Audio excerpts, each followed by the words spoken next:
実行できる日々没頭ミッション君自身にピンと合わし読みが甘くそうなくじけそうになる時には目閉じ下げるルート今夜はヤバそうだ生きるのも戻るのも困難舞台は荒れているフットワークから口から血から吸い上げる疾患期間胃がキリキリ舞うシックさ残すインパクトベントシーサージグザグなゴーサイン出す回が効かないこの先には一体何が起きるのかななんやらこの界隈はそう簡単にはしなかったバイバイ残した俺という存在あいうえのバイアイばかりだったあの頃から何も変わんないなら残ってる俺のトリビューはある地点まで行ったらもう戻れない到達しなければやりがいがない張り合いがないラッパーは虎の意借りたなんだかやりがいでも簡単に壊れちゃうんだ Yeah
今すでにいる音の上 Cook it up, no type of slang Yeah, yeah This too spicy 君ら汗かくどうぞ try me 怖いものもないし相手になって somebody bite me Nothing of me 気にしないよだって I have no time to know ya Pass me some weed 落ち着きたいよだって飛び級いらない子から飛ばすテストな vroom vroom 誰も見たことない move Let's go face to face Hey you, come on to the stage Hey, hey 作り出す new sound もう無理やるおじさん私ちょっと生意気でもほどの the sun 揺らしな to the right yeah to the left 風呂はいつも lit マジで熱くさせて汗汗汗 yeah 汗汗汗汗汗汗 yeah 汗汗汗汗汗汗汗 yeah 汗汗汗汗汗 yeah 汗汗汗汗汗汗日が出るだけのバレバレ大人たちはみんな金金ブレなエメでだけバレ好きなよやるだけで騒がしてく負けこの目果てるまで足は止めずラネラネ揺らす風呂はいつもレ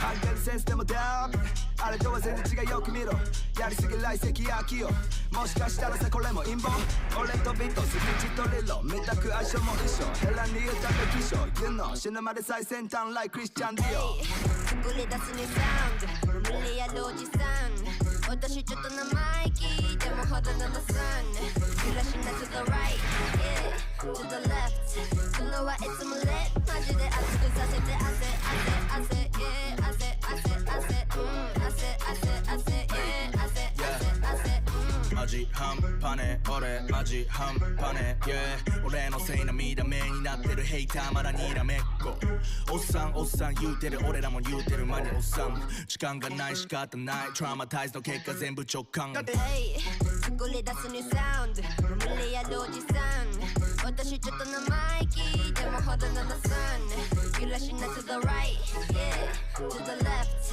風呂はいつも lit マジで熱くさせて汗汗汗 yeah 汗汗汗汗汗汗 yeah 汗汗汗汗汗汗 yeah 汗汗汗汗汗汗 yeah 汗汗汗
Yo, final showdown.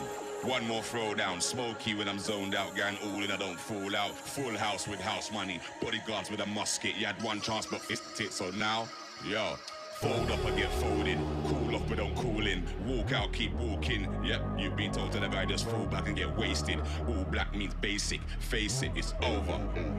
Look, fold up, I get folded. Cool off, but don't cool in. Walk out, keep walking. Yep, you've been told to the guy just fall back and get wasted. All black means basic. Face it, it's over. Yo, done and dusted. Another one busted. We shouldn't have rushed it. We act smash and crushed it. Got a full house with house money. Bodyguards with a musket. You had one chance, but of it, so walk out. This was a must-see. They up ugly, they walked in for the talking, then the journey turned bumpy. Full house with a house money. Bodyguards with a musket. You had one chance, but so now you.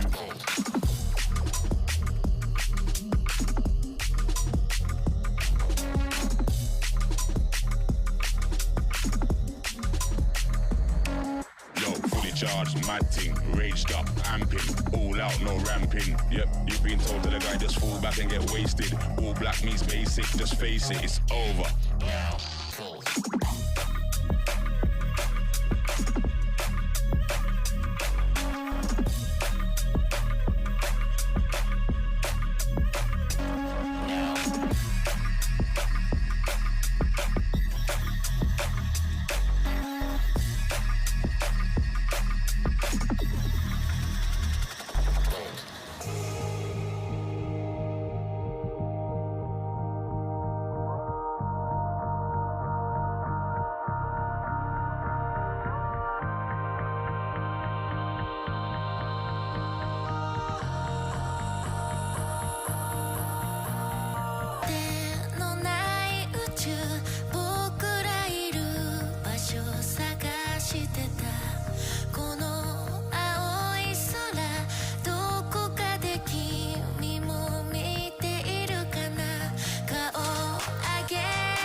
Don't let it be for nothing.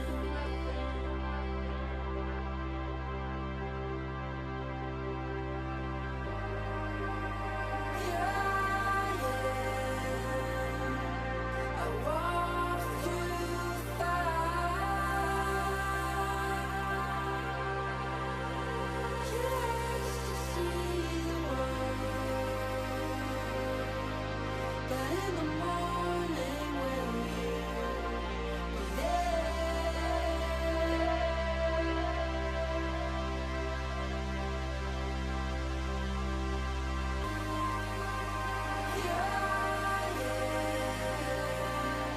I walk through fire just to see the world. But in the morning, will you be there?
It's okay to soak it.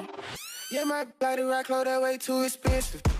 Yeah, I pay for that to look at your minutes. Don't you worry about them dollar sign, worry about them digits. Then they'll purple, sit 9 o'clock, trigger finger itch. Yeah, I'm the addict, you ain't talking about no drugs. Every take a buzz, you know we going up. It is some Visa jeans and Beijing, this shit fitted. Yeah, this some lean, I bought it, I got a straight from the clinic. I ain't had no one, I ain't had no one, I ain't had no hope, I ain't had no one, yeah, I ain't had no hope. I ain't had no hope. Yeah, yeah. I ain't had no one, I ain't had no one, I ain't had no hope, I ain't had no one, yeah, I ain't had no hope. I ain't had no hope. Yeah, yeah.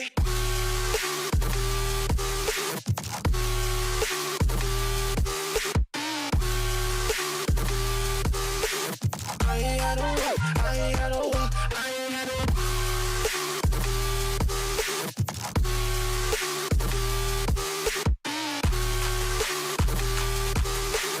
I ain't had no one, I ain't had no one. Yeah, I remember days I couldn't spend no bread on no clothes. We coins on my feet, I'm dripped from head to toe. We get lit, middle day that you is in my highs and lows. You ain't built, I ain't got time for none of that, you already know. Yeah, I'm rockin' on red like I'm about to close. Yeah, I'm spotted with plot if we get too close. Yeah, red bottom shoe look like I'm just on the road. Yeah, these red coins, shoe no shoelaces on those.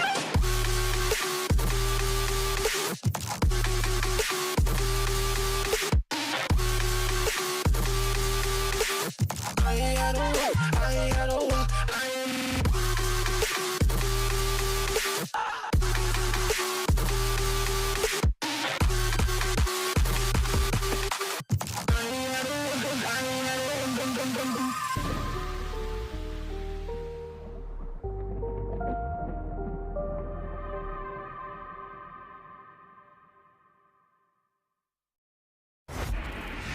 This stream contains fast flashing images that may affect viewers who are susceptible to photosensitive epilepsy or other photosensitivities. Viewer discretion is advised.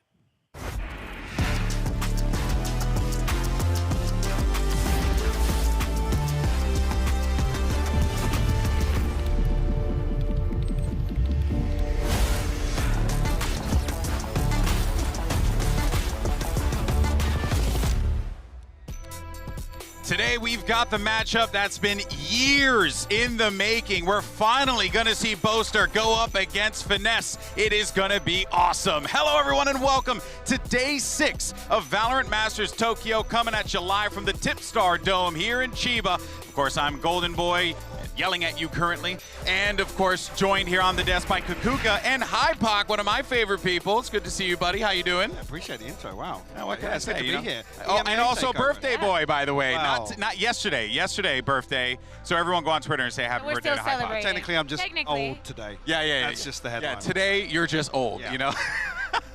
But, guys, can we just talk real fast? I just want to just go nuts for a second. I wanted to be on the desk for one game. One game only. One game only, and it was this one. I'm so pumped about this one, Kukuka. Yeah, but it wasn't a long feeling, right? Because we only get the bracket like what, 2 days ago. But I know. I can reassure you, he's been going on about this. He was like, I need this, I need to do this. Everybody is very excited because, as you said, it's been a long time in the making. It's kind of the kind of thing that has been dodged a little bit, but now we finally get it. Yeah, Let's enjoy it. we're going to talk about that and so much more throughout the rest of the pre-show. But before we get into today's matches, let's talk about what happened yesterday on HyperX's birthday, because we had 2 knockout stage matches. Just trying to remind the viewers at home, buddy. And you know, we're trying to figure out what the Japanese word is for whoopin' is, but we haven't quite found that one yet. We're gonna have to probably talk to Odan a little bit about that. But Evil Geniuses certainly delivered a whoopin' to the America's champions, and on top of that, our champions of 2022. I can't believe those are words that I even said out loud. Yeah, and I still can't believe the scorelines. Like, it was in such dominant fashion, and obviously we've been talking about EG reaching this, what feels like peak, but then they keep over-delivering. They keep exceeding that. Yesterday was so fantastic to watch. I think everybody was looking at the debut, well, not the debut, right? But all of the teams waiting and play us how they were going to do after having a little bit more time and actually look and see how the other teams are resolving. For EG is actually being day after day play and actually getting a couple of days that, for example, they get today to just enjoy and keep improving on the server. So lovely performance to see, and a little bit, you know, disappointed on the side of Loud. Yeah, very, and I know that they are as well, right? Like, I know the standards upon which Fraud hold. We all know how he holds these players to a high standard. It's going to be a lot of work for Loud, but I'm sure we'll see them again. And then that takes us over, though, to the EMEA champs, as Team Liquid took the stage against the unlikely opponent of China's Edward Gaming, and EDG really came out of this one. We thought that it was going to be, for lack of a better term, a wet fart with the way things had started. And then after that, it just became an absolute banger, play after play, Mike. It was, yeah, and stylistically, I think you look at a team like EDG, and that is actually a team that Liquid traditionally would struggle with, but I think Liquid actually came in with form that matched their Grand Finals appearance in the EMEA and actually the last string of matchups. Again, I don't want to say this is obviously top-heavy in terms of Kankang, but you know, some of the other players now that are asking question marks on EDG in terms of consistency. Smoggy and Chichu been capable of those swing rounds, but we haven't seen it level off. We we've seen them change the compositions also for what they were doing previously in China. We got a fair amount of a double duelist yesterday that probably they will continue, but I think we were very happy because of how tight that scoreline was. Yeah. We barely even make it to that OT on the last map. Liquid close in it, but I think that every single opponent that is going up against EDG are having the same feeling. It's like they're demons. I mean, even after I still feel like EDG are the scariest team here in Tokyo. And they're going to play Loud, who just had what is that matchup? They're just going champion after champion. They're going to take them all. I'm absolutely blown away. It's awesome. We've had great games across the board. I know everyone's been talking about it online, but that takes us to our bracket and where we are right now. And I hope you guys have cleared your schedule for the next few hours because today's matchup, oh boy, it's just a gift that keeps on giving. So we're going to start things off with Fnatic taking on NRG, and then it's a game that has happened so many times, and we've made the X going to give it to you joke so many times as well that I will spare everyone the pain again. PRX versus DRX. Kukuka, I'm excited about this one because today we have 4 teams who have genuinely, when you really think about it, these 4 teams have influenced competitive Valorant at different parts of the history of the game. And it's really cool that we're going to see these players, these teams take that stage today. And I think that, of course, everybody's looking at the first match, but I think also the second one is very, very important because we're talking about a PRX that went against a DRX and won in such a fashion that even DRX were like, yeah, they exposed all of our weaknesses. We have to go, we have to study everything. And I feel like the style that they're bringing is so specific, it's so personal to them. I think it's going to be a banger. Yeah, it's going to be excellent stuff. But you know, guys, there are a lot of new faces here in the international stage. So many names to keep track of. It also doesn't help that some of them don't even spell the name the way that it's supposed to be spelled. So we have to improve our memory a little bit and play a quick game of Who's That Player? Ah, look at that there. We got a... Who's that professional Valorant player? Yes, for legal reasons, we had to cut it out of there. Okay, so, all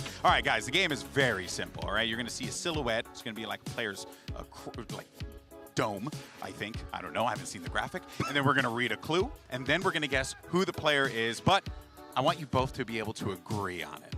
That's there lies the first problem. And hence why this game was created. So let's go ahead and see what we got. Okay, so he's the 3rd oldest player at Masters Tokyo. Who's that player? So he's still here. I mean, because this is complicated because you know we have to think about Navi, but they're not here. Yeah, we got rid of one old timer, for sure. Who do you think? Okay, you got a little silhouette there. Who do you think it is? The hearts. I have no clue. The 3rd oldest player here. I think I know who it is. Okay, I'm going to be honest. Alex, I have. It's Boaster. I see it now. Oh, Jake, yeah, I see the profile, he does do, yeah. And he just had a haircut. Let's see who it is. That makes a lot of sense. If I'm right, I'm a gosh darn genius. Is that the new cut? It You're is. cheating. I think that he's cheating on every single game. I believe that he's writing this. Yeah, I swear I am not cheating. Every single game. Way too quickly. Everyone thinks I'm a cheater. I'm just really good at pointless games. I just wish I was as good at Valorant. In any case, let's see who's the next player now. He's the only player at Masters Tokyo with over 200 kills. Kankan. Yeah, Kankan. Kankan? Yeah. Let's go ahead and see who it is. And we got to forward the graphic. We were too fast. We agreed too fast. Yeah, I mean, that one was a sit. Our graphics team in the backside, can they just like... 229. That's actually That is wild. That is nutty. I didn't even know that it was that high. And he's still in the tournament with plenty more to go. He's dropping like 30 per game minimum. So. Okay, last one. This player has the most kills in a single map. Let's go ahead and bring it up. Ooh, this one's a tough one. In a single map here or at a VCT Masters event. Yeah, we need the full context. Okay, I'm so sorry. I blame Kurt. He didn't put it in the script. Is it probably Victor? like, Is it Victor? Is it? That looks. Out of these, no. The person looks like they have glasses on. Do you think? Right. I don't see it on the other. I feel like this one's probably a sleeper as well. It's not one. All right. So who do you think? Yes. I mean, the pictures do. I mean. What? Oh, yes! I love this. It was actually Loud and wait, Lotus versus Fudge. This was lock-in. Yeah, that was. That was here. No, it was here. It was opening game, yeah. It was Boostio on the attacking, like Nookie style kill job. I have PTSD from seeing Foot out of this tournament so quick. Okay, I'm sorry. I'm right there with you. We'll go ahead and console one another, but for now though, we're gonna take a quick commercial break, and when we come back, we're gonna dive into our first match of the day. And folks, it's happening! Fnatic versus NRG. We'll see you on the other side. Don't go anywhere.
Welcome back to Masters Tokyo, everyone, and we are so hyped for this game. It is going to be incredible. It's a rivalry that never was, and also an FYI, if you want to watch the Japanese broadcast, Sideshow's over there right now, and it's probably going to be peak comedy. Anyway, moving forward.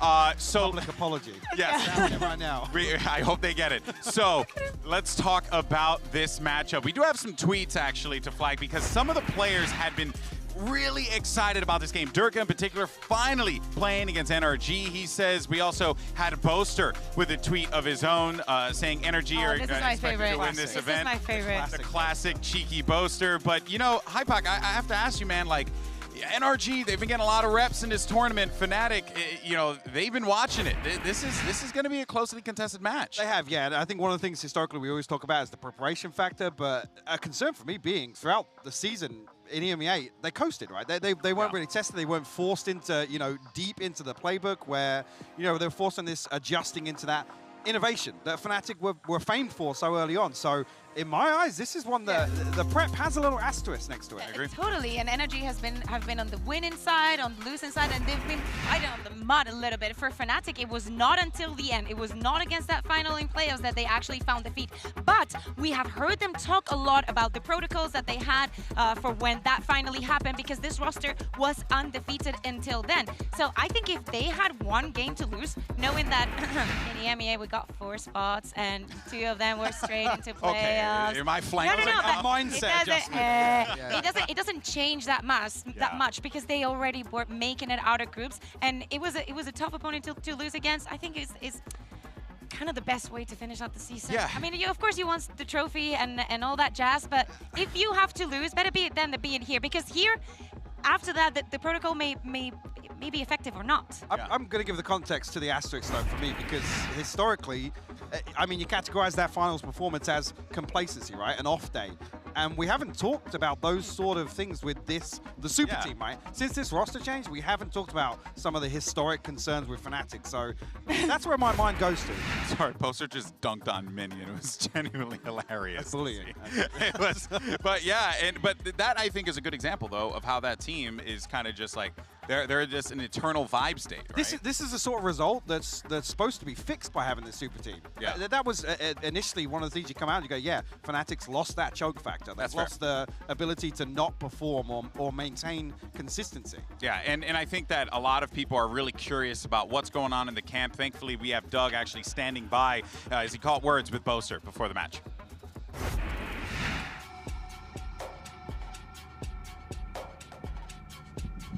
Boaster, I'm sorry to stop the driving. Please, you didn't have your brake lights on, man. You got to be careful. Listen, you're going up against the brightest minds in the game, or some of the brightest in Ched and Finesse. What did preparation look like for you heading up to this match? Just the same as always, you know. We're just no pressure, work hard, and hopefully we'll get the win. Yeah, nothing special. Best of luck to you today, man.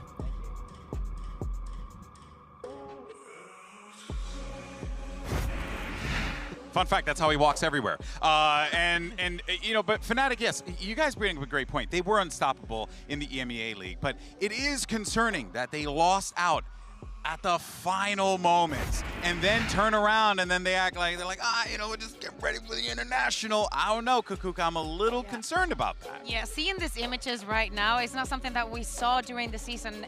We've talked about this also in the desk during these days, and it's that every team has a moment where they peak during the season, and it's actually after you peak how much you manage to maintain the going down before it's too late and you just sink.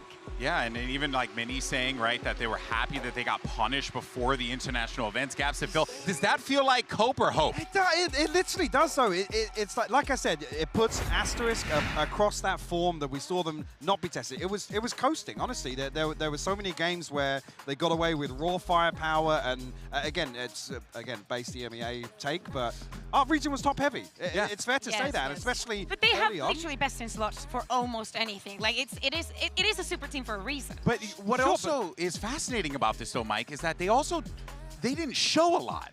That's what I thought was really weird, right? Like, they didn't show a lot of comps. The point never came where they were forced into adjustments. They were forced to recover in their series, dig a little deeper in the strat book, in the playbook, and really switch things up. To go back to the historical Fnatic, which was, hey, we're going to be the innovators of the meta. We're going to pull something out that's going to take a couple of weeks or months to counter. Yeah, and you could see here, right, they kind of kept things nice and simple throughout the season. Not a single change. Not a single one of them. And for example, we did not see Pearl. They've maintained that permaban. We only got to see Fracture in playoffs. So as we were saying, it's not like they've been tested, they have been pushed, or maybe they thought that it was not worth it. It was to change anything up. If they don't see the ceiling in the composition and they see that they can still improve and see the depth onto them, there's no need for them. Yeah, and I totally understand that, but there's just a lot of pressure on this team, right? They have. It's weird to see most of it. Yeah, no pressure. Yeah, exactly. No pressure today. That is the reason why it's pretending. Let's even talk about the fact that, and I hate to bring this narrative back up, but they're trying to go for back-to-back titles, which is something we have not seen before in Valorant. As a matter of fact,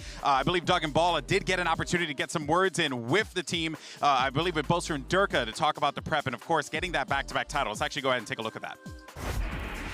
Thanks so much. Yeah, we're back here, Ball and I. This time, we're hanging out with Boaster and Durka. Fellas, I want to get right into it because you have arrived at the tournament, you've qualified, but you're sitting and watching for a little bit. How much of this prep time is you watching what the other teams are doing as opposed to you just focusing on your individual plans, your individual gameplay? I'd actually say I'm just looking at seeing what pistols they're running. Just to get some ideas, yeah. Because there's no point kind of anti-stratting any teams yet because we don't know who we're going to be playing against. So this time is just for us to kind of focus on what we're doing and making sure Durka's ready to go kill. And that's what we're going for. Okay. I want to ask about specifically like back-to-backing and how nobody's been able to do that yet. What makes it so difficult in your view? Obviously now you've entered the realm of being able to do that and you're trying to attack for the first time. Go on, Durka. I think just winning a tournament or like getting a super high placement puts like a target on your back, so everybody wants to win you, everybody wants to prove they're good, and like everybody looks up to you so they know what you're doing, what strats, or like how you play, what style you play.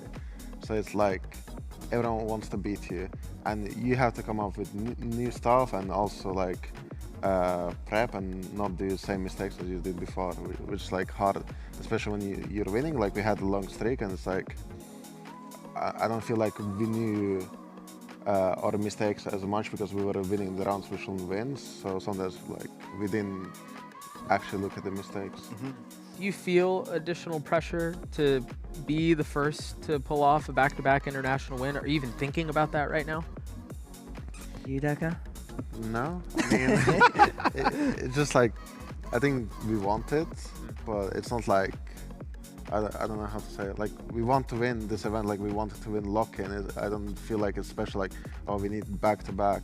I don't think anyone in our team, like, thinks about that. We just want to win events, but... Did you not care about going undefeated in the EMEA season, though? Huh? I mean, yeah, I wanted that because it will be like 3 in a row, because last year 2 times in EMEA season we went undefeated in regular season, so I just wanted that. But like individual little things. Yeah, individual little things, because I don't think anyone in EMEA will go 3 times in a row, like 0 losses in probably not EMEA seasons. So I was like, let's just continue that for a little bit and then I won't care about it anymore. And this time it's just like, I want to win an event. It's not like super, I know it will be special for me to win like back-to-back, but I don't put it into my head like, oh, I need to, I just need to win an events. Like. I personally wanted us to lose. So in the grand finals, I decided not to do very good calling, just so we can get experience of a loss. Because I'd hate to come into, to be fair, I didn't want to come into this tournament without having lost. Yeah. Because I wanted the boys to have a reality slap in the face. Cool. And it just so happened to be in the grand finals, which is rough. But it won't feel as rough as losing at Tokyo. You know, like we want to win this event, and there's no pressure. But the only pressure I feel is I want to make sure that we're going to be at our peak level again. You know, make sure we're prepped, make sure we're ready, and we know what we're doing. Like, I trust in the boys and their individual skill and their individual kind of like abilities, but like individuals don't win a game. It's like great teamwork as well as that, you know. And we ticked one really nicely, but we're constantly working on the other one.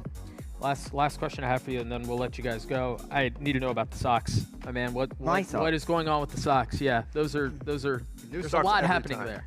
Yeah, my mum bought me them, so I have to wear them. What's on them? Right now, we've got pizzas, a pizza cutter, and a pizza box. And I don't really like pizza. I don't really eat it. Like, I can eat it, but I'm not the biggest fan of it. I always feel kind of sick after it. So, yeah, they're actually... I've got various versions. I've actually worn the other versions on previous days. So some of them have tacos on them. Some of them, I think, had like sushi and fish on them. So there we go. Fellas, thank you so much for joining us. We're going to go get food. We'll throw it back to the desk to get back into the action.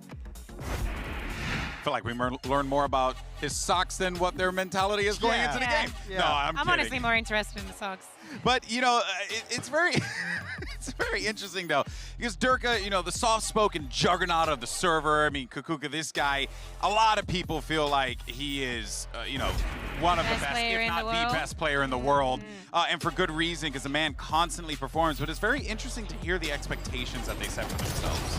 Yeah, exactly. And also coming off of after that loss, Boaster was saying it, right? Like, we need to make sure that Durka is ready to go kill, that he's feeling himself, that he can put this performance, not put it, but actually keep it up tournament after tournament, season after season. It's strange, though, to me to characterize like they need a reality check to get Durka back in that form. Again, you talked about obviously Fnatic having the best in role for like across the whole team here. That then kind of makes you question with actually how bad an off day does it take for all 5 players who are considered best in role for them to lose like that. Exactly, and I mean... This graphic, the damage per round, that is wild. The first blood success, 61%.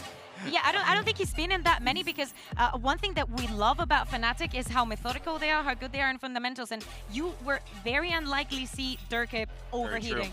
He will go on that operator pick, especially on the defense. He will get one, and then he will say, goodbye, my team needs me, I'm just going to back off. You're not going to see him hungry, you know, for the feast. Oh yeah, and I think that is again one of the things that makes Durka, you know, the best player in the world is the fact that he understands when he needs to put himself in these positions and when he needs to thrive and when he needs to step up. Truly is. Shout out to Miley. But in any case, though, of course, we have another big head-to-head matchup today that we need to talk about. It's of course the 2 best initiators in the world. This is insane because we got a lot of great players here, and it's Crashies and Leo. So here's an interesting little bit about this. I mean, I watch Crashies obviously a lot in the Americas region, and you just see the impact, the information that he gathers for his team. Solo initiator, this man can do so much damage, Mike.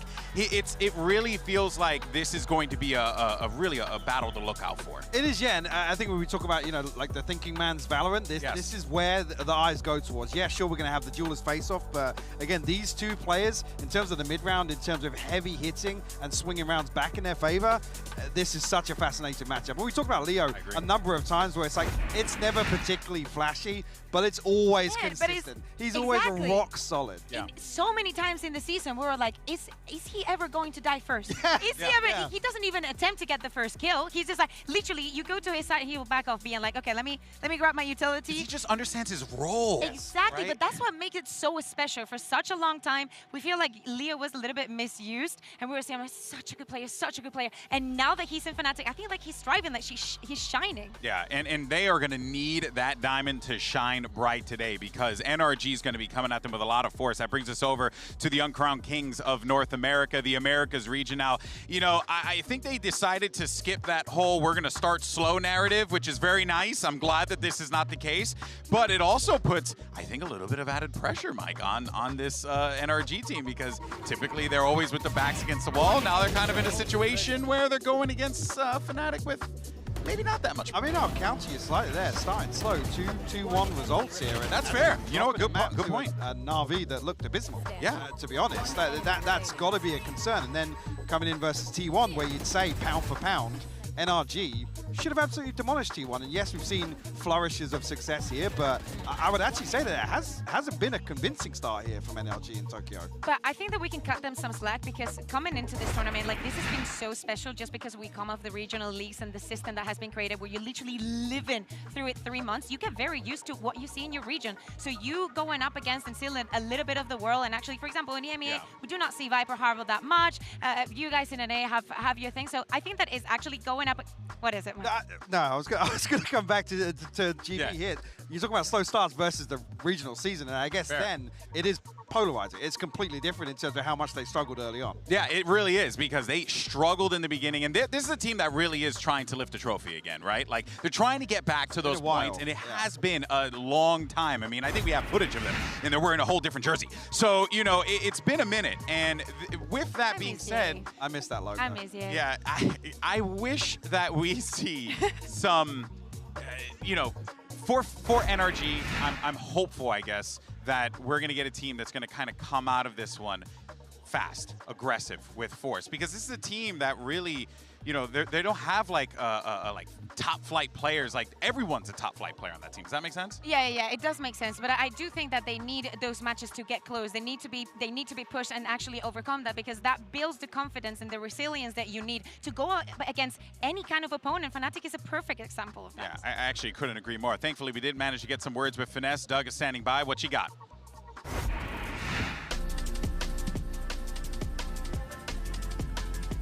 Finesse, very quickly, you're considered one of the best IGLs in the game, and now you're going against someone who's often in the same conversation. Is there a little extra incentive to take Boaster down today? Not really. We're just going to play our game. This is like any other game, so yeah. Best of luck to you, man. Few words. Really, I like. Why does it feel like the rest of the world is way more excited for this matchup to happen? They're like, oh no. You see, they are very excited. They just can't let it. I was in makeup because it takes a lot of work for this, and some of the NRG players came in, and I saw Victor, I saw Crash, and I was like, hey boys, how you feeling? You excited? And then Victor looks at me and goes, just another game. I'm like, sure, buddy, sure. But you know what? That actually takes us over to one of the greatest flex players in the world, a man who can literally fill any single role that you would possibly want. That, of course, is Victor. Even Chet has expressed how he feels about him and how flexible he is. And HyperX, I think it's important to note here that having a player like Victor on your team can really give you those options, especially with a fast-changing meta of Valorant. Yeah, absolutely. I think the way in which you think back to kind of like early Optic and their adoption of how to approach Fracture, and that run of obviously capitalizing very early on a meta that a few other teams were lagging behind on, and the success they found, and actually the continued innovation in that. They didn't just pull it out once it worked, they continued to develop that. And I think that was all shaped around really putting Victor in a role to really succeed here. Yeah, and he's able to do all of that and then some more. We also see the synergy that is not damaged at all when we see it on the server. It doesn't matter what agent he's playing it. He does know everything to a team. Well, let's dive in real quick before we go over to the coaches for map select. I'm very curious, Kukuka, because it feels like that is where the game is going to be heavily decided. Yes. We know that Energy, you know, they had their preferences during playoffs. Then here, they've had their preferences as well. For Fnatic, I think that is pretty simple. They will go for that Pearl ban unless, you know, they thought something and they decided to go for it without any kind of prep. But something that we know that Fnatic has been repeating time and time again in our region is that now that when they have the higher seed, when they get to choose either their team A or B, they always go for team A because they know what they're going to ban. They do not care what the other team bans, even if they ban the Pearl, and they prioritize a lot that side choosing on the third map. Yeah, I think as well, to look at winning a Veto versus Fnatic with that regional record, it's difficult to come out, but again, in terms of context, they weren't tested. So I think NRG have lots of options here to actually be the benefactors in pulling something out of the bag here, potentially. And if they're able to kind of, I don't want to say trick them or get what they want, you'd have to think that would be a huge confidence boost for NRG. But for Fnatic, if they're able to match them toe for toe, that's going to be problematic, right? Because then NRG is going to be like, well, what did we do wrong here?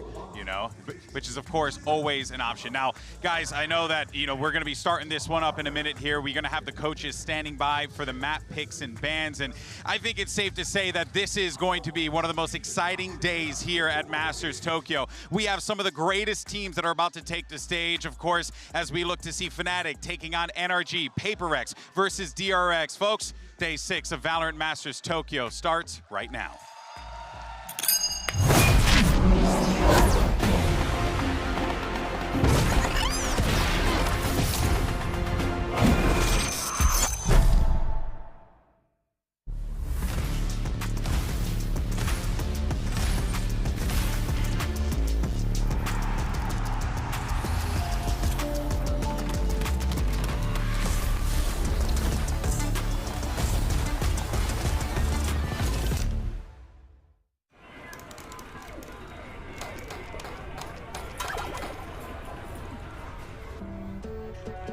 처음에 스택스는 그냥 바보였고 톡시가에 그리고 이제 팀을 이제 망쳐버린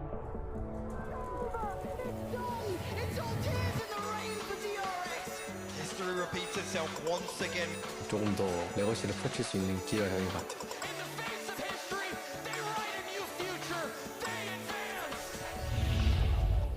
그런 거 보면서 지금은 좀 더 성장을 많이 하는 스택스인 것 같아요.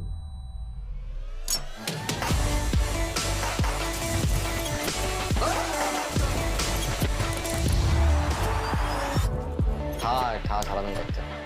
걔네들이 인게임일 도 없고. We always lost against DRX, so we just play for fun.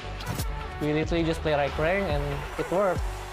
그리고 이제 다 자기 5명끼리 말 맞춰서 한다는 것 자체가 조금 신기한 것 같기도 하고 거기서 개인 기량도 뽑아낸다는 게 HyperX is always gonna be chaotic. We play without fear. 지금은 이제 뭔가 우리가 조금 휘청해 보이고 약해 보일 수도 있지만 그래도 DRX는 DRX다라고 생각했어요. I want to be the best at everything I do, but as you get older, you realize it's not quite obtainable. A jack of all trades, master of none. However, in Valorant, I've planned to change that. I don't think anyone on my team's played them before, so they're going to be in for a little bit of shock, but I know how they play. We will win. Every experience that I've had in my life, I've taken it and I've learned from it. And our whole journey has been a big, big learning process. When you're on stage, you're there to perform. You're not there to make jokes. Your job there is to win. Nothing's getting in my way. You think Fnatic are done with just one trophy? We're just getting started. You ain't seen nothing yet. First of all, welcome to playoffs. Congrats to both of you. Fnatic, your higher seed, Team A or Team B? Okay. So NRG, you will be Team B. And first ban will come from Fnatic. Pro. So they banned Pro, you're banned? Lotus. Lotus. Map number 1 from Fnatic? Fracture. Fracture. Side on Fracture? Yeah. Take that. Okay, map number 2. Bind. Side on Bind.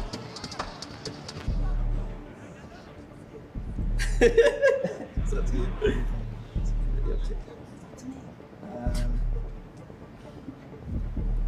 Okay, let's go attack. Attack, okay. So we'll start with the next set of bans, starting with Fnatic. You have Ascent, Haven, and Split. Yeah. Yeah. Ban Haven. Your ban, you have Ascent. Fantasy. Ascent, okay.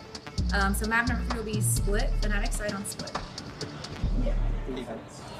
Okay, I'm gonna run through this, make sure we are all good to go. So first set of bans, we have Fnatic with Pearl, NRG with Lotus. Map number 1 is Fracture with NRG on attack. Map number 2 is Bind with Fnatic on attack. Next set of bans were Haven and Ascent. Map number 3 will be Split with Fnatic on defense. Cool. Sound good? All right, good luck. Good luck. Good luck. Good luck.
Let's do it as we got these two teams making the stage. Apologies for that, but you know what?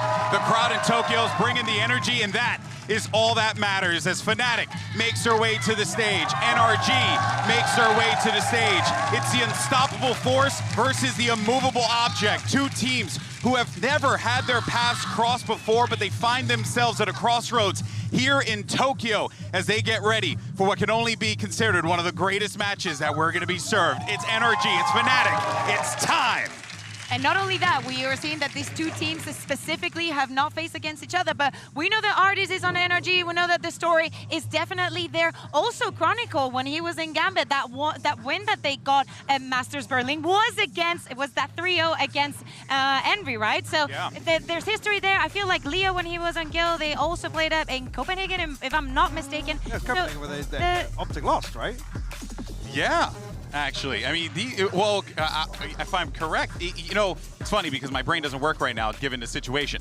That being said, though, I do want to be upfront and say one thing that Optic team didn't have before, but they do now, is Artis. Because Artis knows this Fnatic team. He has squared up against them so many times in the past, a part of FPX. He knows what they bring to the table. And playing under Nigeria in the form of Angel, they obviously had that rivalry with Boaster regionally. So that's a key matchup that I've definitely got my eye on here. Whether or not Artis is going to be the one to step up to play. Obviously, we know Artis has a little more flexibility in terms of agent pool here, but definitely a head-to-head that well, I mean, he probably has some... I feel like Artis has been through a lot. Yeah, my boy's some emotion behind it. Do you remember when he was in G2? Like, we've been here for a very long time. For a long He's been under a lot of big minds. He's been, you know, fitting in every roster differently. I feel like this is the best interaction that we're going to get of him. So let's see if this is the Artis that can take on Fnatic. I'm actually curious about that, genuinely. Like, is this the best version of Artis? But here's the agent select, and out of the gate already, we're going to get a few changes here for NRG. Yeah, we are. It looks like, I mean, initially here, obviously adopting the Sober, much we've seen EG pick this up and make it look really, really good. This time around, obviously, going for the Breach alongside the Rage in this composition, I think it unlocks some of those combinations that we've seen EG really geek out on and take advantage of some of those free picks, utility alone. I'm really got my eyes set on that Fade and crashes on Sova, how that Initiator battle is going to play. Yeah, of course. Also because this is a map that Fnatic did not play at all during the regular season. We only got to see it in playoffs. So the fact that they have selected this map, knowing that also for NRG wasn't the strongest, now that the compositions have swapped, I think that we're in for a bang. We have a colossal matchup today, and we needed two colossal casters. It's the one and only Doug and Bala. Fellas, have fun. Thank you, Golden Boy. Every intention of doing so, because Bala, we're going to witness the greatest story that's never been told. Such prolific histories between these two squads to have never met. And to finally clash on this stage before us is poetic. And the Des did such a good job highlighting the different factions within these teams who have actually played against each other. Artis going up against his former EMEA rivals. We have Chronicle as well, who has actually taken down the other side, at least the core of the NRG team, for a title. And these two teams, other than that, have never faced off against each other. So what a banger it's going to be for opening playoff matches for these two teams. And the possibility of them maybe meeting later in the future, but this is going to be such a good litmus test. For both of these squads, we've talked about how Fnatic are coming into this, having lost in the grand finals. How do you get that past you? What sort of adjustments do you make? And how much do you mature off of a loss? Right, they talked about it on their side, and for NRG, they lost in the grand finals too, right? They look good, but human against Loud. This is second seed versus second seed, and you might not expect that for Fnatic being the super team that it is. But on the other side too, you're thinking Fnatic is the one who's coming in to prove that they have new stuff that they've prepped before this event, changed up the meta a little bit. But it's actually NRG who's adopting this Sova composition on Fracture. They love stealing stuff. So here we go with the Sova. A very unconventional pick to start things off. And this is Fnatic, who have only played this map once in the regular season. They looked great at lock-in on it. And it's the same comp. It's an interesting approach already. Sam is the one playing by himself on the southern side. It's normally the KJ, but here's where the action starts.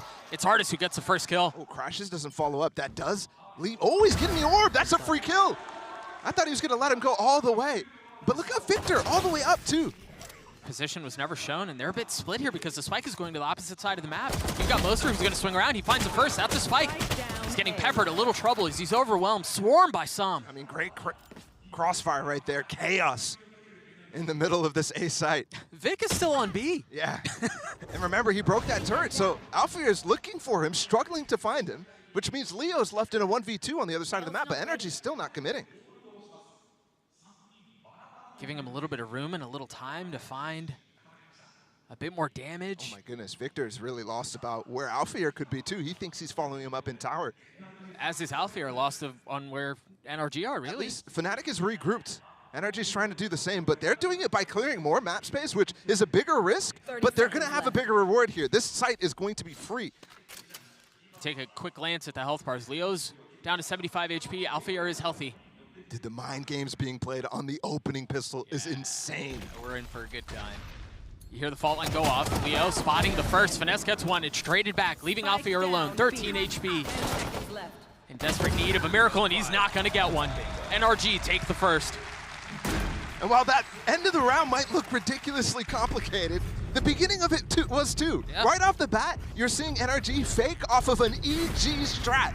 They stole this composition from that team, and they're expecting, especially actually we heard from Boaster that he was really watching pistols from other teams while he was waiting to play in playoffs. They fake that they're taking that tower control, but they insert Victor as well. And that baits out the push from Fnatic on this dish side where they're grouped up again here. It's only Artist to receive on the other side of the map, up on that north. And Fnatic, they're sending all four. They're sending all four down dish. The turret's gonna spot first. There it is, cleared out. Does Artist dare swing? He does. It's just temporary though. And now he's the one who's surrounded because Alfir's here to greet. Yeah, well that kill might net them the north side and a whole kill. None of the weapons retrieved there. Obviously, Artist just had a ghost. NRG's still with 3 Bulldogs up, the Stinger as well. They're gonna have a free A site with the pivot that they've made.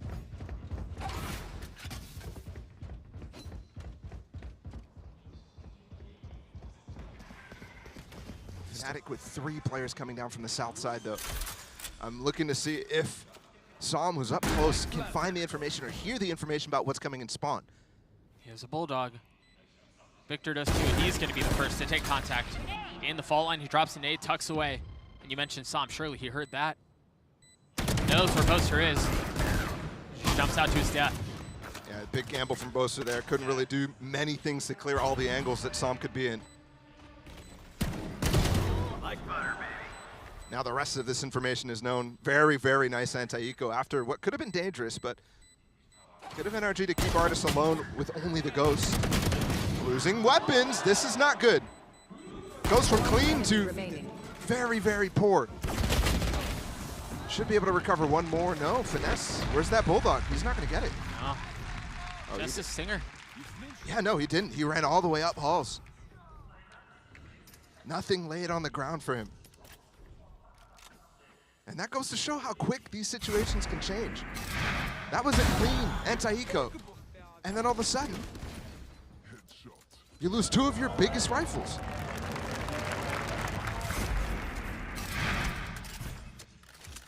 I mean, you see the repercussions of it. The Stinger and the Bulldog still just a sheriff for some. Not quite a canceled bonus, but almost there.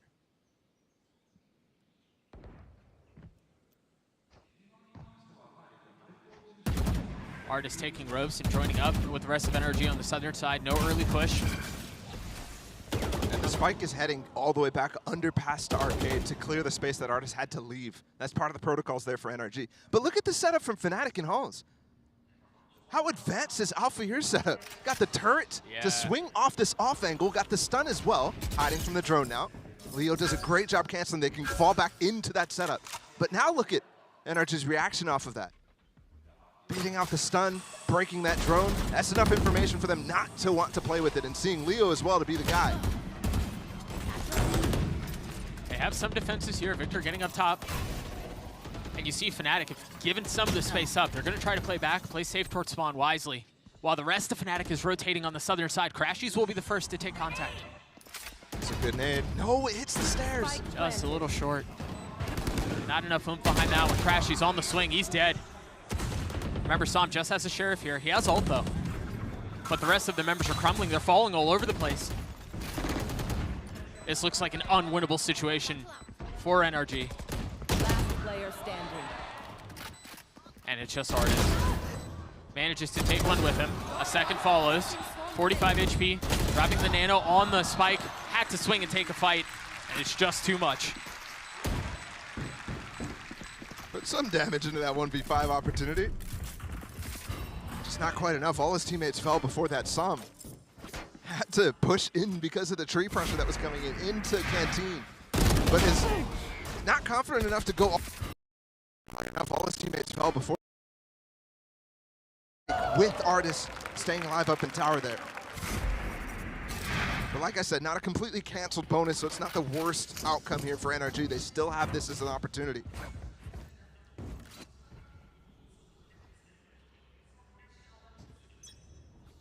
And this right now is a key round. With this ult, NRG want to be able to win, but Boaster has his as well. Fnatic is one of those teams that is so good at farming up these orbs, no matter which side they're on. Normally it's super attack side of these orbs in general, but it's a key point, even funneling specific kills to Fnatic, to the players that are close. Alfir one off of his as well. And they've got this trap play. Usually it's a aftershock into a breach ult. From the turret contact or, yeah, something like that. Aftershock pushes them out into a space that they can get trapped in really, really easily. NRG taking the rope. All the way back, they've again put Victor up in drop. On pistol round, he lurked. He was the guy who was going on the opposite side.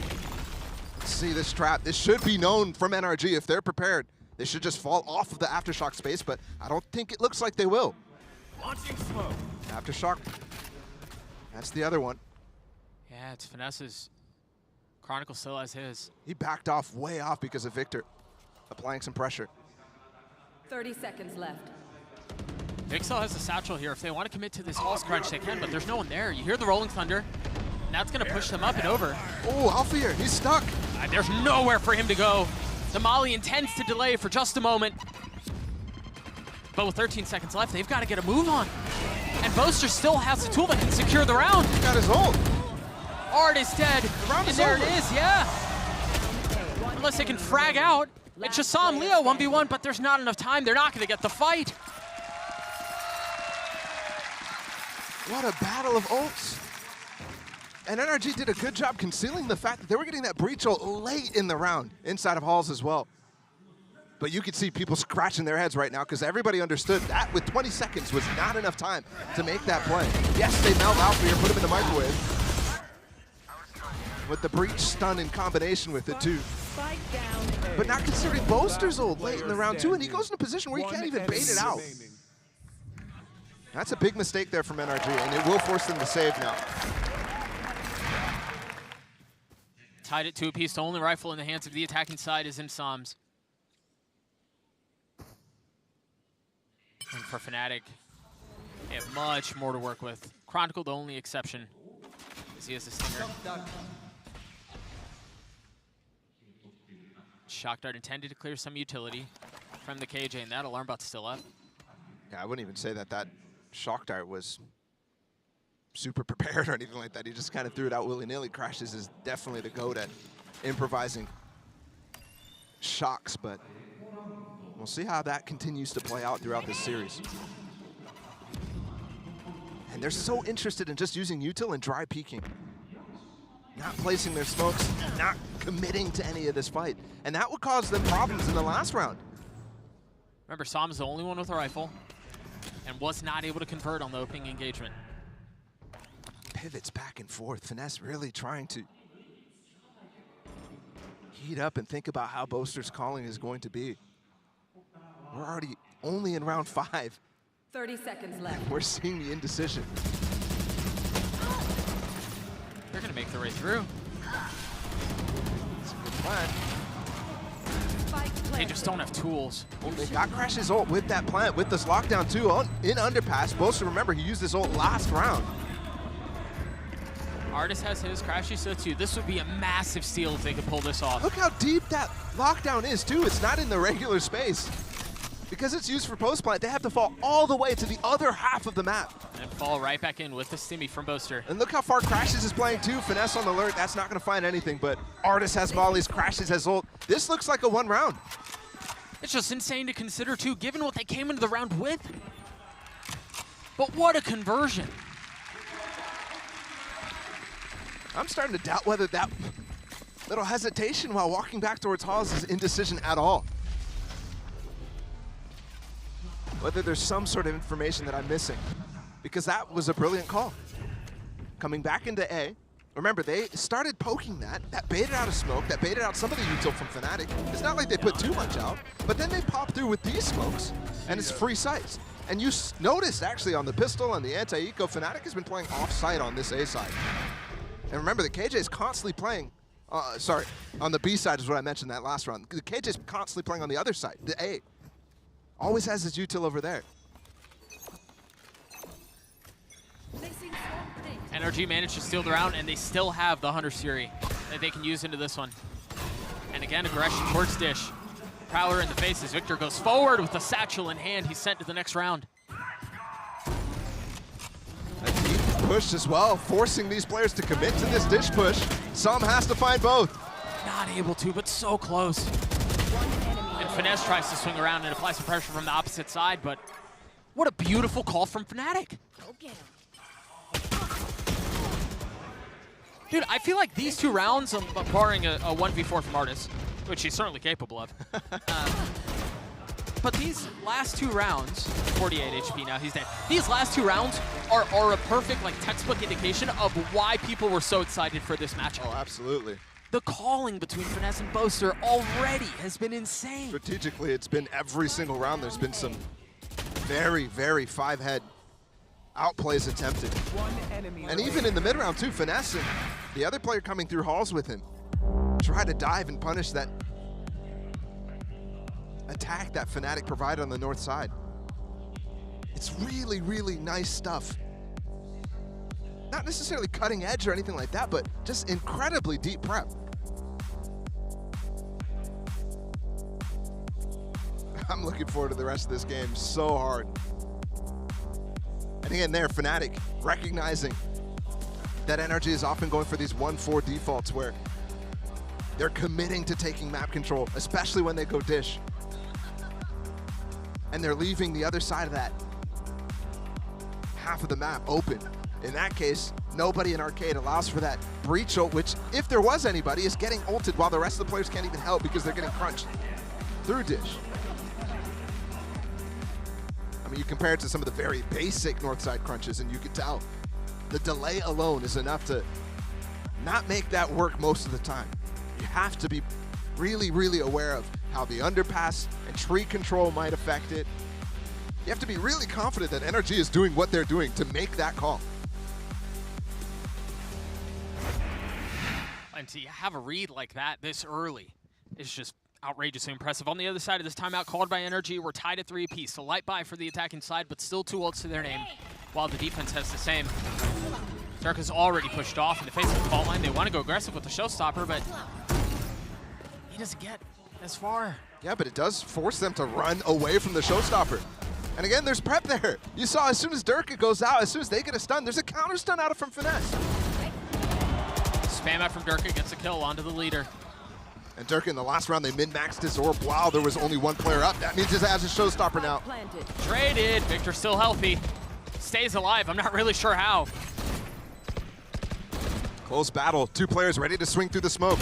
Remember, this is another weird buy. It's 2 stingers on the side of NRG, and they're converting again. Artist getting one with the frenzy. I mean, what a proper dismantling. And Fnatic is being forced to push through A halls multiple times with players who are needed on the retake through Generator, through Canteen. Alfir and Leo in this position both have ults that would have been perfect to be used in Gen.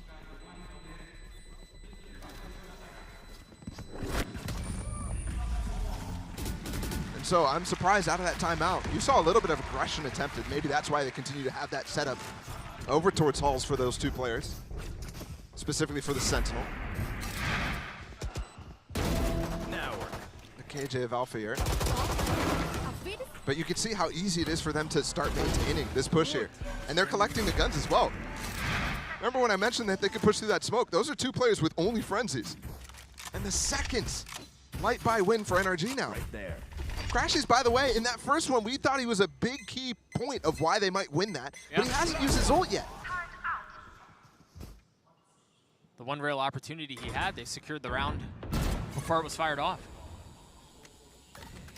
Artist on the reposition, feeling pressure on the northern side, and it's going to be another hit towards B. This time, Crackle finding gorgeous timing, and Durka does too. It's back and forth again! There's just no backing down from either of these sides. Over and over, too. This is not heroics from any one player to watch, anything like that. This is pure prep from the coaches, Minnie and Chet, and pure calling out of Boaster and Finesse right now. Every round comes with a definitive edge, strat-wise, tactics-wise. I actually thought NRG was going to get the better of them right there because Fnatic was going for an insert of Durka in underpass, and that left him isolated. You saw the initial push came with no fighting. You see Victor deep on site. But they're recovering in time, and Durka as well, able to join Chronicle at the perfect moment. Those two guys together. That's why this is a super team. When moments like that, there's only two players holding the site. They're holding it with dry util. The site's already lost. Here comes a clash in arcade, though. Plenty of ults here. Durka's the first to go. And they're just going to continue to push. I mean, Crashy's taken out. He takes him with him, somehow survives. He's jiggle peeking while stunned there. And this back and forth affair leaves things in a 1v2. Crashy's in a clutch. We've seen the story before, but this time it's a different ending. Fnatic take the lead. And now it's starting to get brawly. Now it's starting to have the impact of minor calls made out of, you know, Durka, something like that. Chronicle happy to take fights after what was a momentum swinging round for them. And they just duel straight up. Then the util from Chronicle is great. And you're forced to see NRG with very, very minimal armor here. They like to go full armor, by the way. That's not just them committing to that. Again, this push. It's going to be another clash. Durka is the op. And he's already met the first. Oh, they saw Boaster. A counter flash to try to swing. It is pretty. It's very well handled. Very well done. He gets the dink, too, and now they need to even consider Durka's op. Where has it moved to? Hasn't rattled off since that opening shot onto Victor. Should have been spotted by that drone. Artist's timing is perfect. He finds space again. Now Durka's down to 3v3. Saw him with ult. Crashies 2. And Alfir and Leo have been holding on to theirs for a while as well. There's the first used. Should be Brim ulting this or Sova ulting this. Artist will counter ult. There's a gap here. They're not going for either. They're going to try to allow this to push them all the way back. Remember that second half. We saw this KJ ult before. Same value here. There could be a follow-up ult on either side from Crashes or Som, but they hold on to them to play post. 4 HP. Orbital strike teed up. Leo on the flank. Could take down Crashies. No idea. And there goes that, leaving Som alone. And there's way too much to handle there. Surprise Nano, too. In that moment where that lockdown goes down, the detail that Leo goes for is to flank through Dish.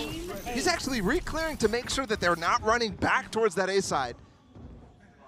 And if not for that, Crashies is in a position to use his ult. They're not getting those kills. Take the look at the opener one more time from Durka.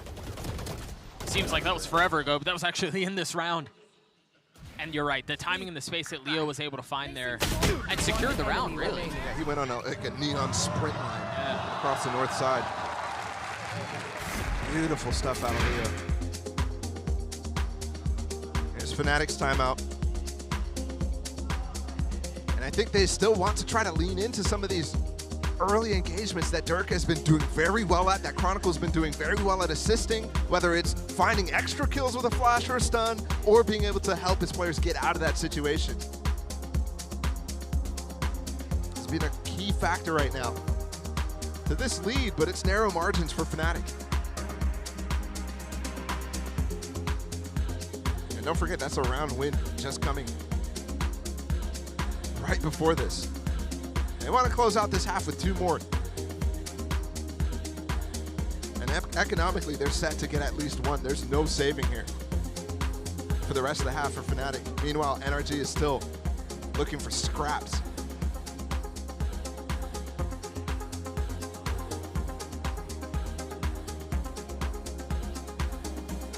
I'm still waiting for this ult from Crashes to come through. We have another one of those combination Brim ult, Breach ults that you saw early in the half be used on that A site to melt Alfear out of existence. And we are going for that dish control that we saw before that got punished by a north side push out of Fnatic.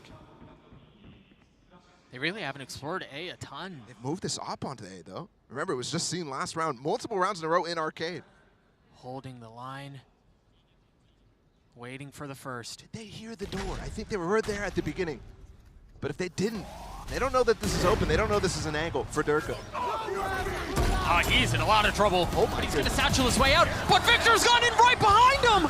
What? Crashes got 2 with the ult. What an explosive start to the round. Literally, both teams combining crucial ults together. And they get multiple kills because of that. That leaves this round completely in the hands of the 2 players from Fnatic right now coming through spawn late in the round. This would be a difficult ask.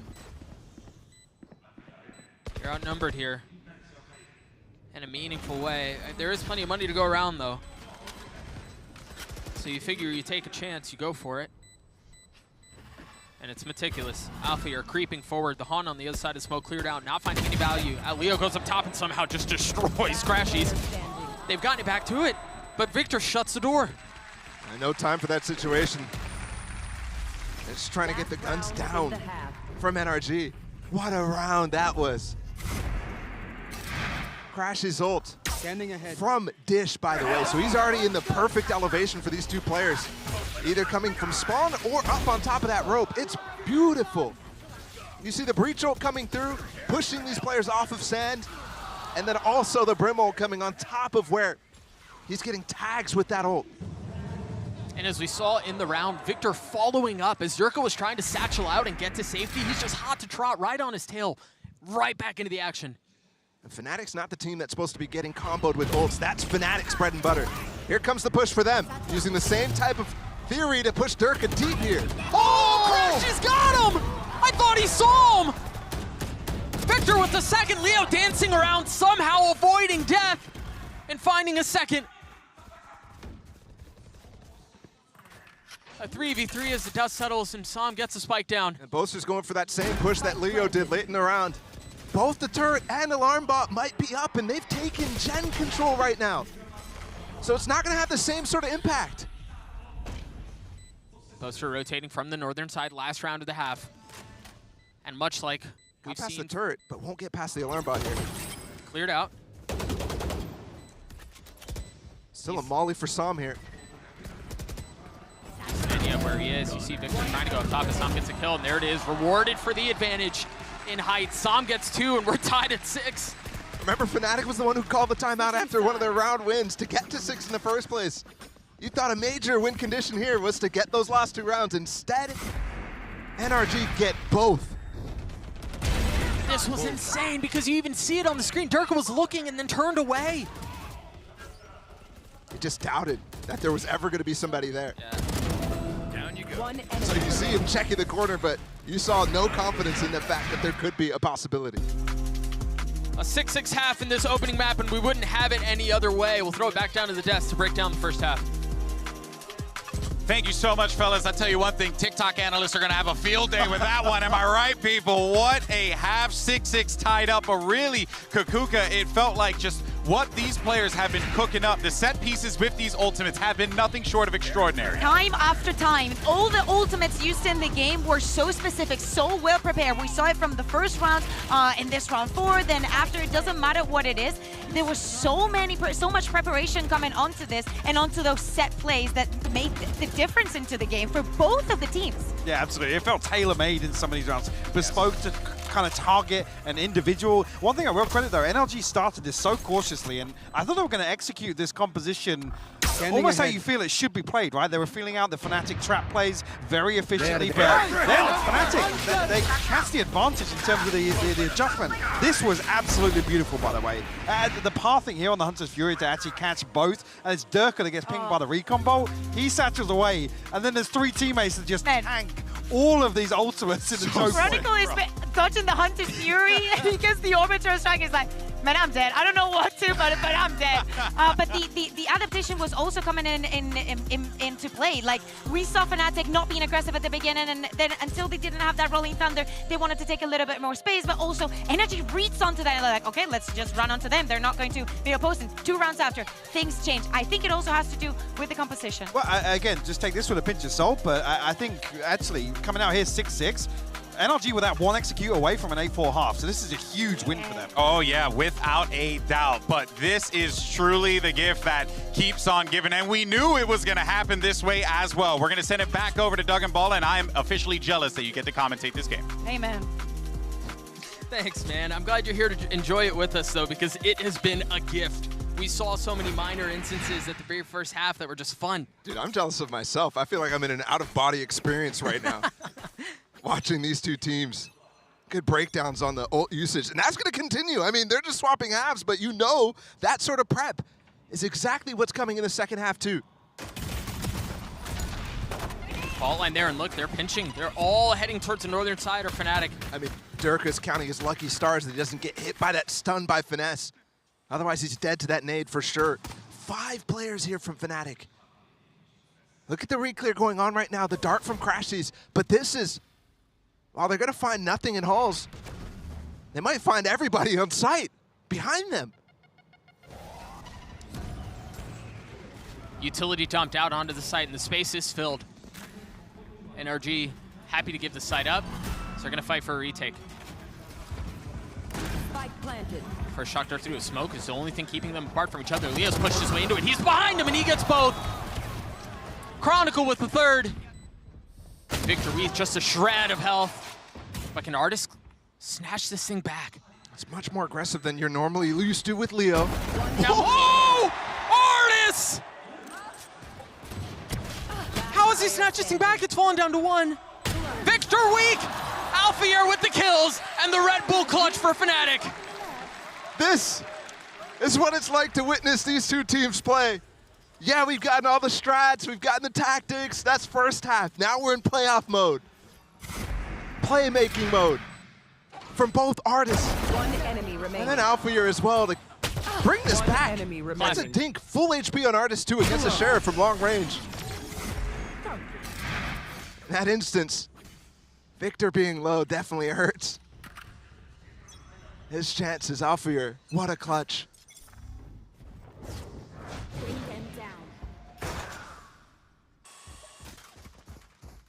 We've already seen instances of light by the rounds winning. Here's the classic from Fnatic. Funneling ult orbs towards key players here. Boaster buys the Marshal specifically to leave a gap in that Gen smoke. That does not, yep. Oh, he got the Bulldog. Was able to get it, yeah. Still maintains control of tower. NRG are slowly but surely on the prowl. Victor's taking the ropes, and Leo's going to be there to receive, and surely he's heard that at this point. Victor with no idea. And that's just crazy wild that Leo is in that position still. Just so unexpected. Leaving Finesse all on his own. And Boaster should be hunting now. Already gotten 2 kills in this round, 2 off his ult. Chronicle planted. Maybe because they made this slightly uncomfortable Fnatic. You don't go for the full farm. There he goes, creeping Canteen, just like we called. The stun is perfect for him too. Finesse knows he's hunting. He knows. Timing, though, well handled by Finesse. Just out of reach. Leo cleans him up. Fnatic take a 2-round lead. You're right, it was a little uncomfortable there, but they secure the round. And they eventually fall back into the, the win conditions of some of those anti-ecos, which is for them not just winning the round, getting Boaster's ults up in the bonus is key. He actually didn't even really need the kill on Finesse, by the way. He's still one off ult. Yeah. So I was thinking to myself, that's a great job by Finesse, but instead, no, it actually doesn't matter at all, that engagement. As long as Boaster dies, as long as he buys, okay. All right, let's see where he goes to get this orb right now. Alfear's gonna hold the turret out. Finesse and Victor are looking to trap.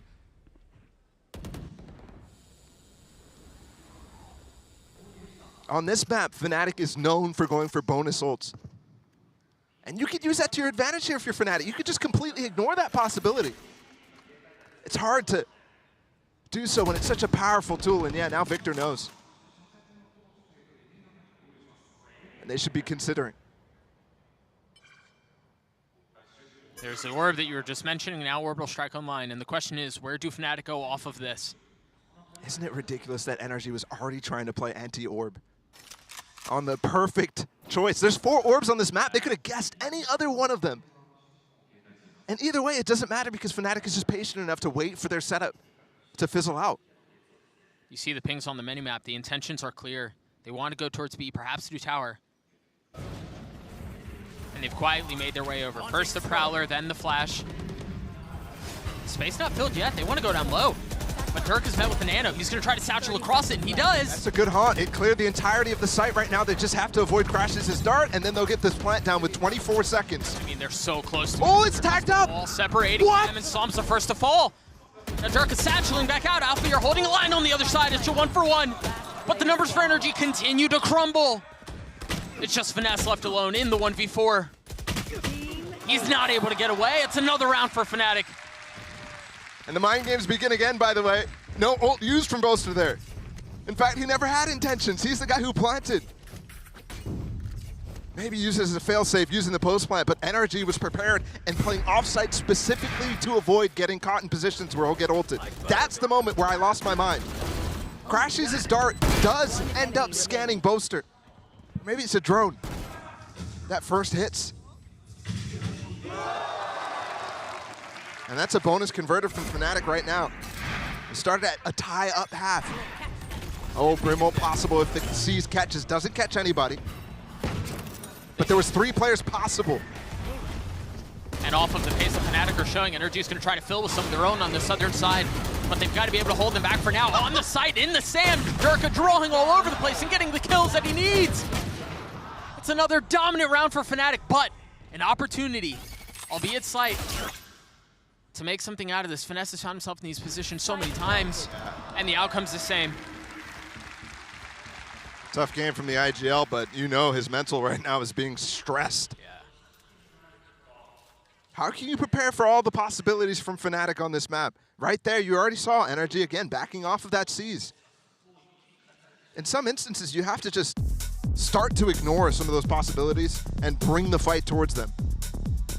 Test their deeper protocols. Fnatic, though, getting away with winning the bonus and converting that anti-eco without using any of these ults. And I think right now the comfort for NRG is looking, while pressing tab right now, looking at their own ult cycle. It's about to come up, and that will be a factor for them on this defense. The funny part is Crashes. I thought that was going to be such a big part of this defensive side for NRG because they stole this comp from EG, so I'm looking at what EG does in this instance. But he's so far away from being involved in that conversation of how to combo. This will become the swingiest of all swing rounds right now. What a game so far.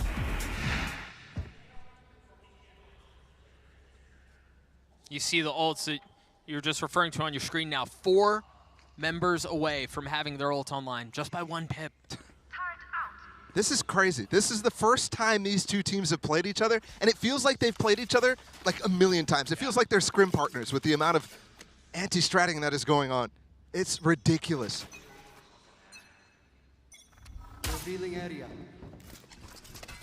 There's a dart setup. Nothing found. It does get Finesse's ult online. That's the entire intention right now. That's also so nicely done by Crashies at the opening of the round. A dart on the northern side, the drone on the southern side, and all of a sudden you can turn attention towards A. Now the problem is they're trying to deny some sort of space for these orbs that Fnatic is picking up right now. Dirk has now got his ult. Finesse is going to have to try to counter with his own. Oh! Another instance in which Dirk is not able to get it off. The orbital strike, Artist down low, falling. Side still held as Som finally gets cleared. Now the Nightfall Finesse, unable to hear a thing, but still trying to find one through the spam. A 3v3 for the site, no ults in play yet. The Shock Dart gets one. It's Victor who's close to his, though. Alfier is to Chronicle on the swing. Crashy's dead. Paul's controlled, site controlled, and Chronicle's just kind of doing it on his own. Finally falls to the nade. Showstopper, they're up close right now. He still has 2 satchels. And the Roomba. There's the first. Trying to get across, spotting one. Guessing on the second. Not behind that door. Swinging, not found. Fnatic get another. And Boast are starting to have some fun with the crowd too, the audience here. NRG have not won a defensive round there, and I honestly think that they did a decent job countering out the ideas from Fnatic here. The Showstopper gets canceled because Finesse is ulting at the same time with his Breach ult, which they collected early in that round. That's the moment where you're stunned up and naded in the corner while getting the spike down. My goodness. 5 rounds in a row for the attack. Insane considering how the first half went. Fnatic now have free reign. Boaster is brimstone opping. It's back, baby. It's back. Wow. On attack, no less. And he finds value. Of course he does. Showstopper from Victor. Not hitting its mark. We were having conversations about Kong Kong being the best attack side out. Boaster should be out of that conversation. Why? Because he's the only person to do this sort of thing. Just reminds me when he pulled it out in overtime back in Copenhagen. Another one for Boaster. They swing into him. Saw him on the trade. Finally the punish. Off your feet! That Rolling Thunder's very aggressive from Chronicle. They're in spawn. Oh, there's a line here for Alfred to follow up, and Som's full stunned. He's gotten 3. He's had himself a map. He may be the only bright spot on this side for NRG, but he has played well with the position, the potential to get more. Dude, they aware of Chronicle's route here. Oh, they have to be now. This would be backbreaking. Ness cleans him up. Woo! A response finally just in time before match point is possible here from Fnatic. I thought it was Boaster's op that was going to put them there. He's doing it again, guys. I'm looking right now at the spend. He's doing it again. I mean, he got 2 kills, might as well. And NRG is so focused on trying to deny some of these ult orbs early. They're peeking them. Let's make some chaos. I mean, it's a pretty decently considered idea.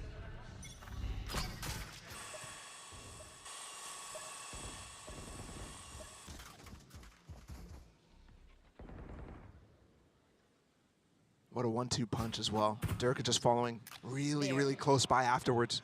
If he needs to satchel on somebody with Chronicle stun or anything like that, he can.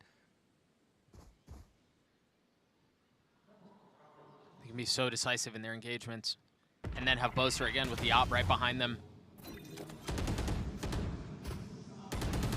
I'm looking at the lockdown to be a potential way to take this site, but no, I think Boaster just wants to ISO up. And they're finally taking an underpass control so Alfier can creep forward, and that's going to take some time, so still not sure if that is the entire intention. The thing is, if they overwhelm Artis up in tower, or up on site, all of that utility that he has currently protecting Som in the site is gone. But they're gonna go. And it's all just a delay. The orbital strike is gonna get Boaster out. Durka's going aggressive. There it is. There were questions around whether an artist would be overwhelmed, but he's able to keep them back for the first. Traded on the second. A 4v4 quickly turns into a 4v3, perhaps 2. There's just no real way for NRG to hold them back. It's been so labored. What? He's gonna get the kill. I can't believe it. At least getting that tag. 10 seconds for the plant right now. Nothing left. Still. Queen Chronicle is. That could have secured the round. I believe it did. I don't think there's enough time. There's not. Why are they in the open there? Looked away for a second and Crashes finds the angle. The amount of pressure that guy puts on whenever he ults is crazy. Chronicle thought for sure One enemy remaining. that he was safe. After that first pulse went out, he stopped planting the spike, moves away. Second pulse doesn't come forever. It misses, and third pulse still hits him somehow, where he doesn't have information for about 10 seconds. That's ridiculous. NRG needed a streak. That's 2 in a row right now. Their first 2. Artis has the op. But there's no challenge towards B, where he's currently sitting. Yeah, but he's getting droned on the angle. That's going to hold a lot of space right now. But yeah, you're right. Barely anybody here. It's just Som. And he's playing offside. He's giving it up. What do they have? Are they looking to play around the lockdown? Oh, it definitely could be a factor here, but also look at this double play up through drop 2. Afier's going to be able to place his right now. I think he's waiting for their own lockdown, so NRG might not just place it. They might just play against it.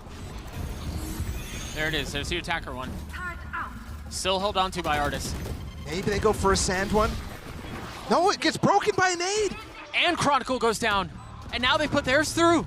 Victor is already satcheled out onto A. And it's planted in such a way, the lockdown in this case, that it's so deep right now. Dirk is just trying to get this nade off. It might actually count. Oh! Som got it all the way! He just held the defuse! I don't think that nade landed. We gotta see that again because it looked like it was lined up well. And also, how did they break that lockdown? I guess just coming through. Fnatic, for the first time, doesn't consider that as a possibility. Just coming through drop, just banks it off the wall. That nade is the best. The paint shells from Raze is the best util at breaking lockdowns. It is insane that we're having rounds come down to nades. Like a single piece of utility deciding crazy. things. Over and over, these two teams battling in a different plane of existence. They're battling between the two minds in the center of the stage. It's crazy. And I'm really starting to consider just the theory about Boaster opping in general, right? That was the second round in a row he attempts it. And the funny part is maybe there's value into it because if you're getting a lot of kills with the op, you're getting so many ult orbs up. Maybe not being able to close out rounds though. He's already had 2 this half.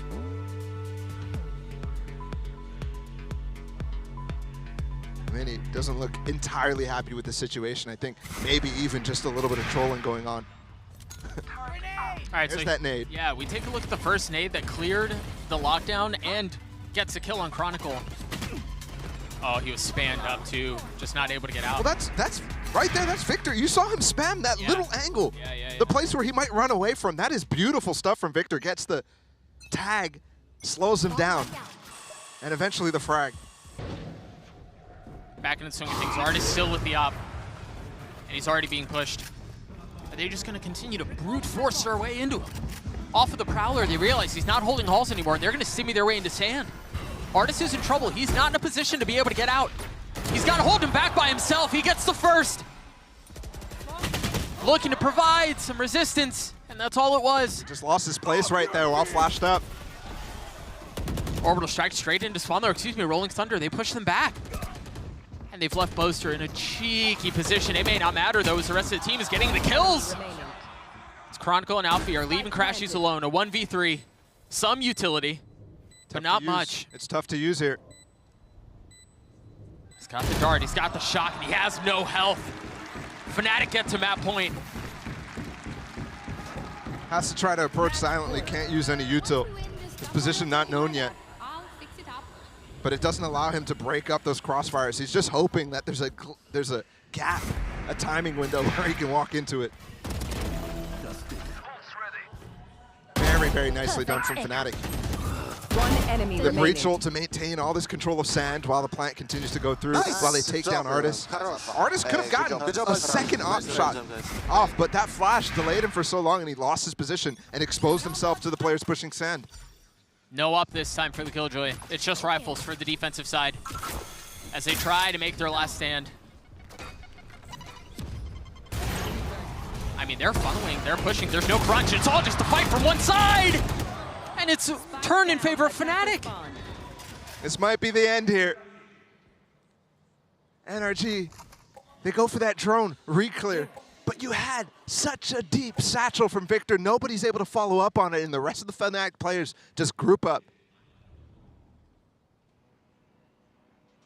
This might be it. 3 players for NRG, 4 from Fnatic. Fnatic's so cautious. This grouping here of Som and Crashies might be perfect, though. It was Durka who had the off a moment ago, just handed it off to Chronicle. Wants to use his satchel to take space. The one benefit for the defensive side here for NRG is that 2 of the 3 members that remain are on this site. Oh, Crashies is tucked here. Leo does have his Haunt, a Prowler too. They can clear it out. Som as a Molly. 30 seconds left. Crashies with some util. Are they gonna rotate? Oh, they're gonna go in through sand. They just don't have a ton of time here. And the Molly should be able to hold them off too. From one side at least. Assuming they identify where it is. Leo has been left behind. Crashies falls. All onto Som, again, who's had himself a great game, but he can't convert here either. It's just perfect from Fnatic, mauling out the last player on the site too, finding Crashies on the swing. They both got stunned by that breach stun from Chronicle. It's perfect. It really is. It's a little, I mean, it's not even like they're just trying to diff them with gunfights. Everything is so fastidiously considered. And it's clean. The first half was a brawl, but the second half felt like all Fnatic all the way, and they take Fracture 13-9. Absolutely it was. Only 3 rounds from NRG on that side. Can't be happy about that one. And once they got to defensive side, Fnatic is just, they go with those ults. They're the best at it. They control the cycle of NRG. Yeah, it lost 3 rounds in a row from NRG, but those are the only ones. And once that cycle disappeared, once it fizzled out, Fnatic just come straight back to end this game. Bonus conversions. I mean, everything was there from Fnatic. And all of a sudden, a weight lifted from them because yeah, sure, when they were talking to you coming into the arena today, it doesn't feel like they really thought this was any sort of different of a game, but we know, I mean, we know the situation. This is the first time they played this team. This is their opportunity to go back-to-back in 2 global tournaments in a row, which no team has done yet. And they haven't been playing, so they just don't know where they stood in comparison to the field, in comparison to the group stage teams and everyone else who played their first playoff matches yesterday.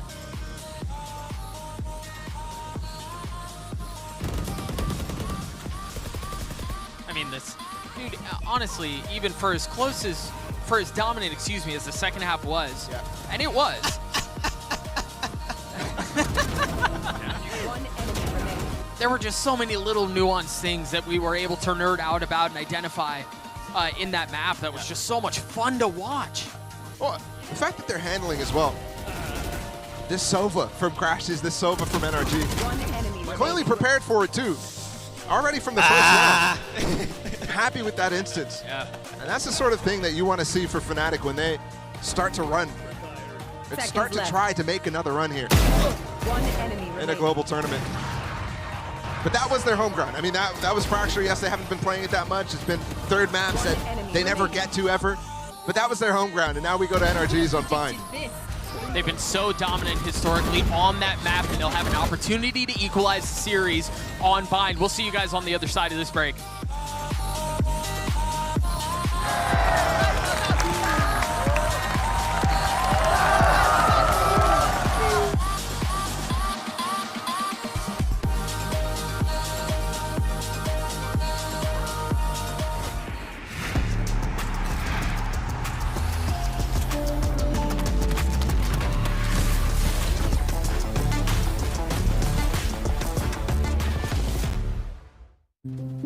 Have you ever asked yourself after a bad game, what am I missing? Or sought help from impatient friends? Or browsed desperately for answers that only bring up more questions? Your self-doubting days are over with Discovery, the first game-focused AI. Discovery is trained on the world's leading esports athletes to be your everyday personal coach. That's right, Discovery can help you improve your gameplay by giving you tips and strategies to take your game to the next level. Get started at aimlabs.com/discovery.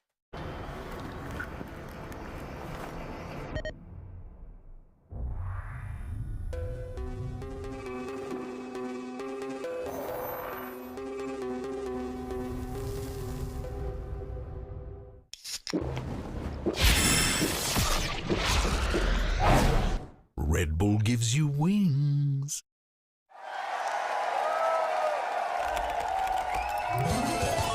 Red Bull gives you wings.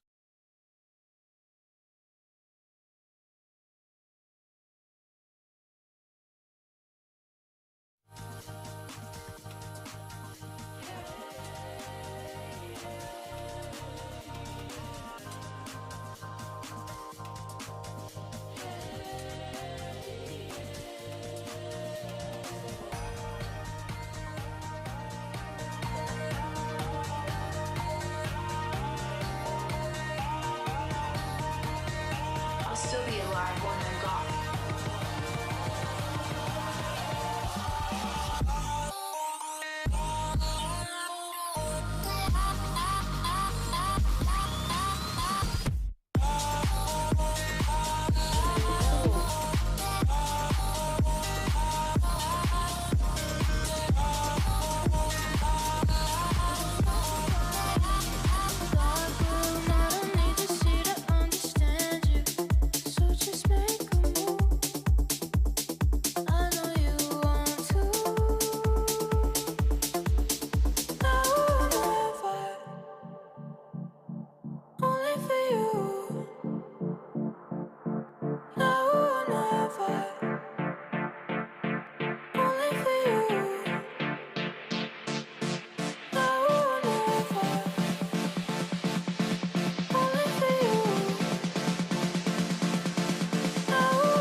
It's a great start for Fnatic here in Tokyo Masters. I'm joined by their coach, Minnie. Now, Minnie, how much did the change of their comp of Sova Raze affect your game plan?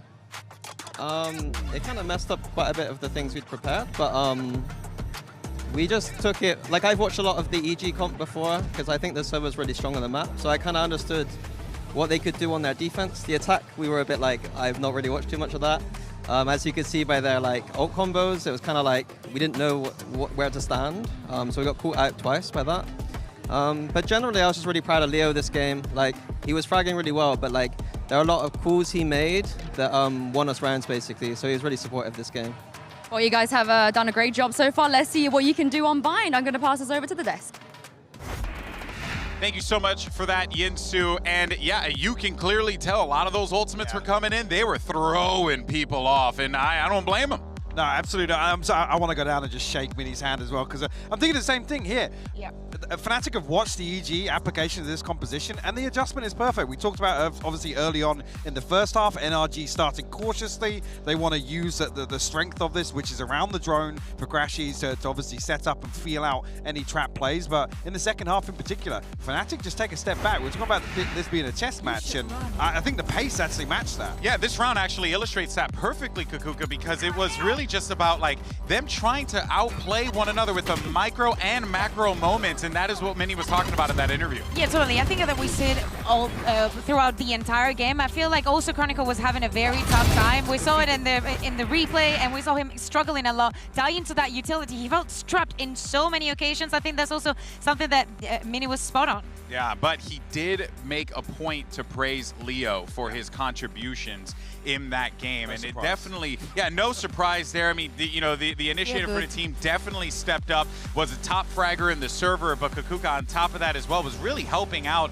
the team to just get valuable information that they needed. That's, you just described Leo, like there's no other way that you can talk about him. Is two things: not dying first, and second, a utility usage that is top level, probably one of the best, if not the best in the world. He knows that it's not about him, but he will also go on the flank with you. I think he was doing a beautiful work with Alpha of understanding where their plays in the round. And Leo's value goes up in games like this where, Fnatic have to satisfy both sides of the coin, right? Playing with pace, slowing things down, playing reactively and looking for reads. Leo is the constant. He can always satisfy both styles that Fnatic like to apply. Of course, you're taking a look here at the Aim Lab shoot around. It's Leo's POV, but gives us an opportunity to continue to talk about this Fnatic team and what we saw there. They were tested.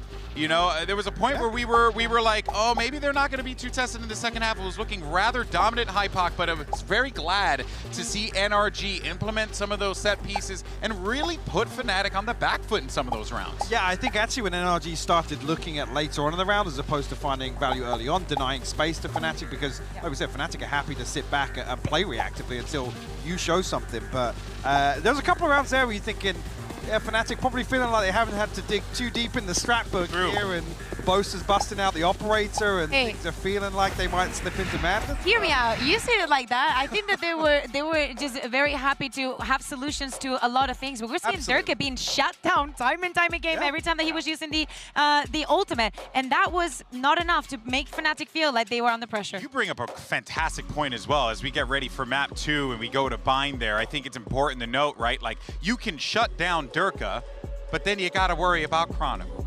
And then you got to worry about... And Alpha on the then you got to worry about Alpha. The coverage... You got to worry about Boser with an operator. Boser was great on this map. I was looking at him. You could definitely tell that he belongs on the stage. Yeah, absolutely. I think as well that he's talking about no pressure and we're going to go out there and have fun. These are the sort of maps where you see actually, yes, scoreline aside, Fnatic stretching their legs a little bit, having a little bit of fun on stage. Yeah, and look, right now is the time to have some fun. You got that big 13-9 win, but I'm very curious to see what's going on over in the NRG camp. We actually have Chet standing by with Yinsu. Before we head to map 2, I've got Chet here with me, the coach of NRG. Now, Bind is a very strong map for you guys, but was there anything that Fnatic did on map 1 that you feel like you guys have to be on the lookout for map 2? I just feel like Fnatic was pretty proactive. Like, their defense was like a lot flank, so maybe we can expect the same on Bind, but I think we just have to be more decisive in how we want to play and take certain parts of the map in the mid-round. All right, thank you very much for joining me, Chet, and best of luck. Fascinating there. Take more control of the mid-round, but also...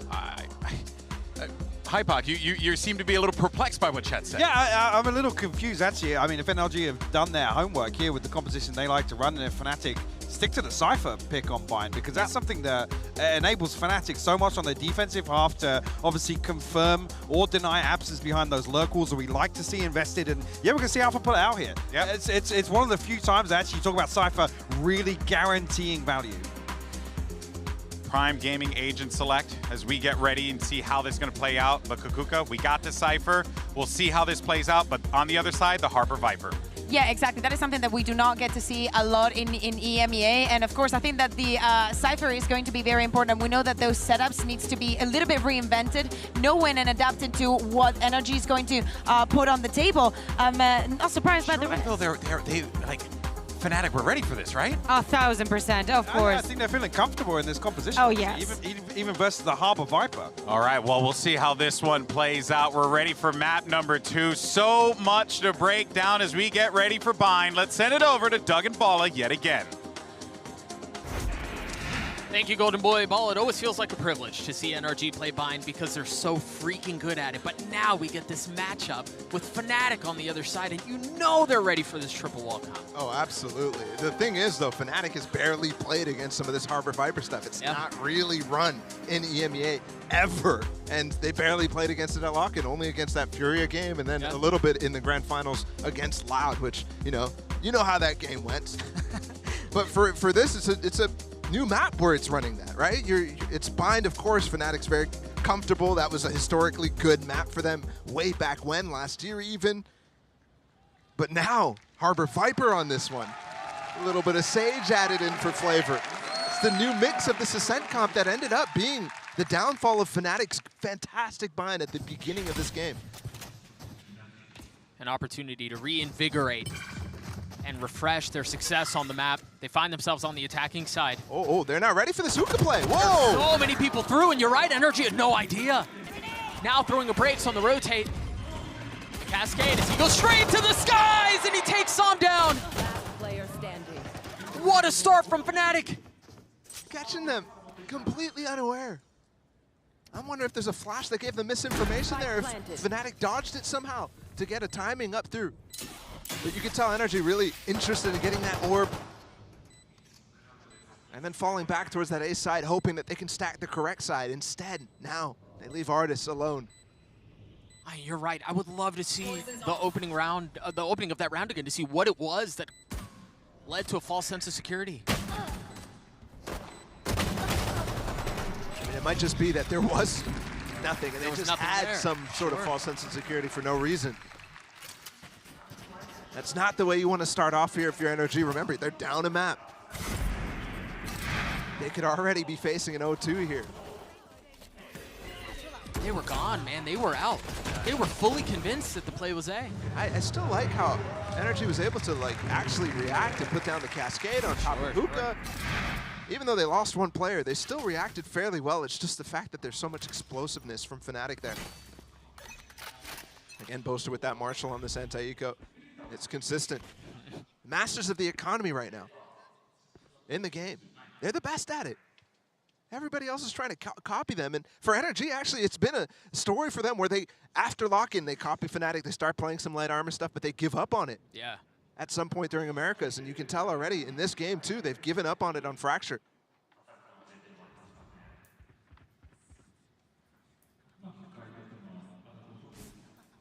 Three from Energy, pushing into showers. Boaster's waiting on the other side of this wall with it. That Marshall, trained. Nothing but a green line keeping him back. Boaster getting peppered, has to tuck tail. Good attempt at the re-clear, just to challenge Boaster, though.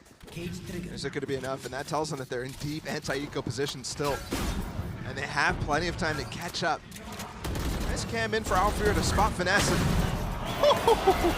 It was so well set up from NRG, given the fact that they had a late rotate. Som puts his wall, but Durka's already passed all of the utility that's intended to deny the push. And look at this double molly too. Boaster from way far away, Chronicle as well. Completely denies this high tide take from Som. He was the only one close. And the rest of the players, he's trying to hold on to that space for them to flood in behind him. Instead, they can't get anywhere near. I mean, look at him now. Energy are stuck in spawn. Yeah, they're just hoping to die to Spike eventually. Yeah. Heal up, squad. And Durka's starting to hunt, you can tell. He swapped the Marshall too. Boaster picks up the Vandal. They're masters at this. He has plenty of time to chase still. There. 3 points away from having the ult online. That's a nade. Where's that cam? A cheeky cam Yeah, looking to spawn. Yeah, that's crazy. Durka, still close. Cam to support, it's crazy. Oh, go back. He dies. but he does get one step closer to having the showstopper. Any engagement's good there. Yeah. That's why they buy that Marshall, just the 900 credits, really not a big investment. Still fantastic for the one-tap body shots on Anti-Eco. But still so well considered for them to switch off and exchange weapons so that you aren't potentially giving a Vandal over, yeah. Go kill my son. He's doing it. Sounds like the Emperor. I got yous, okay? Go forward and kill.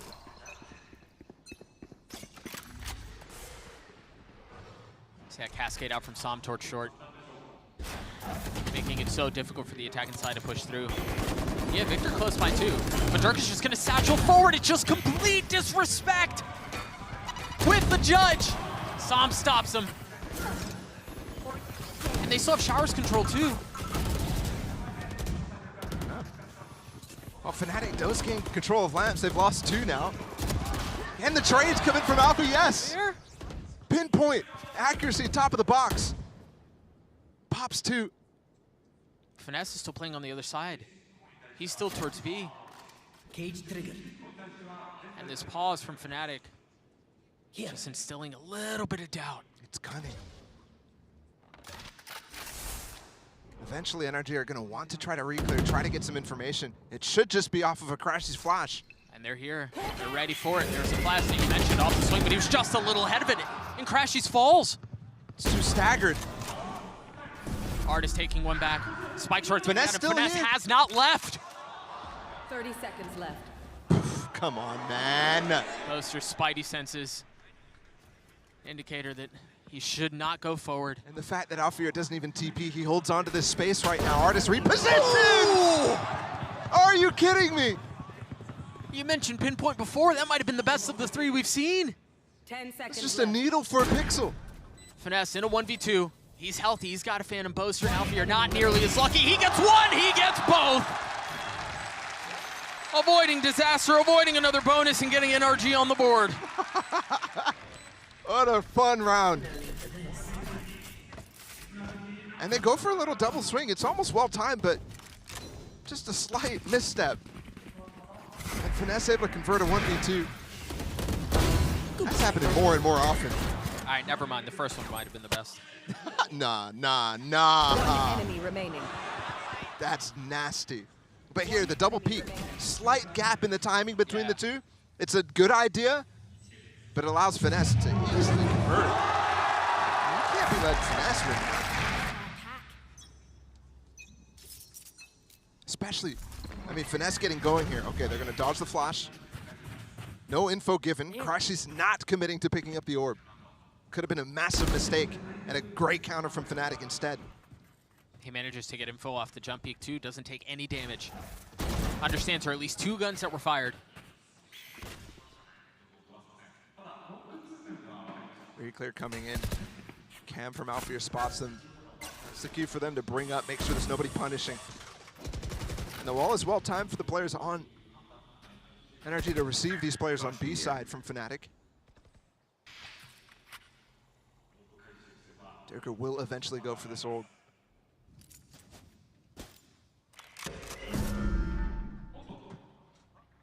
The face of the flash, he jumps through the telly. Well, fact says he was left alone as one, so had to be ready. You already saw him tucking into that corner so he could easily backstep. Now he's ready to join the hit, and he has both satchels. Alfir's on the prowl in Showers, but there are 2 players here. In A, Som being one of them. Chronicle the first to fall. Victor on the swing is great. And then the nade to try to deny the plant. He's still around. He's still healthy. The spike still hasn't made his way out of the site. Boaster's gotten it down to a 1v2 though. But he's just so weak. He might have the info. Remember last round when he TP'd, Finesse was all the way back. 10 NRG seconds always leaves one. He just needs 1 kill here. But Artist is actually, he's already shown up and he's got a judge. Pretty crazy that he gets the plant down. It is. There's the flash. He knows where he is. Crashies cleans it up. Fnatic are just diving through that high tide, which is a fantastic one from Som. Once that wall comes down from Fnatic, their intention is to leave lamps, take the front of sight. In the last time they took that A side, they actually pushed into lamps. This time you see Dirk's position. The molly's on the back of truck, trying to deny. Enemy remaining. But Psalm's High Tide cuts it all off. I'm very surprised. Maybe it's a time pressure there from Fnatic. All the messing around on the other sides of the map. That causes them to go forward. Two Bulldogs. They're definitely buying into this, despite losing 2 in a row.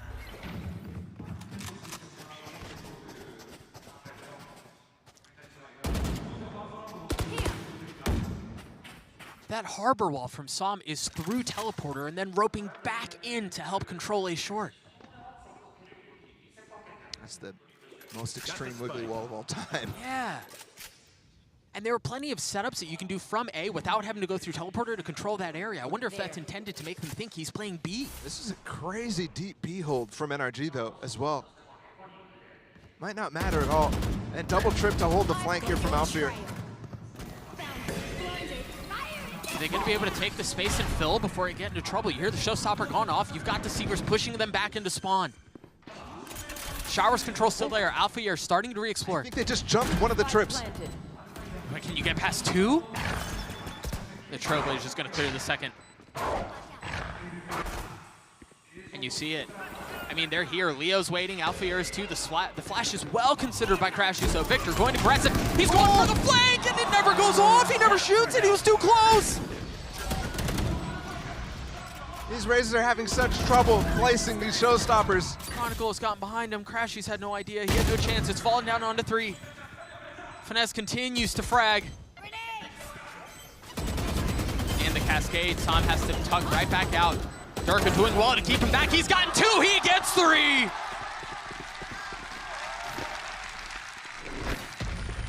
It's too easy down the line there.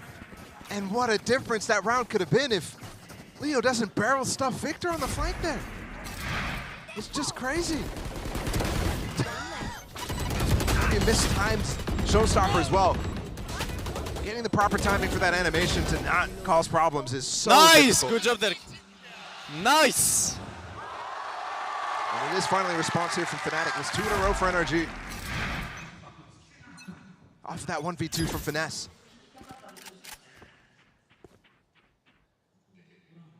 Two stingers and then pistols. And that's all it is. They've tucked Victor and Hookah. But do they dare go that way?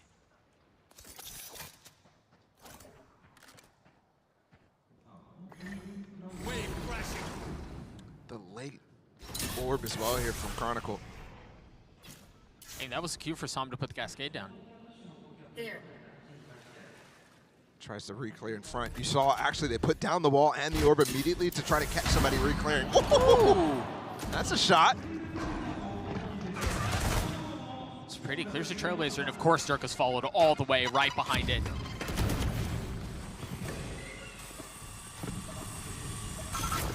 They've gotten some control of the U-Haul. But they're starting to step back, and Energy want to take the fight. Remember, they have lighter weaponry. They want to close the gap. They want to get in their faces. Can they stop the attack here? Fnatic so far up. They have Showers control. They have U-Haul control. Left. I mean, it may not look like it. They have full sight control, too. And once again, the defense looks like it's at a loss. Dark is just playing with this food right now.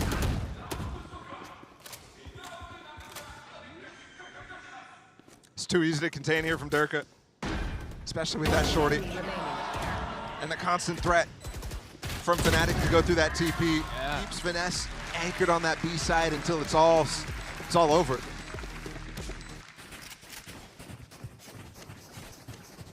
NRG right now, not quite able to really hold on to this short. Sam is usually so good in this position. Goodbye. Usually such a phenom in laps at getting multi-kills, but you can tell Durka doesn't even really want to fight until super late. Just holding that space, making sure that they get the plant down, making sure they can start to take the rest of sight. With the info too. Watching this spot.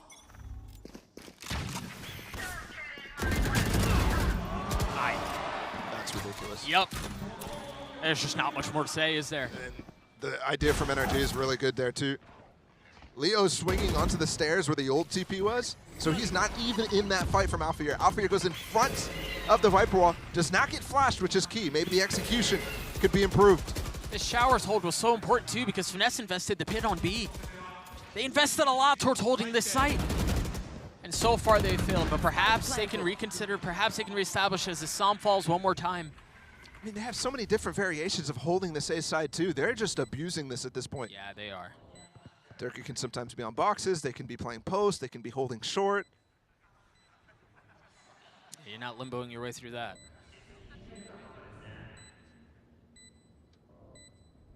You imagine a timeout. It has to be on the cards here pretty soon. Definitely. Because Fnatic, you're right, they just continue to pound A. And just exploit the defense. Last player standing. We've seen good halves from NRG on this map on both sides, so not quite getting worried anywhere about keeping this game close. Fnatic is putting on a masterclass though. And eventually that conversation will start about how much is too much. There was even a flash setup from Crashies through teleporter to help that fight. But it slightly missed. Yeah. Alfear complete, either he dodged it or I don't know if it was just wasn't ahead. perfect. Yeah.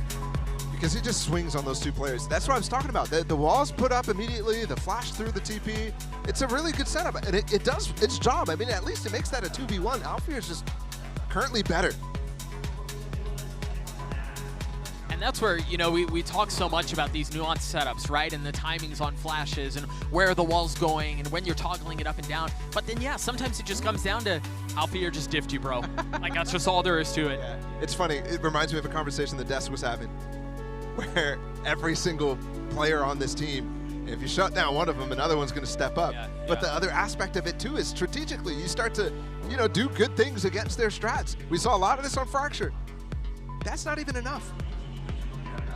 And when it starts to falter on both sides, I mean, good luck. Yeah. This team that has showed up today in playoffs absolutely deserves to be put in contention. Obviously, they already were heading into this, but just doubts about whether they're going to put in new things, whether they're going to be able to actually make a sprint at this.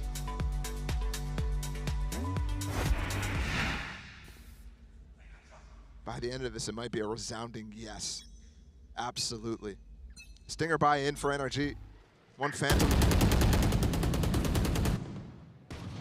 In the hands of Finesse. Similar setup from Psalm. The one small difference I'm seeing here is Finesse's wall. Watching this spot.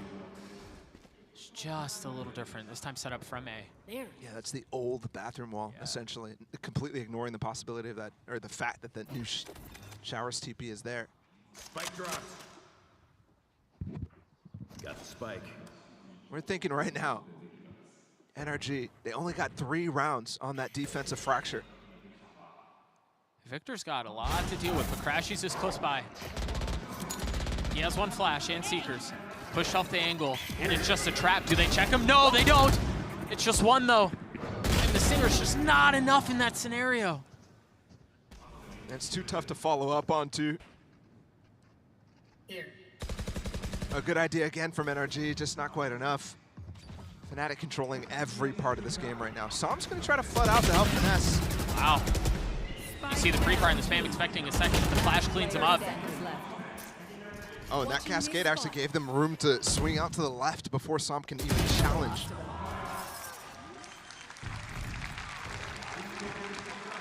Fnatic starting to wonder but this might actually end up being underwhelming of a challenge.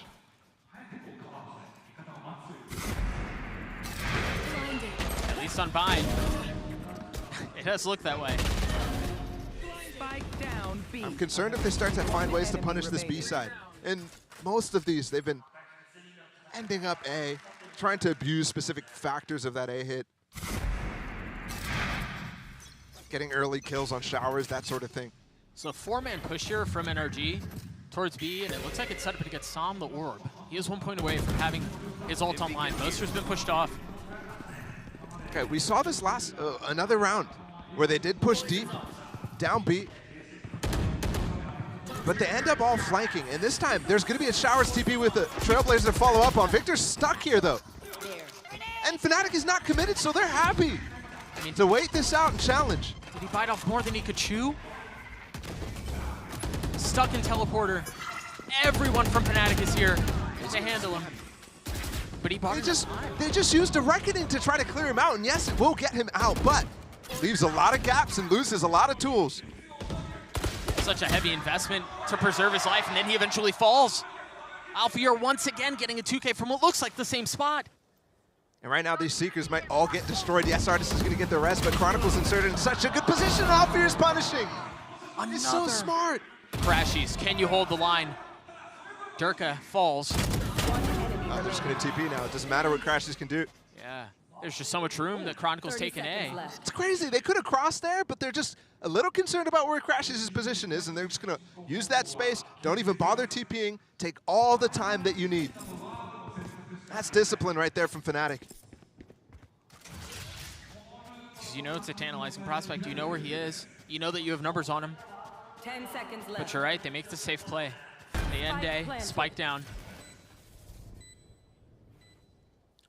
Boaster's already considering the spawn flank. Of course he is.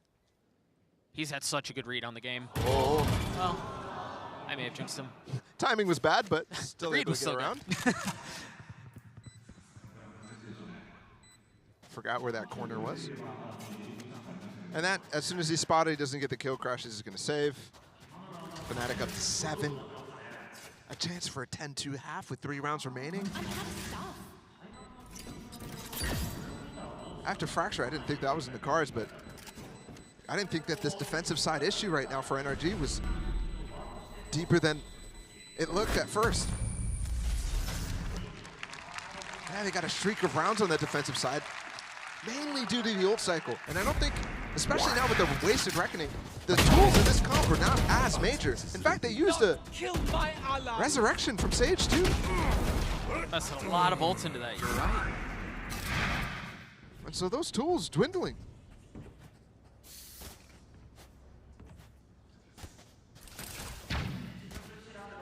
By the way, Fnatic too, displaying, I mean, immense prowess on this attacking side, of course. Maybe that's just the reason why NRG's struggling right now. Hard to deal with the multi-pronged approach. These defaults are good when they end up going dry walking up short with the Viper Wall. That's fantastic. And Alfier is hitting every shot when he's pressured. Yeah. I mean, every single one. And the crazy thing is, they're not having to change very much. And so I'm already using not only the high tide, of course, that you want to use. Oh, hold on, 2 players up close. They're reclaiming. Chronicles in trouble. It's barely out. It's just light weaponry. Yeah. And the funny part, Crashies, while you might be surprised to see him there, this is like the 4th round where they're there. They're just not able to get anything done. It's another deep cascade in short, and then the high tide right behind it. They want to go forward. Look at how much they're investing just to slow down, just to keep the Fnatic attack at bay. I mean, that's important. They just wasted a few mollies on that one. He's going to be able to get anything, no. Dirk is too high, Boaster's too low, and the health is too short. The nade in the lap of Sam, forcing him to swing out now without damage being taken. 30 seconds. They're rolling them. They're just rolling them. Yeah.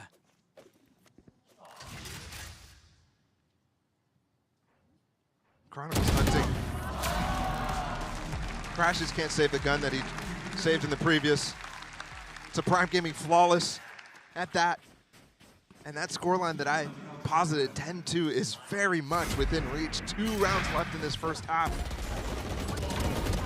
We've gone from Fracture, an insane battle of the minds, to NRG being faced with potentially immediately an incredibly difficult comeback in the second half. Even at this point, you already should be calling it a comeback if it comes to fruition. And then depending on how things go, the fact that we just saw NRG invest their 2nd timeout. Right, so they're going without him for the rest of the map.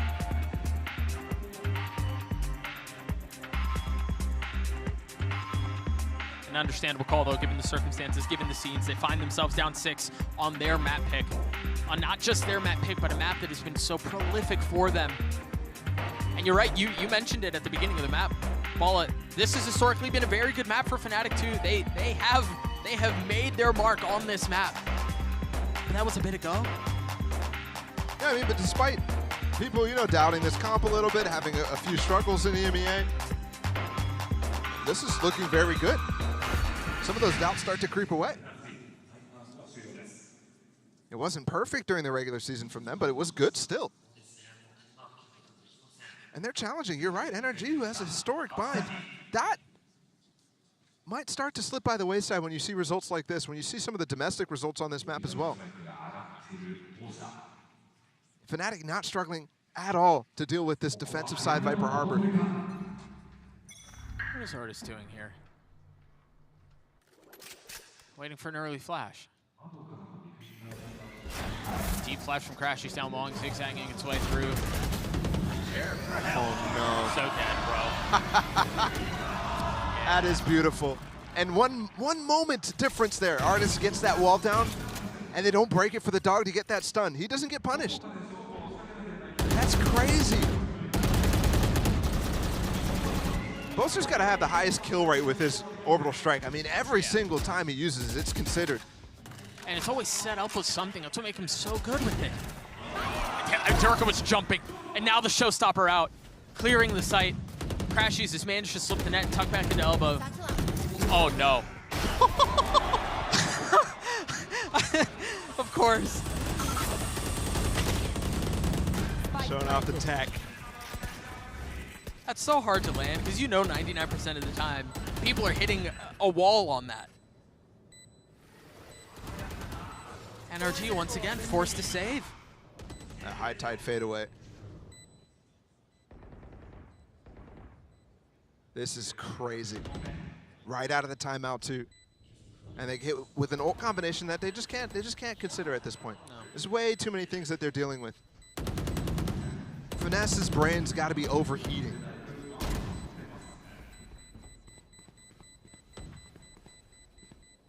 On Fracture, I mean, it was such an awesome battle to watch the two. But since that second half, yep, it's been crazy. Last round before the switch. And I don't even really feel like Fnatic on this map is particularly caring too much about the specifics of NRG's play. Yeah, they're reacting to it. They're falling back in instances, but this is so nice. And this is a page out of NRG's book. Yep. In my mind, NRG's the guys who consistently got value out of Trailblazer stunts from the Sky Dog. Ults like that, you see NRG do all the time. Fnatic, though, There. what a streak. 7 rounds. Unreal. Everybody's going to get a chance at this op. Yeah. On this attack side. Handing them around. Chronicle had it, Durka had it, Boaster had it, Alfier. Leo, it's your turn next. Oh wait, you won't even get another chance. Yeah, poor guy. Unless they hand it off mid-round. Really min-maxing things here. It's just so ominous what you said a couple of rounds ago. The fact that there's a 10-2 is a very good reality. We find ourselves on the precipice of it. Showstopper up top. Oh! Wow, where did that go? Crashy still gets a kill. Went way over top that ramp. Does anyone scoop up the op? No, they're leaving it. Yeah, and the late orb is actually going to kind of tell you what's coming right now on the side of NRG. IGL's battling, and the gun fight goes in favor of Boaster. Finesse didn't have his gun out. Spam through it once again, a complete disrespect of Som's utility. They're just fearless in pushing past it. It's just so well considered. Everything is flawless. Everything is perfect. That pit might be a little early here for Fnatic, though. Never mind. Boaster's fragging. Boaster's farming. Meanwhile, NRG, they've been squelched. They've been suffocated. They've been stymied. What a stomp. 10-2. When I first started bringing that up, I didn't really put it in my mind that it was a real possibility. I thought, okay, yeah, maybe. And they just convert in such an, I mean, it looked effortless. One enemy remaining. Absolutely effortless. It's going to be an almost impossible ask for NRG to bring this thing back, but Golden Boy, do you think they can?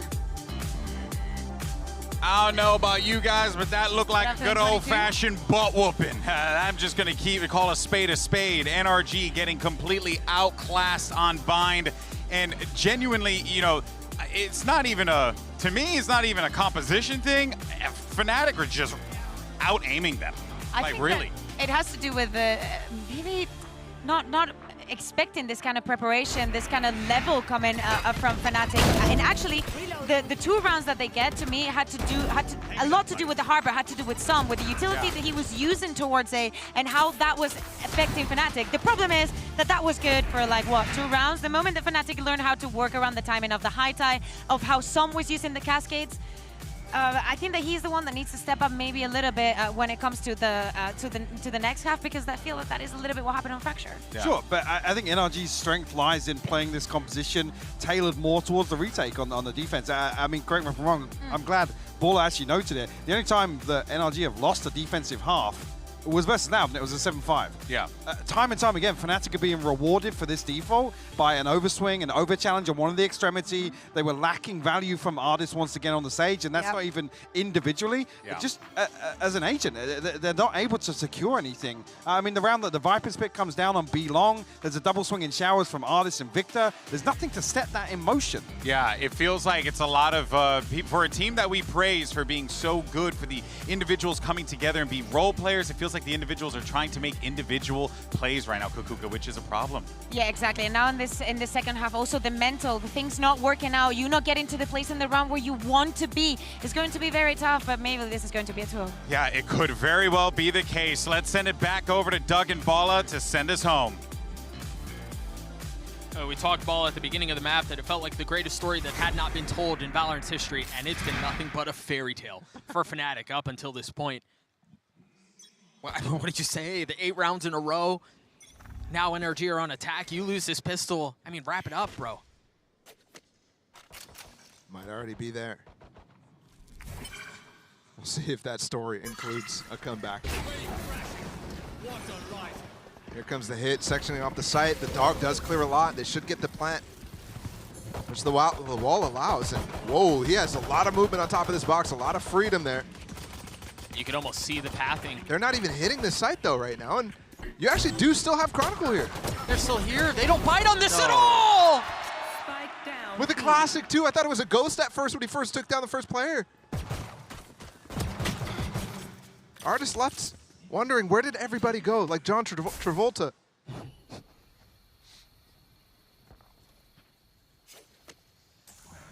I mean, NRG try to run what should be a tempting fake. And Fnatic just so disciplined, so well considered. I mean, they kind of bit. Okay, the high tide actually cut off the spike, but Molly's come in. It should outlast it. And they put the Trailblazer right in front of it too to clear it. Dude, Fnatic are playing borderline perfect Valorant. He got it, he's escaped. No, he didn't. What? I thought he got it. It must have been so close. He felt like it was on top of it.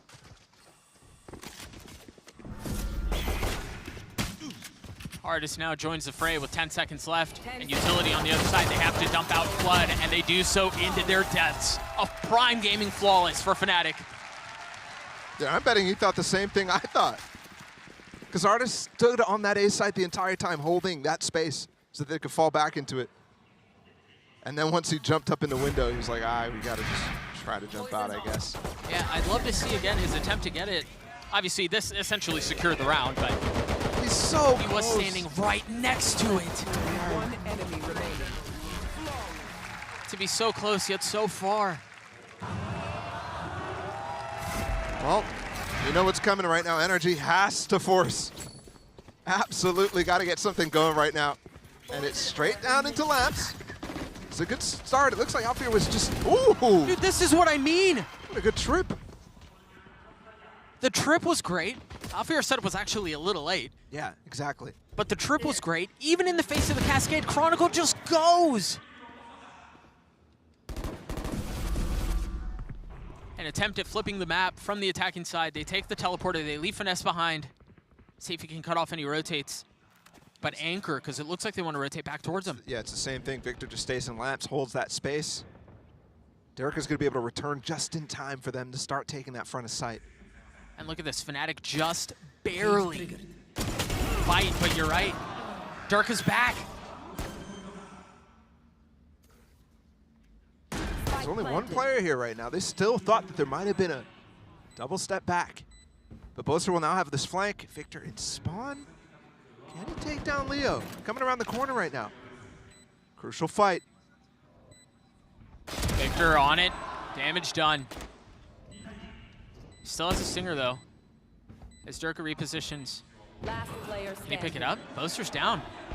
They're going to be able to convert this for us unless Durka wins a 1v2. The tap on the spike, the reposition.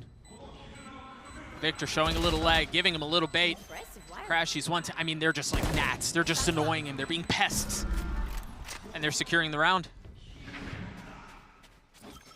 Upgrade to a Bulldog for Crashies too. Off of Boaster's body, down short. They needed it. And they got it. That's 3 light buys. Well, that the full force right there, obviously, but the only thing they can buy is stingers. Yeah. That's 3 light buy wins for NRG so far in this series. If there's one thing to walk away with after it, maybe that's the success point for NRG, which isn't really a major part of their toolkit overall. Last year, they were one of the few teams who really just never bought any sheriffs. They just always stuck with classic ecos. Oh. Push through Hookah right now. Big clash. The flash, the turn! That shot was gross! That's got to be an accident. When you're down 11-3 though, better lucky than good, I guess. Maybe playing against Fnatic overall, better lucky than good. Yeah. Maybe that's not even enough. It's ridiculous. These guys look just so strong. High cam, spotting the lurk through the orb. See that attacks that wall from Sam, and the cam's above it. Wall's only one spotted, but you know here, given everything else that you're hearing, where the hit is. See the flash through, they want to try to fight back sight, and they managed to get what they were looking for. Alfier Sheriff. Oh my goodness, like this? With the neural theft, he knows where he is and he pushes, but Zam's there to greet. Yo, I can't believe he goes for that with 1 bullet. Low-key, I do. The guy's been hitting almost every shot, so yeah, gotta respect it. Here's that first, I mean. Nah. Spike planted. New patch, that won't happen. That's just crazy. Oh, that would have been one of the clutches of the century. Yep. I don't care what game, I don't care where. That would have been insane. NRG managed to white knuckle their way to 4 rounds. But it's still so comfortably in favor of Fnatic. There's no stress at all for the Fnatic players. And they're chilling. They're as loose as can be. Alfier 2 has been the star on this map. Anytime there's a chance for NRG to get back into it, he's the guy who's shutting it down, almost did it again. Multiple 3vx situations that Alfier was a part of on that first half. And you need to be using that dog to get up short. There's too many trips to get through. They're up in U-Haul. Victor taking care of Durka. That was off the Trailblazer setup. Yeah, they pushed him through, but he just kind of ran out willy-nilly, not expecting them to still be in the default setup. Just gives advantage here for NRG.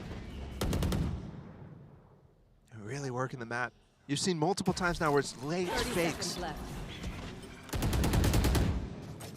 Sam grabbing the orb. And now dumping Util. I've got your trail. Leo's playing to get walled up. No. He doesn't actually go for the wall. Artis made a misclicked. There's a slow on top. Artis! He's pushing right into him! Wait, what just happened? With 10 seconds left, I don't know that NRG are going to be able to get out. He just had a meltdown. Alfier still here! And Alfier gets 2. Chronicle gets the last, and that's series point for Fnatic. No, but Doug, what just happened? That's your job to describe, man. Artist just had a mental breakdown on stage. The Sage Wall comes out, and then the self-slow as well. They're just spraying him down. On top of that, running through the Viper Wall. Look, what is that wall?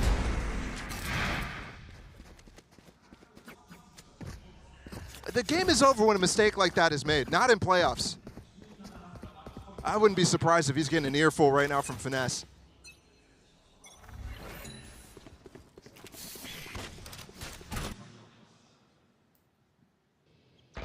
Final attempt here to keep this game alive for Energy. Final attempt where it has to be. 8 rounds in a row. A scattered by, Salmon crashes with the weapons. Trying to consider how to break this Cypher setup. They already break the camera, not any of the trips though. And unfortunately for them, Crashies is starting to creep up, but he's got one of the Vandals, so he can't really spend time breaking with the Trailblazer. Chronicle's positioning is just perfect. Just around the corner, understanding that if someone gets up in the box, he'll have the sightline on that. Victor's going aggressive for him! What on earth? I mean, it's over.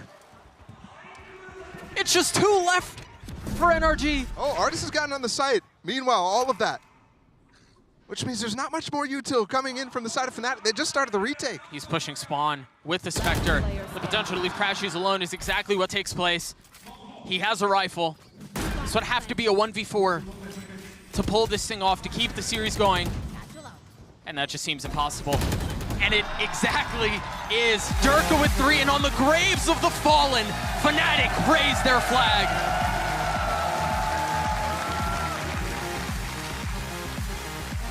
That simply looked way too easy. That bind looked way too easy. 13-4, a 10-2 half. You're not supposed to have dominance like that against a storied team like NRG. And you're certainly not supposed to have it in your first showing against the reigning champions. It'll have to be a lower bracket run for NRG and the NRG faithful. They've been there before, but recovering from that is tough. Knowing if they want a chance at this, they need to come back and beat the team that they just lost to here. Fnatic definitely look poised to go crazy.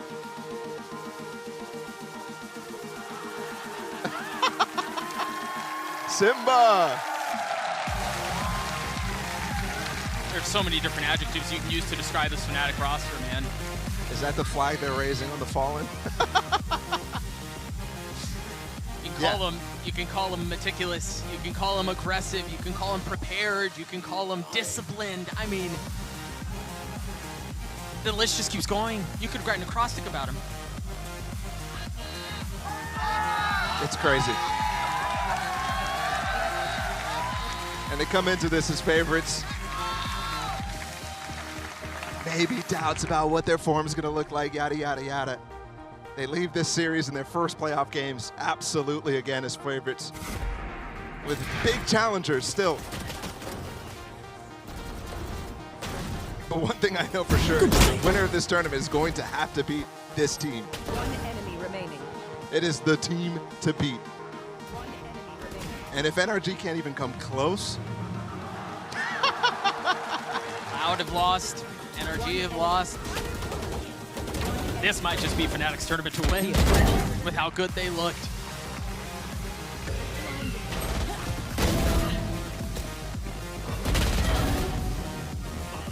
Chronicle was insane, Alfear was insane, all the players stepped up. Not that anybody was concerned about anybody on this team, but Durka continues to look as one of the most flexible star duelists, right? A lot of other teams still struggle because they don't have a star duelist that can play both Jet and Raze, but Durka fills all the boxes for that.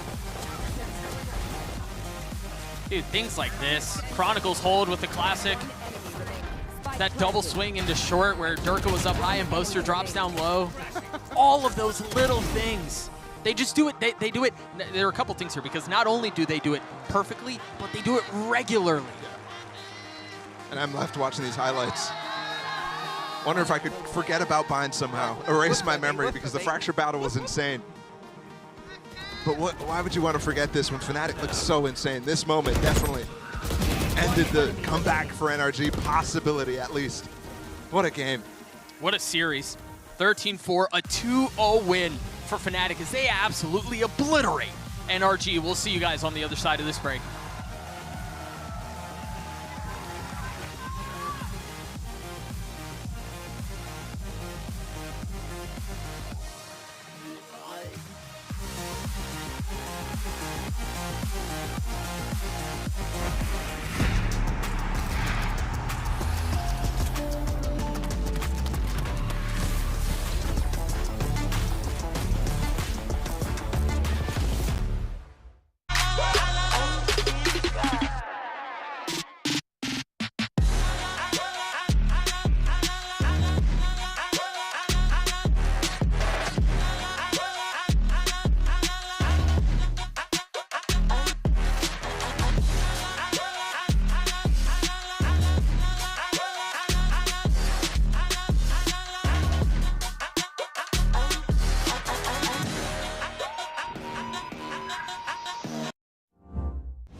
This is Sadie. She's on Verizon, and she has the new My Plan, where she gets exactly what she wants and only pays for what she needs. She picks only the perks she wants and saves on every one, all with an incredible new iPhone. Get iPhone 14 Pro on us when you switch. It's your Verizon. Red Bull gives you wings.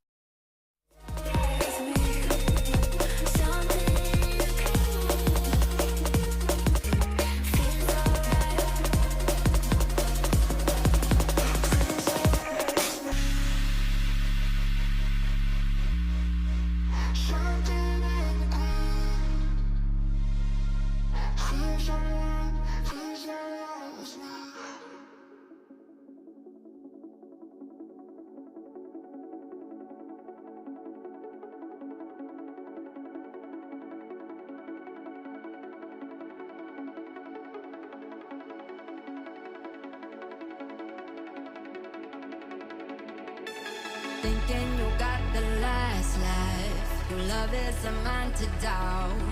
It's true, I can live without you. I've a day in and I'm down in the city. We're done playing around.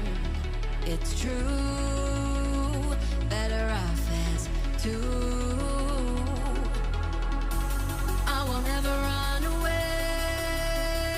I need to stay, holding on to the air with every breath I take. I will never run away. I need to stay, holding on to the air with every breath I take.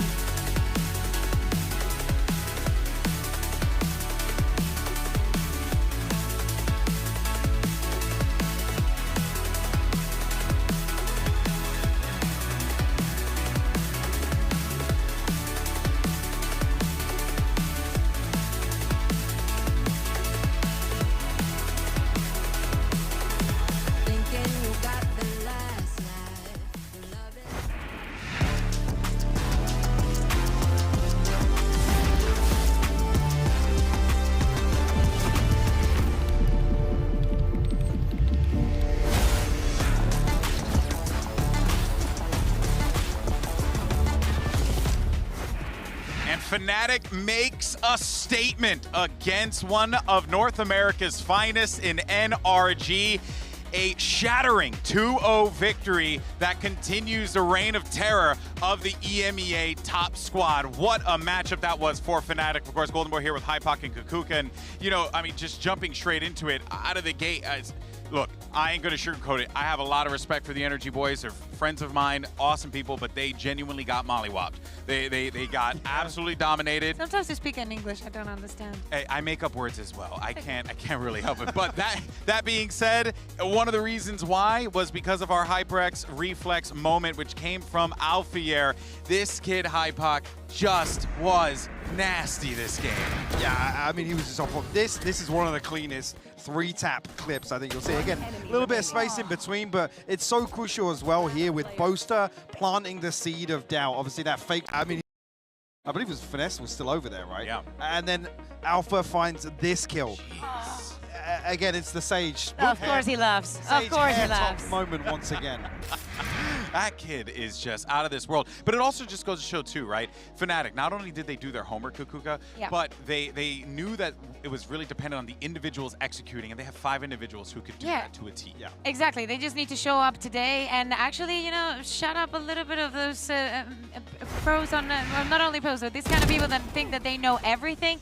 I think that everybody was not praying for their downfall, not just stupid people online, you know. The internet is full of those. No, but some people literally they just wanted to be like, oh no, they're just gonna get to the international stage and it's going to be awful. But here, and I understand but it because EMEA had a struggle in the group, so everyone assumes that it's just the same thing, but it really isn't. This team's built different. Yeah, but I think they also needed to make that statement, right? And they also needed to dictate how they were going to be in this event. And I think this last match specifically showed a lot of that. To me, 2 players to stand out, Chronicle and Alpha. I think that we can literally highlight all of them, but to me, that duo, especially on the last map, was something out of this world. Yeah, I think as well, give lots of credit to Fnatic today. First map aside, I think the second map, it's got to be a wake-up call for NRG, though. Yeah. Obviously, with this composition, the Fnatic employ, with the Cypher, didn't even need to rely on it too much. Again, the first half, they were getting so much value time after time from this default. I'm not just talking about space. I'm talking about a number of times that actually NRG were feeding into it, giving away kills on the extremity, and they don't have as many options with this composition. Yeah. Again, the utility stops that initial sight hit. They dump all this utility, their side of the Harbor utility, their side of the Viper wall, but Fnatic were coming away from those situations like 2 for 1, time and time again. It was truly a dismantling of what the idea was from NRG, and Fnatic, they just clicked heads incredibly well and had incredible coordination, but I actually do want to hear a little bit more from the players. We actually do have, let's see, who's over there? It's my boy Durka standing by for the Verizon post-match interview with Yinsu. We'll see you guys on the other side. Thank you very much, Golden Boy and the Des. I'm joined by Durka here from Fnatic. Durka, congratulations. Now, over your career, you have never played against NRG, which I think is crazy. Now you have. What did you think of that match? It was a fun match. It's kind of like what I wanted, and I've been wanting to play them for a long time, and I wanted that win too, because they have been a huge core and like a really good team over the past like 2-3 years. Now, on Bind, I feel like before the Icebox Fnatic era, everybody said that you were the best team on Bind. Now Bind is back in the pool. Do you think that you can take that title again, be the best team? Yeah, sure. Our Bind is good. We like the map. I think everybody likes the map, and we really did a lot of work on it. I'm having a lot of fun, and like I think me, Boaster, and Minim missed the map a lot, and now we're glad to be back. You played Sova on Bind, Chamber on Bind, Raze on Bind. What's your favorite? What's been the most fun? I think Chamber. I got Really? TP from B to A all the time. Oh, there we and go. I was calling the map too, so it was fun for me. On the defense side, right? Yeah. Speaking of the calling, Mini spoke a little bit about Leo's calling on Fracture. So talk us through about, you know, what Leo brings to the team, and how does that work? Like, does Leo give some mid-round calls? Yeah, Leo gives good mid-round calls. He remembers really good the anti-strats and the reactions that we have to do, or like if certain player does this, we can do this instead. So he brings a like good atmosphere and also like tells us what to do or when we should like re-push something, because he has more information as initiator, and I think he's super good at it. Well, very great asset to have. Thank you so much, Durka, for joining me, and best of luck in your next game. We're going to throw to the Prime Gaming post-match highlights here, but on the back of that, we're going to be bringing you PRX versus DRX. It's the unstoppable force versus the immovable object. Two teams who have never had their paths crossed before, but they find themselves at a crossroads here in Tokyo as they get ready for what can only be considered one of the greatest matches that we're going to be served. It's NRG, it's Fnatic, it's time. It's going to be another hit towards B. This time, Chronicle finding gorgeous timing, and Durka does too. It's back and forth again. Nice. Dude, I'm jealous of myself. I feel like I'm in an out-of-body experience right now. Watching these two teams. And off of the pace of Fnatic are showing, NRG is going to try to fill with some of their own on the southern side, but they've got to be able to hold them back for now. On the site, in the sand, Durka drawing all over the place and getting the kills that he needs. The first half was a brawl, but the second half felt like all Fnatic all the way, and they take Fracture 13-9. Absolutely it was. And the trades come in from Alpha, yes. Pinpoint, accuracy, top of the box. Finesse in a 1v2. He's healthy, he's got a Phantom Boaster, and Alpha not nearly as lucky. He gets one, he gets both. In the Cascade, Sam has to tuck right back out. Durka doing well to keep him back. He's gotten two, he gets three. It's a trap, do they check him? No, they don't. It's just one though. I mean, the Stinger's just not enough in that scenario. Boaster's fragging, Boaster's farming. Meanwhile, NRG, they've been squelched, they've been suffocated, they've been stymied. Every day, non-stop grinding. On the graves of the fallen, Fnatic raise their flag.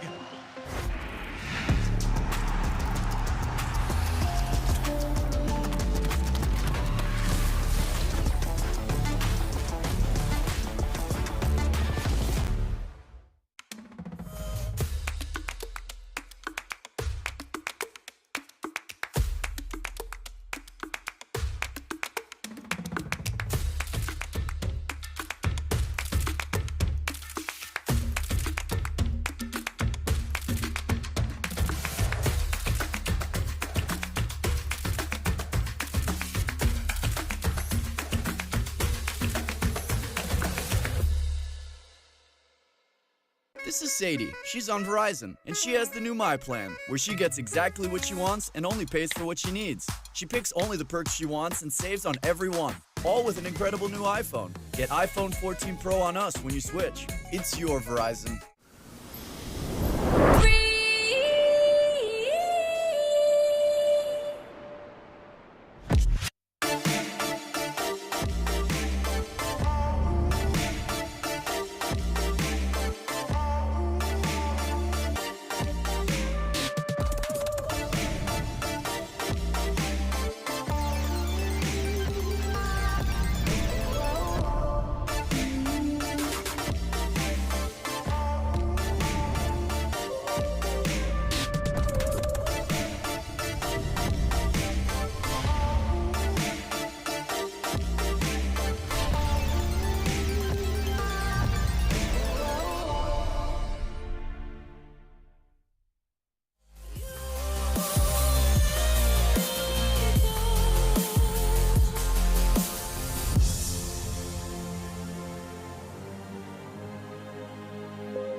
DRX.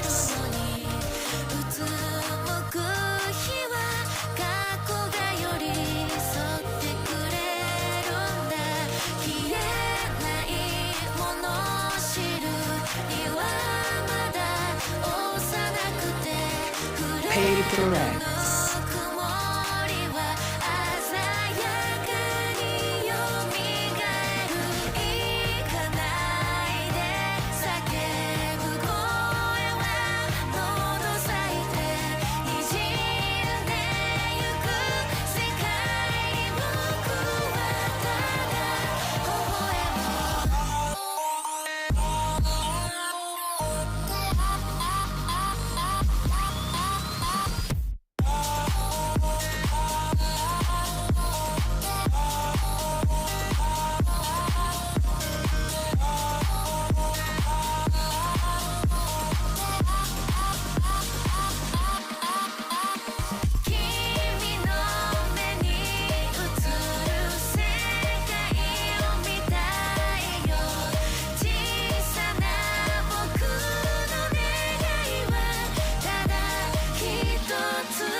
everyone, and welcome back to Masters Tokyo, and it's time for our second match of the day. I am your host, Yingsu, and joining me at the desk is Baller and Kakuka. Kakuka, you were on already for today. What a match that was, but Baller, welcome to the desk. Thank you, thank you. Yeah, I'm really excited for this next one because I don't feel like that first one delivered. Maybe a little bit on map 1, but then map 2 was kind of a stomp. I really hope that this rematch that we have, PRX and DRX, is going to deliver because I really do watch PRX and love what I see. Enjoy it. Yeah. It's kind of one of the Valorants that you just watch to see how crazy the game can get. Are you a paper boy?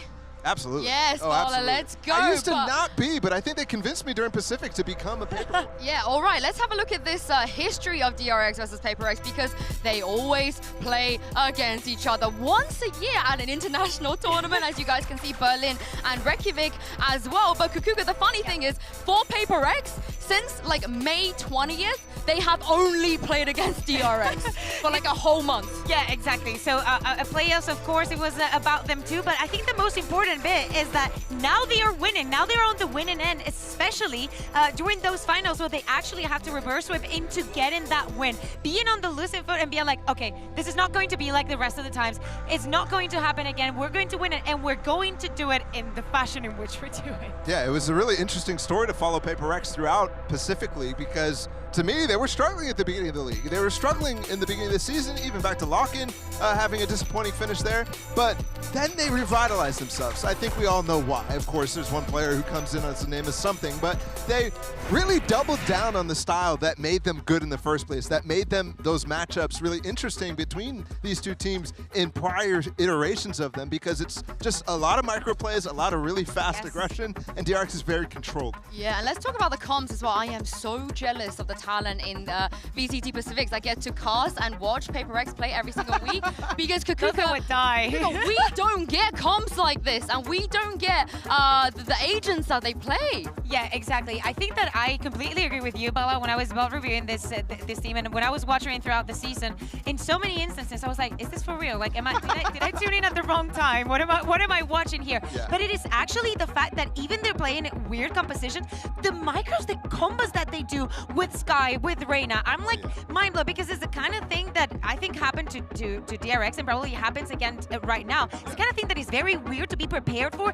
because it's very unlikely that you're going to be pracking against a team that does this kind of things. Yeah, you never know when the Reyna's just going to dive around a corner and drag all your attention. I mean, you're seeing some of these clips, the way that Jing is able to get active because you have these ideas to have this double duelist constantly happening. And we did see for a moment there Secret's going to be playing instead of something here. It's going to be big shoes to fill because he is so impactful in all those little microaggressions, right? The Reyna in some of these instances, but the Jet and others, the guy is a beast. And I think that is a major part why they came back. But I think with that success, they end up having a lot of confidence to go forward with whatever roster they might have. I mean, let's talk about this, because I think this is one of the biggest talking points of this entire tournament, is that something the player that was carrying them through VCT Pacifics is not here. We can confirm to you that today it will be CGRS that is going to be subbing in and playing. I will give you guys some context. He is a Gecko geek.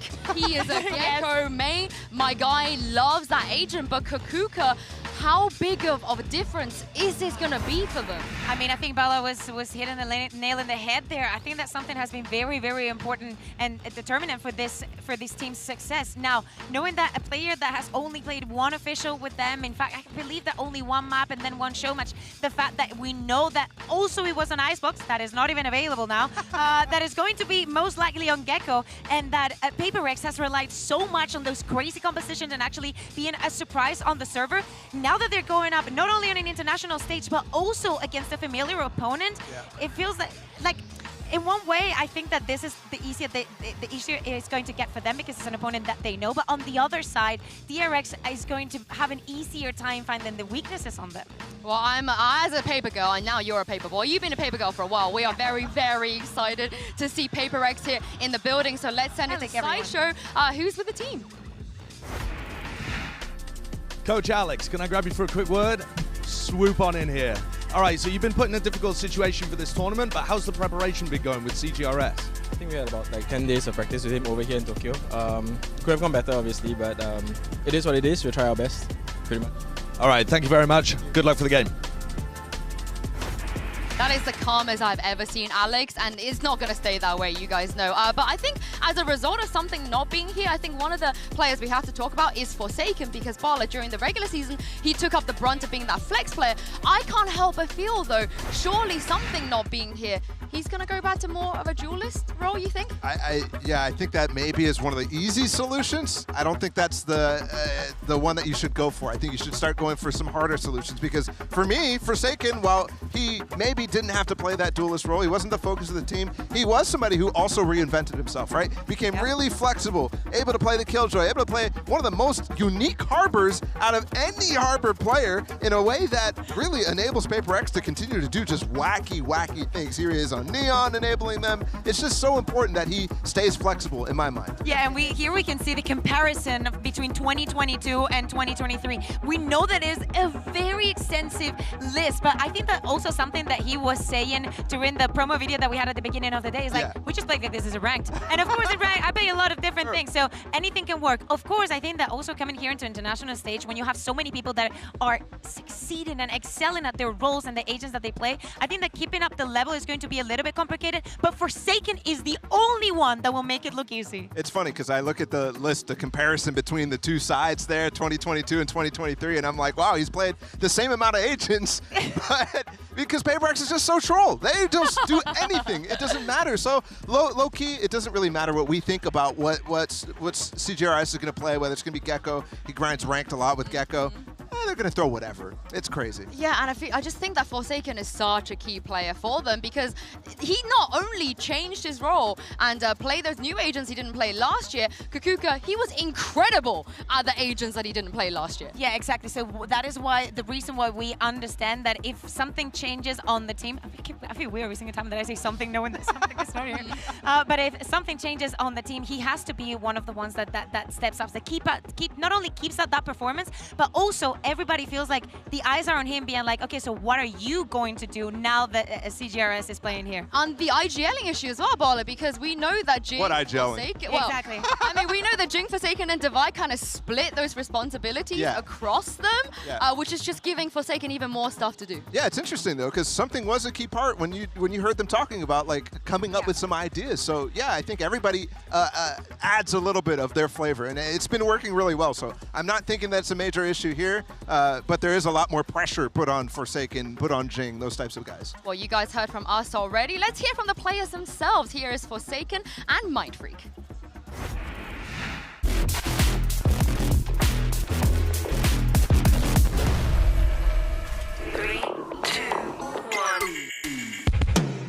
Hello guys, my name is Jason aka Forsaken. I play for team PRX. So we decided to like change new member, which is we bring something into the team, and I feel like when we play with something, our team is like become even stronger with him because now we have firepower. Hello guys, I'm Maron Leonhardt, known as Mindfreak in game, and I'm from team PRX. We kinda trying to adjust to our sub, which is Cigarettes, because he needs to step in because one of our players cannot get the visa in time, and yeah, I think so far so good.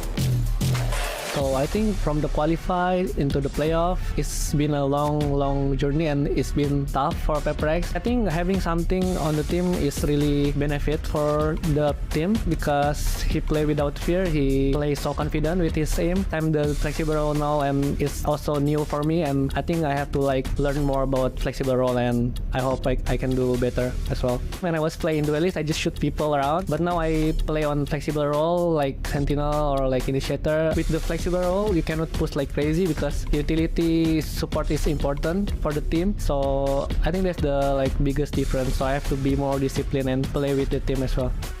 I kind of feel a bit nostalgic because all the players is almost the same, right? Like Fnatic, Navi is the old FPX, and then Liquid. Some of the Liquid members are like Gambit. We met them in Berlin. Then from NA, like NRG and Loud. We met them like how many times? I can't remember in any events. It's like all the same players all over again. I would say all of the playstyle is a bit similar like last time because HyperX is always be chaotic. In every tournament, it's always gonna be chaotic and it's gonna be fun to watch HyperX. I mean, of course, every team wants to win, right? We're trying so many times in Masters, and the best one that we get only like second place. So I think we want to leave it the trophy in Masters. We'll see. We're just trying our best. I mean, we talk about teams that haven't won a trophy yet that are due for one, and Kukuka, I feel like we should put PRX in that list as well. Oh yeah, completely. I think that they have some crazy runs, that they have been on the spotlight more than once, and I think that we could say the same about their opponents today. Yeah, I mean, let's talk about DRX. I mean, you guys spoke a little bit about maybe this is a good time for PRX to play against DRX because they don't have something. It's better to have a familiar opponent, but Bala, I can't help but feel the same because DRX has not been the same DRX we've seen in the past. Yeah, I think during group stages, you continue to have that narrative about DRX not looking very similar, you know, looking like they have some internal issues. And I think we could obviously see that with some of the external decisions that they're making. You saw Zest again in the roster and in the lineup just a moment ago. And that is continuing to be a question mark for people where they played Foxy9 all season long. And for me, I look at DRX against PRX and I think you might need to fight fire with fire and use Foxy9 in that method. But it didn't work out in the upper bracket final. And yeah, I think that they're reeling from that decision. Yeah, they still have that decision to make today, but I think it's just surprising to see that we have a tournament where DRX are not favorites, and the spotlight is not on them, and they barely made it out of groups. But they still did. It's yeah, DRX. they still did. They still did. And speaking of DRX, they are standing by with Sideshow right now. Let's see what they had to say. Marco, can I get you for a quick word? Thank you. Okay, we've got Jen here for the interview too. You've played against PRX a lot recently. Are you feeling more confident in getting the win this time around? 이제 PRX 상대로 올해 많은 경기를 펼쳤는데 이번에 복수하고 승리할 자신이 있나요? 사실 그 전까지 컨디션이 별로 안 좋았어가지고 졌던 것 같은데 요즘은 저희 선수들 모두 다 폼도 올랐고 컨디션도 좋기 때문에 이번에는 이길 것 같아요. I think the times when we lost to PRX, we weren't really feeling it on that day, but I feel like everyone is in a prime form, we're in a good form, and we're feeling okay today, so I think we're going to beat them with no problem. Sounds good. Thank you very much for the interview. Well, I'll let you get back to the rest of your team. Ooh, those are big words. If he had said that normally, I'd be like, yeah, of course they're going to say that.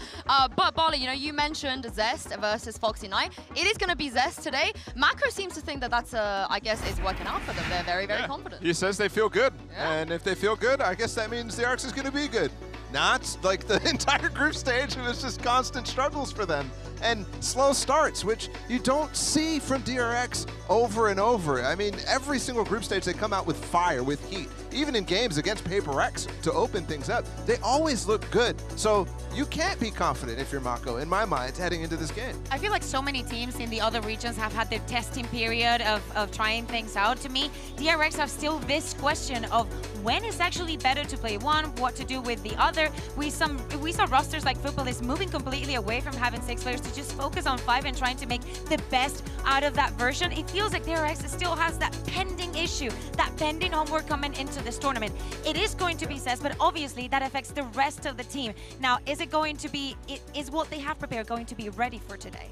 It's really interesting to me because I think everywhere across, other than like EG when they put in Demon 1 to start things off, all the other 6-man rosters are not here at Tokyo. They're struggling to move forward, and I think DRX is learning that. The funny part, though, is they learned this already back at Masters Berlin when they had Lakia, where they tried to sub him in. It's the exact same situation where it's like, what is the actual idea here with the 6-man roster? I miss those days. I miss those days. Well, the pressure seems to be on DRX. We have seen this in the past, and this is how Mako reacted to that in a post-match interview back at VCT Pacific. 사실 그 전까지 좀 많이 힘들었어가지고 그냥 조금 울먹거리는 것 같아요. 근데 그래서 뭐 지금 기분은 되게 좋으면서도 그간에 이제 있었던 일들 생각하니까 조금 생각이 나가지고 그랬던 것 같아요. I mean, Kakuka, you can understand why he was getting emotional, especially being the player that does have to dig them out of every single hole when they're not doing well. And also, everybody loves Mako. Everybody admires Mako. Everybody, you know, has at least him on the list of the best controllers in the world. And I think that he feels that personal responsibility of, with all these changes going around, I have to be consistent. I have to be keeping this up. And not only myself, I have to pull everybody back up. Yeah, sure. And particularly in this matchup, right? When you think of how to deal with PRX, you think of, let's slow things down, let's be a little bit more cautious, let's try to use defaults to our advantage, try to spring the traps. Mako's the guy who's consistently being under pressure in those moments because that's what that play style requires. Other players like Zest too, I think, fit in that type of style, and I think that DRX in general and historically fit in that type of style. But it puts a lot on Mako, and especially when you see the form of Buzz and RB and just stacks even you could add into the group stage, it's very fluctuating. It's variable all over the place, whereas Mako is that guy who has to consistently be there for this team over and over. Yeah, and a lot of them have been pretty open with what they've been going through and how they feel. Here is Stacks as well, giving us his thoughts on fighting through the group stage before this rematch against PRX. 그리고 이제 첫 맵은 저희가 조금 비몽사몽한 느낌이 좀 있어가지고 진 것 같고, 그리고 2, 3맵은 저희가 이제 진짜 완벽한 커뮤니케이션, 완벽한 팀 플레이로 해서 이긴 것 같아서 기분은 좋아요. 테스트를 다시 넣게 돼서 넣고 이겨서 다행이고, 플레이오프 못 갈 것 같다라고 생각한 적은 없습니다. 솔직하게 말하면은 어쩔 때 한 번씩 뭐 긴장될 거나 뭔가 조금 압박받을 때 있기는 한데, 너무 많이 국제대회를 경험해봤고, 그리고 이제 우리가 이제 할 것만 한다면 된다는 마인드이기 때문에. There are some key ults here close. I mean, there's one. I wasn't even talking about that one. PRX는 퍼시픽에서 저희를 2위로 만들었던 팀이기 때문에 저희가 이제 다시 복수를 한다는 느낌으로 저희가 다시 한번 이겨볼 수 있도록 하겠습니다. 그리고 이제 자기 5명끼리 말 맞춰서 한다는 것 자체가 좀 신기한 것 같기도 하고, 거기서 개인기량도 뽑아낸다는 게 진짜 다 5명 다 키플레이인 것 같아요. 제가 최고의 선수라고 자신 있게 말할 수 있을 때는 제가 세계 무대에서 타이틀을 땄을 때일 것 같고요. 언제든 세계 무대에서 우승 트로피를 딸 때까지 포기하지 않을 예정입니다. I mean, this is the thing. Stack said it. They were dethroned. They are no longer the kings of Pacifics. And Kakuka, I want to quickly talk about a map pool because we've seen DRX already in the group stage. They played a lot of maps. And in that grand finals against PRX, do you think the maps that we saw there are we going to see again here? Do PRX lean into those? I mean, the thing is that PRX did have a couple of bans for that one, and DRX could not ban any map. Still, as I said, they had to, PRX had to perform a reverse sweep to actually close that one out. I think that this is going to be very close. Maybe it has to do with comfort on both sides, depending on who's going to be playing. Because we have to think of CGRS, like how is that going to fit? And if he's going to be playing, maybe he feels very comfortable on Lotus, and he's like, okay, either this or Fracture. Like I really want to do it, and I think that comes into play. I think that's the key point, right? How do you want to fit in CGRS, and how do you actually expand again? Or how much do you care that he's there? You right. know? Like that's maybe you don't want to change anything else. But you do have an element of trying to get prepped with the ideas. For me, PRX is always a team that doesn't have deep strat books, but they have deep ideas. They have so many. They have a list of things like, oh, it'd be cool if we stunned like this. It'd be cool if we did this, and they are able to capitalize on that. They practice those like little micro plays, and that is what makes it look like they have an expansive. I mean, you can combo any little thing. And that is really, really tough to get used to as a player who's coming in if you haven't practiced those specific maps. But it does allow you to end up being super flexible with that because it doesn't have to learn all these protocols, right? He just learns, okay, these are the types of things that you guys like to do. So it does take a little bit of time, but thankfully they have had time, right? They've known for a while that something is not going to play. They've known for a while, everybody's been here since the beginning of the group stage. They've been watching everything, and that's a lot of time to get up to speed and scrim. And you saw what Sometime did for Fnatic here. They looked insane in that first matchup. Yeah, I love the point that you both made about, you know, the change of game plan. They should just be focusing on maps that CGRS is a little bit more comfortable in, because Kakuka, if we remember back in EMEA, Harmy, Kamek, Zeish, Weber, every single team unanimously said when they had to sub, what they unanimously said when they had to sub someone in was, we had to limit our map pool and just focus on 1 or 2 because we just don't have the time and resources to try and get 7 maps down. It doesn't make sense. So Kukuka, do you feel like maybe that changes things for PRX? Yeah, I think that this is a very special situation because if PRX had a one strong IGL that has been head-to-head with the coach, just thinking everything out, have very clear compositions and a very clear idea of how they want to interpret the entirety of the map pool as having a very clear playstyle, I think it would be something different. To me, it really feels like everybody is bringing something onto the table, being like, okay, I'm playing this agent, so I'm just going to prepare, and the rest is going to be playing this. I'm going to prepare some combos. Let's prepare some micros that we can just execute on the spot. I think the point that I've always been trying to make about PRX is no matter what we think they should do, they're always going to try to do the opposite. Like, literally look out for what the opposite is. I wouldn't be surprised they listen to like some of the pundits and say, oh, okay, we're just going to do the opposite. Unless it's Brendan, they just play Harbor Viper on Ascent when he asks for it. But there's moments like that. It just, to me, proves that PRX is super flexible. Well, they banned Haven and Split the last time they played against DRX, but that was not on the international stage. They're about to face each other now. Let's send it down to the coaches and find out the picks and bans and the maps we're going to be seeing today. All right, congrats both of you on playoffs. It's nice for you guys to join us. So you'll be higher seed coming into this. Do you want Team A or Team B? Team B.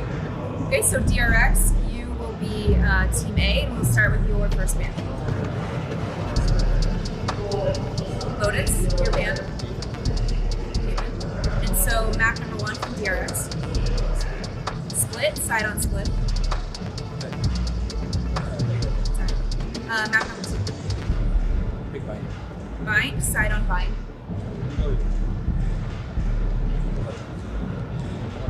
Attack. So we're gonna go next to the band, starting with DRX. We have Ascent, Fracture, and Pearl. And Ascent, you're a band, you have Fracture and Pearl. Band Pearl. Map number 3 is going to be Fracture, DRX, side on Fracture. Okay, going through this, make sure we're all good to go. First set of bans, we have Lotus and Haven. Map number 1 is Split with PRX on attack. Map number 2 is Bind with DRX on attack. Next set of bans are Ascent and Pearl. Decider, map number 3 will be Fracture with DRX on attack. Good? All right, good luck to you.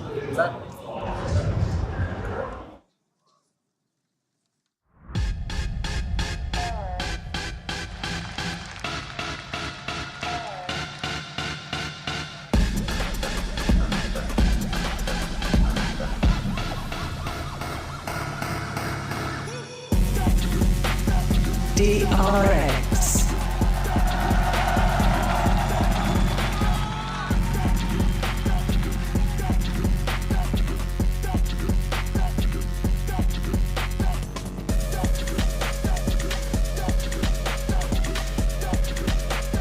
PRX.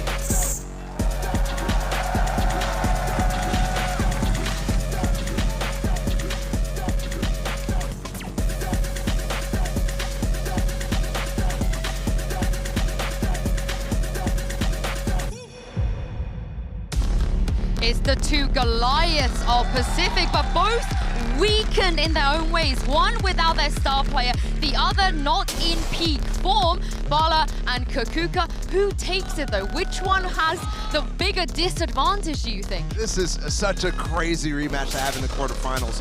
The disadvantage aside, I think both of these teams right now are looking to find their form as fast as possible, because not only is this an important match, but this side of the bracket is so difficult. So it means a lot. 3 matches played in the last month is crazy, and they really know each other regardless of who's playing. Yeah, Kukuka, the winner plays Fnatic, the loser plays NRG. It's definitely not going to be an easy one, but let's take things one step at a time. PRX might have found the success in the region, but they need to prove it in the international stage. We know that maybe not everything is on their favor, but hey, they still have a lot of people cheering for them. Yeah, and let's talk about the map vetoes. We are going to get the split, the one map that PRX took away from DRX in that grand finals, and DRX still haven't shown split here yet. Where do you guys want to go with this first? DRX, PRX? I want to go with DRX a little bit here, because to me, this is the map that Foxy9 showed the best performances on. His movement on this map was perfect on that raise, and now you're going to potentially, put Buzz on the raise, put RB on the raise. It's like very, very different in terms of what they want to go. And we didn't see that in the grand final. So. And not only that, if you're going to get rid of that double duelist, maybe you have to move also the double controller. We'll see. Well, let's take a look at the Prime Gaming agent select. I mean, CGRS is playing the Sky. Forsaken's slotted right into something's wrong with the Jet. It's the regular double duelist for PaperX, but look at DRX's comp.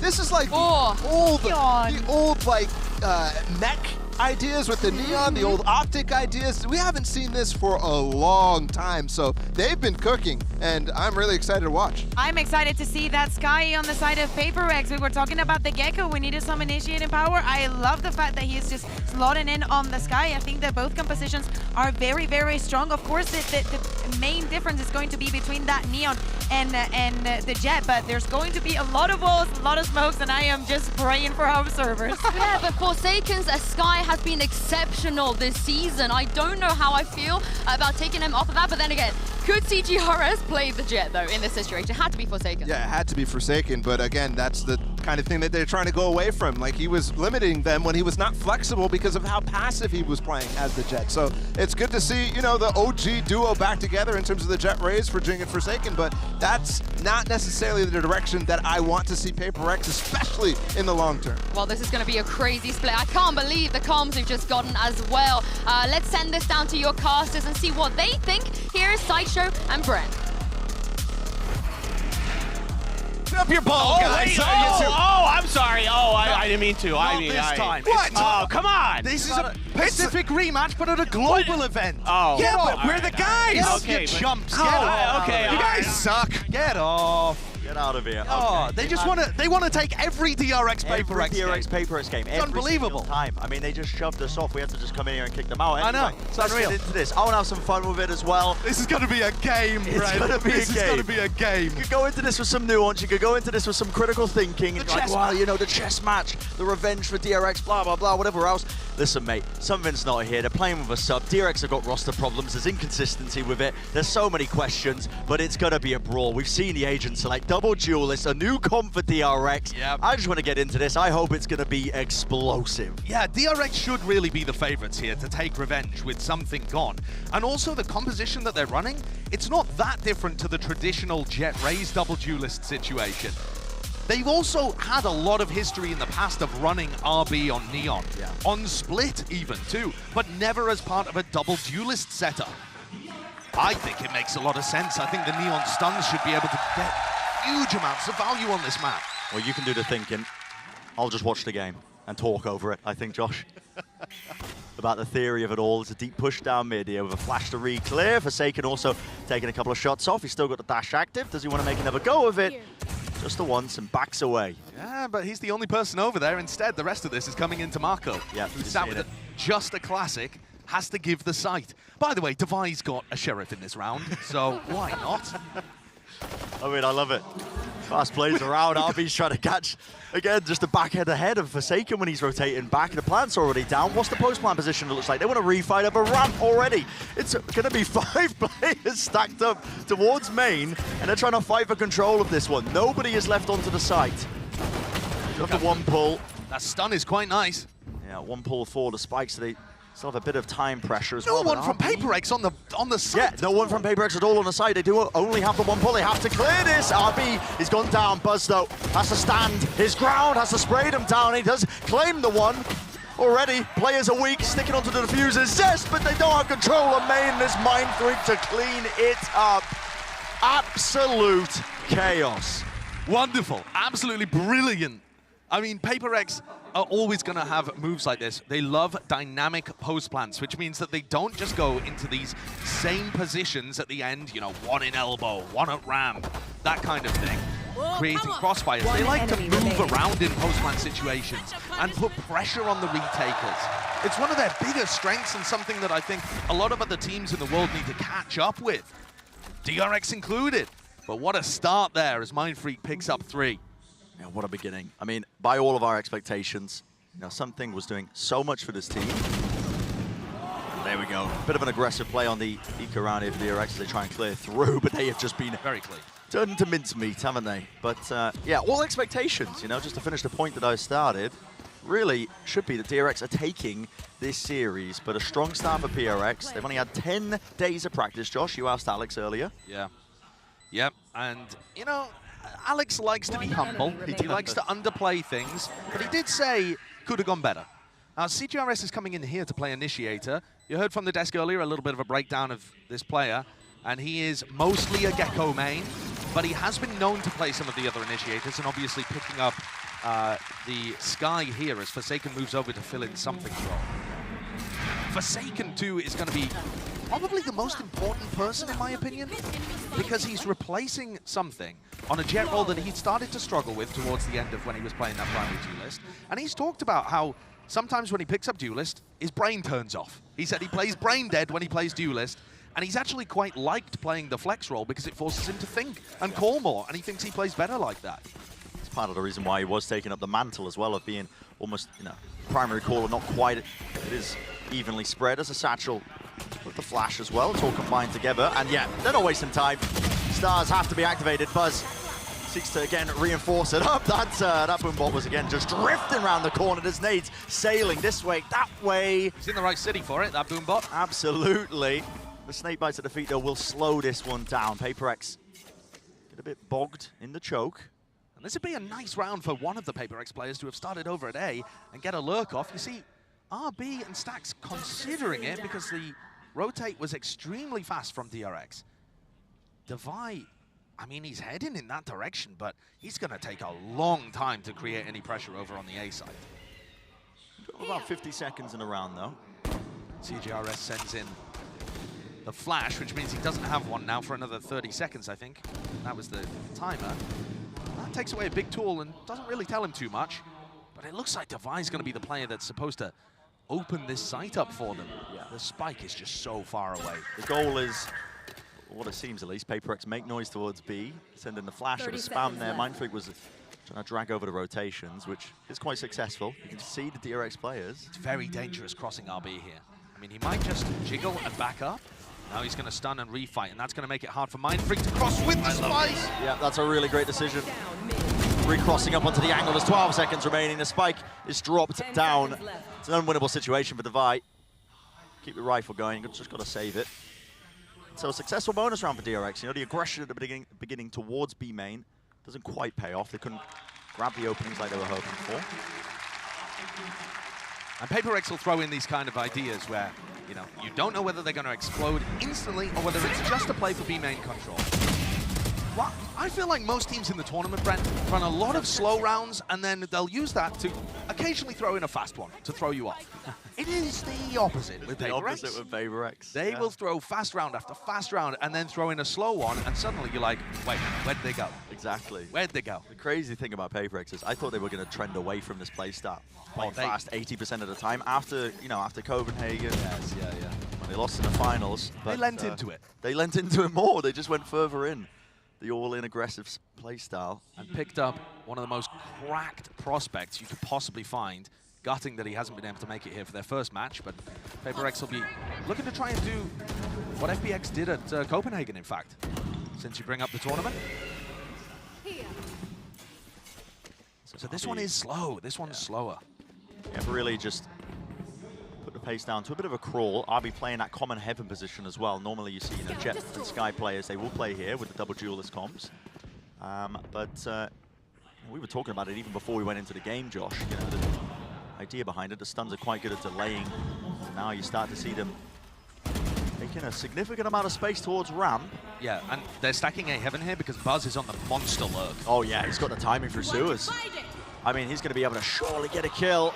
It's all about the timings, though. They're already exploding out into the side. Stacks with the anchoring. He spots many. Buzz just trying to get a knife out to play his timing, but footsteps abound. Enough noise cues were made, but it is cleaned up. Mako just, again, makes himself known onto the side, swinging out from heaven. Buzz makes the play, though, that wins the round, in my opinion, even though he doesn't find a kill off the back of it. The info play with him and Mako doing that mid-round deep push down mid. They get all of the information in the world, and Stacks is ready to collect this. He informs Mako to rotate too. I mean, DRX knew what was happening here. Leads. That's going to be part of this match, is that... You've already won the round, man. You don't have to be mad about it. There's so much history between these two teams. So much. They've played 9 maps. This will be the 10th this year. Yeah. That's part of the reason as well when the, well, enough about a bracket I was about to discuss. There's already a fast play out with a showstopper. Jing in there, not getting too much value. The dash then comes in a little bit later. It's the 1-2 punch of the duelist, and attempted a trade, but Buzz just is that guy. Rocket online, fires it into the smoke, blind fire, but the rest of his team now starting to converge on the position. Mindfreak, okay. Yeah, Mindfreak spotted out there with just the jump spot, Divide. Maybe he can get a bit of space here towards Heaven. Tap through the wall. Nice ideas. I think he's giving Buzz a haircut. But the spike is down in no man's land. I say no man's land, it's actually DRX's land. It's very deep in enemy territory. Absolutely. And it's Buzz that has won them this round, assuming Mindfreak isn't going to be able to commit some kind of heist here and somehow get away with the spike. Oh my god, the timing there is just so brutal. RB threw down his... Yeah, threw down the fast line and then just looked the opposite way. 30 seconds It offered him the one. Mindfreak, though, on 47 health. A single bullet will really bring him down. It's a doubled up, high-low setup. He actually spots both of them, hoping for it, but no. Straight through the wall to the cranium. That's Buzz. Again, being a difference maker. When these fast B hits come in, there's just so much utility that can be used to try and slow them down. Now, Buzz, of course, he's got his nade that he can use at the beginning there. That's just a raw gunfight that's being in place, but they also have the volleys as well that aren't really being baited out. I'd like to see PRX, I think, explore towards mid a little bit and try and drag out some util before they go into the big fast hits. Got to remember that PRX are working on a very low amount of practice here with this version of the roster. The way that Forsaken and Jing take fights a lot of the time is heavily influenced by an aggressive Sky player. Some maps that's going to be Forsaken, some maps that's going to be Defy, but you know, CGRS just doesn't have that level of practice with the team. We were talking about it with DRX in all of their previous games, how difficult it is for them when they chop and change the scrim times and the match times with Foxy9 and with Zest. Well, it's even more difficult, I think, with PRX because they don't have a large history of playing with CGRS in the roster to lean back on. He just has to kind of find his moments to slip on in. Not like you can use the old server time, the old preparation. It's really just building it from the ground up. I mean, you can plug and play like kind of what they're doing with CGRS playing that initiator role, but it's taken Forsaken off of that kind of like the third player in role almost when he was playing the Harbor for them in a lot of compositions. I mean, we'll have to see later on if they do stick with it, but yeah, it's kind of like, you know, to put him back, thrusted him into the limelight with the duelist role, and you know, as we've said before, Forsaken said he sometimes turns his brain off when he's playing Jet. When he's playing as primary duelist, it causes him to almost regress in terms of that and his calling capabilities. It's going to be a thrifty here for PRX. Divide the underplay with a rifle. And they're going to start out slow, just contacting behind this wall by the look of things. Trailblazer, really standard. And this is where RB's Neon looks great, because those stuns, I mean, he can get away quickly, sure, but he could also stun to refight in that situation, which Jet can't particularly. Yeah, repositions back towards Heaven. Further back as well. First snakebite going to be used, a dash backwards from Forsaken. Trying to play for his life here. Jing is quite pushed up. RB seems to be quite aware of the possibility. Another stun. Minute down, all the players grouped up here, and again, it's these deep flanks. Zest, look at all that space he's just getting there. Into market, he's going to be calling the entire time to his team. He's like, guys, there's no one around this area of the map. Most likely still sticking around A. Now the util starts to fly back and forth. Taking a bit of space into Heaven. What is the pathing going to be here? You just never know with PRX. Ready for them, though, with the snakebite. Buzz, crossfire setup. Inside the smoke in his face. It's a nade there. They're trying to chase him all the way down. Satchels to avoid and adjust. He is being swarmed, isn't he? Mako goes for a bit of re-exploration. Mindfreak was holding that down, and he's still in position. He's tinking players all over the place. It's a real test for the observers. How are you going to catch all of this? It's all over the place, man. Zesto with the rifle. 2 necessary kills, but the site has been gained over towards B. Time was running short. They're going to be able to get this plant, and Mindfreak, look at this guy. Like a fox in the pen. It's ridiculous. I mean, the positioning there of all of these players. Zest on his push through B main makes a very sensible, nice read. PRX, chaos, anarchy. Let's try and really mess with their protocols. push into spawn, prompts this play. Buzz gets caught even though he was trying to be as aware as possible. Then Mindfreak is up in A heaven, freaking their minds. They really just could not remove him. That's an amazing Thrifty to get PRX back into this one. Already the series just is, I mean, it's fun. It's fun, man. Always a pleasure to cast a PRX game. Here we go. There's the exploration in mid. So I was talking about this a little bit earlier. They force out a nade. They do have to use their Trailblazer because of it, but they don't take any space. They're just backing away here. Look how aggressive DRX are on the defense. Whether it's B main or A main, they're constantly prodding and looking to see whether it's free and they can push. I feel like Zest may well get caught here, though. Is he just going to tuck in this corner? It's a nice spot to play with a judge, to be fair. So maybe the action will happen over on A ramp instead. Yeah. Mindfreak might choose to take adjustment. RB, well, by jumping up in the air, firing off the molly. He was an easy target. Inside the smoke, though, Forsaken is leading the charge for his team. So he's taken up that space already. They've gained access to the site, but they don't have heaven control. It's lost for them right now. Spike planted safe behind the position. Have to use the Seekers now, letting that one loose. Gives him a bit of notice in terms of where some of these players might be. Mindfreak only had 1 star and he used it to smoke heaven, so he doesn't have a pull on the plant right now. Silent drops down, makes a bit of noise here. Cosmic Divide cuts through into the site. Now you start to see it. DRX moving forwards, high ground position. Forsaken still holding it. He's got the dash back and enabled. Brought down though, but the trades are online for them, and it's left just down to Mako. Lovely movement. Slight jiggle there from Jing, sets him up beautifully for the aim duel. PRX are really finding their openings around the map here. Jing, 10 and 4 right now. It feels currently like a battle between the Raze players in terms of who gets more impact in the round. Jing's been good for it. One enemy remaining. DRX are trying to play aggressive up at the extremities because that's really good if PRX stack one side of the map, as they're prone to do. But actually, what that also means is that sometimes Stacks and RB aren't in the greatest position to hard anchor the site. And they just kind of get bullied away and access is given. Another timeout being used, this time on the side of DRX here. So both teams have used 1 at this point. I do wonder how this will change now with the timeout, because, like I said, I wanted to see PRX, explore a little bit into mid, pull the util out, and then re-explore another area of the map afterwards. It worked out in that round. DRX have got a tough decision here on whether to force up too. They do. Yeah. RB has his ultimate, but other than that, the economy's a bit stretched, so they might also be taking this time out to discuss some kind of tactic that's going to allow RB to use his ult at the beginning of the round and push aggressively. There, take a look at the money on the bottom left. We'll see whether they invest into this or go for a half buy. Yeah, it looks like a... half armor. Everybody can buy for next. Well, yeah, and it is a half buy. They've got 2 stingers and a judge here, so they haven't gone... They could have bought, I believe, 4 rifles and then just had RB use his ultimate, but maybe they don't have fast plays like that in their playbook. Yeah. Got to remember as well, as we've been mentioning, DRX with this roster, it's been chopped and changed, and the amount of preparation and practice you can, in theory, is quite limited. Zest with a jiggle peek. Oh my god, they are so fast up, and the crosshair placement. Forsaken, it's on point with it. Dashing forwards though, judge in the hand of us. He's dash, stun, still takes the aim duel. Straight up close, and he shreds them with the pellets. Claims 2 kills for his team. How does this get salvaged? Divide around the back as well. The tight squeeze on all the remaining players as DRX attempt to flood in. It's shut down. Calm face from Divide towards the end. Feels like Forsaken's waking up in his entry role too. He started this map 1 and 4. Since then, he's gone 4 and 1. So exactly opposite level of performance.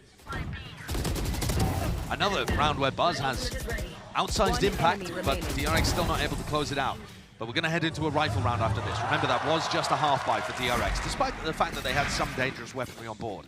And this is now 3 in the round that they need to find an answer.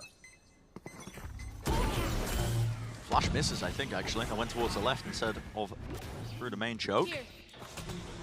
Still PRX not shying away from it. They want to try and play fast. The Boombot spots it. That's just through the smoke. Jing!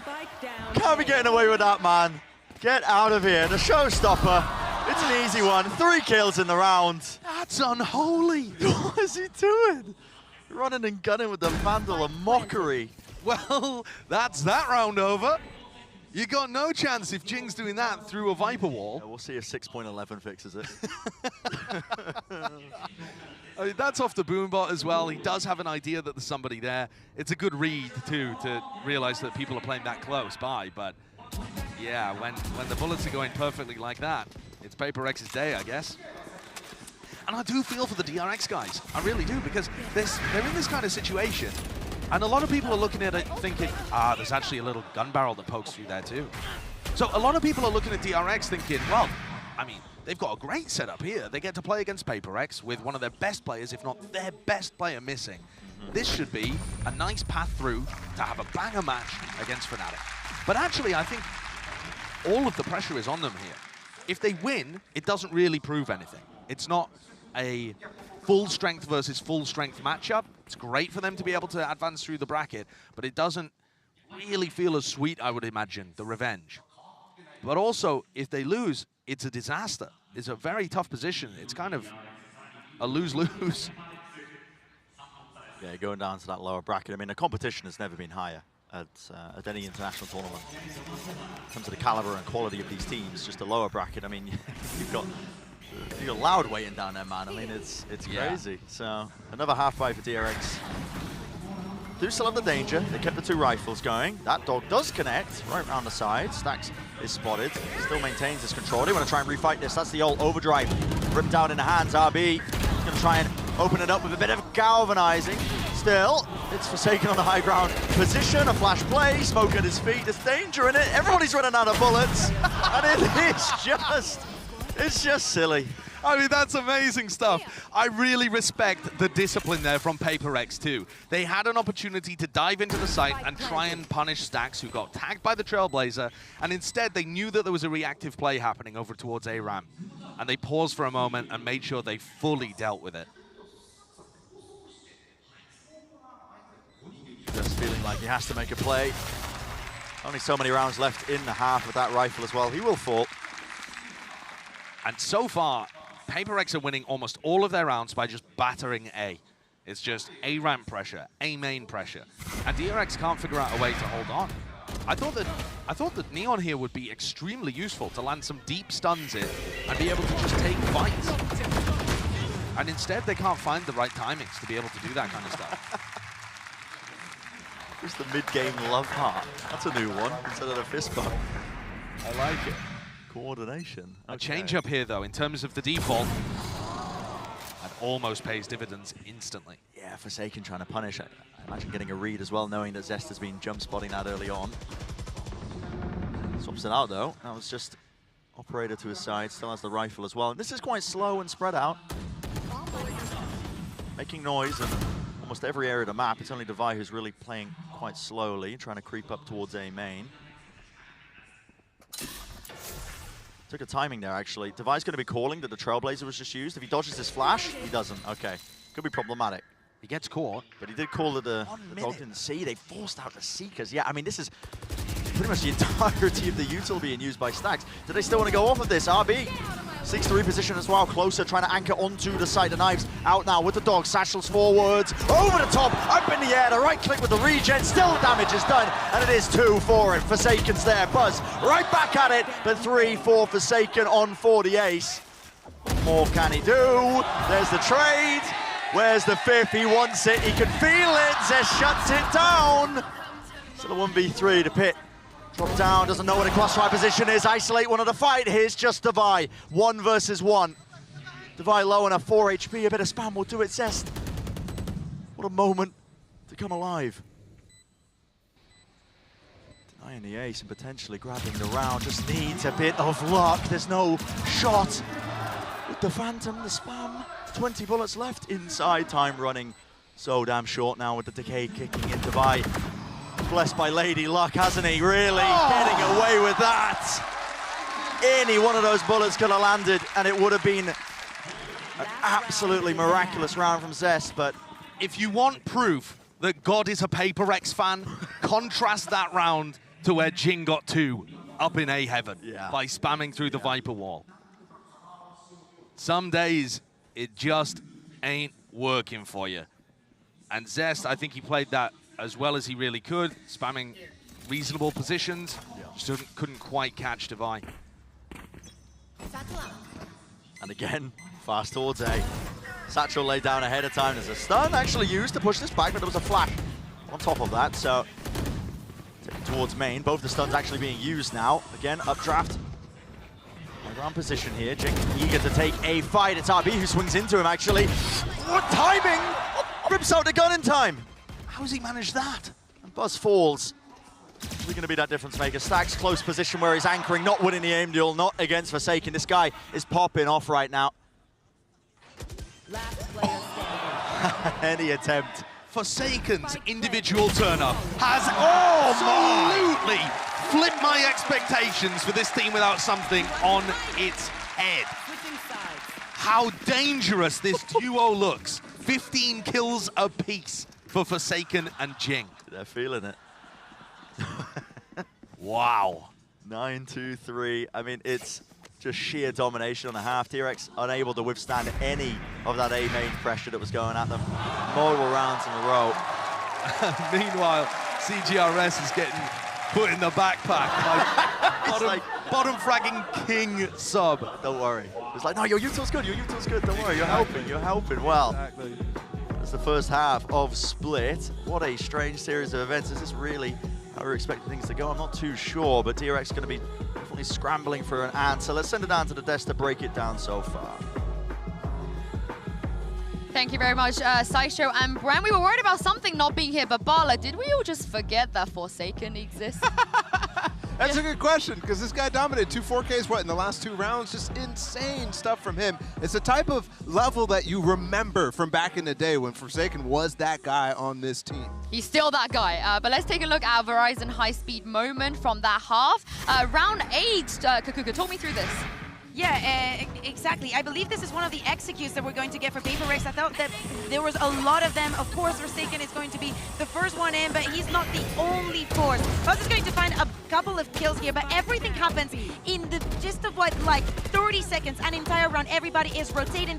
The sandwich comes also from mid, and the round is over. Very PRX style. I just love how they're able to pinch dynamically in that situation. Devi on the late flank through Heaven is just so perfect in that situation. That is the type of thing that is constantly so good with PRX, and that is working. You're seeing multiple 2vx situations, 3vx situations that DRX is not having a way back into these rounds.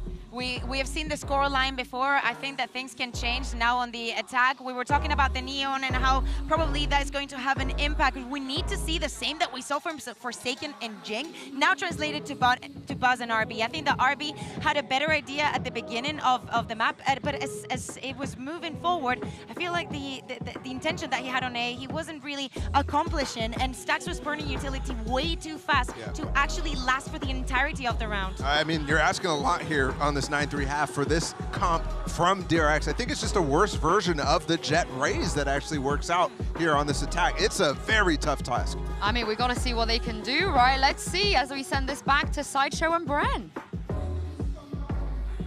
Yeah, let's find out as well. I mean, it really does feel, as the desk was saying, quite, plug and play, removing the Jet. You put RB on a comfort role of the Neon. They have played Neon in the past on Split when it was a solo duelist comp. So they do have some ideas, but we'll see just how good it is and how fleshed out it is on this attack side now.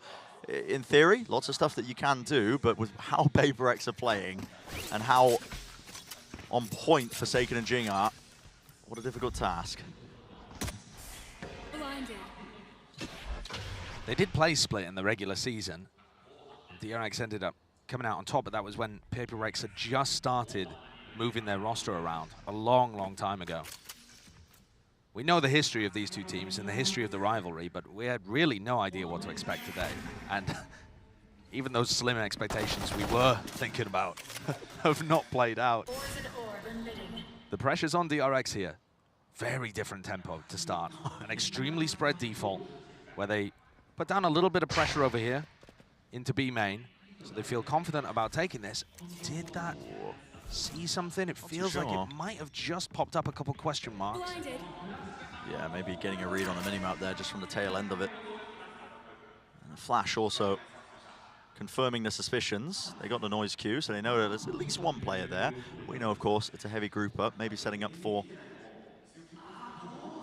what was the 4-1 split, now looking like a 3-2. And Forsaken's very deep in A main, which means PRX are allowed to put 3 on B. Interesting stun. Rebounds towards the side as a glide and a nade used in response here. A lot of damage done. RB's going to be low.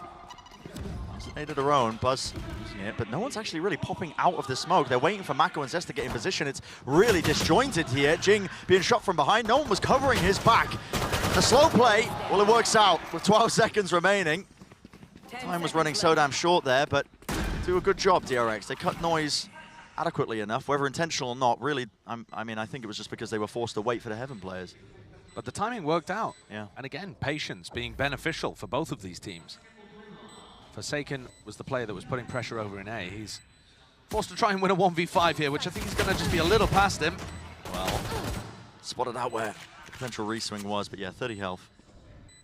Extraordinarily difficult situation, and a very good start here for DRX in this half.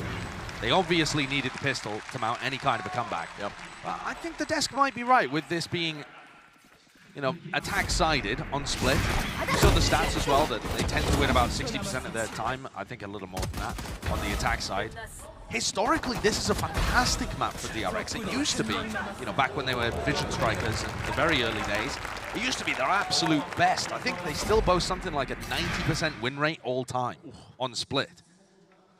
But of course, the theme of this match does seem to be, history doesn't really matter.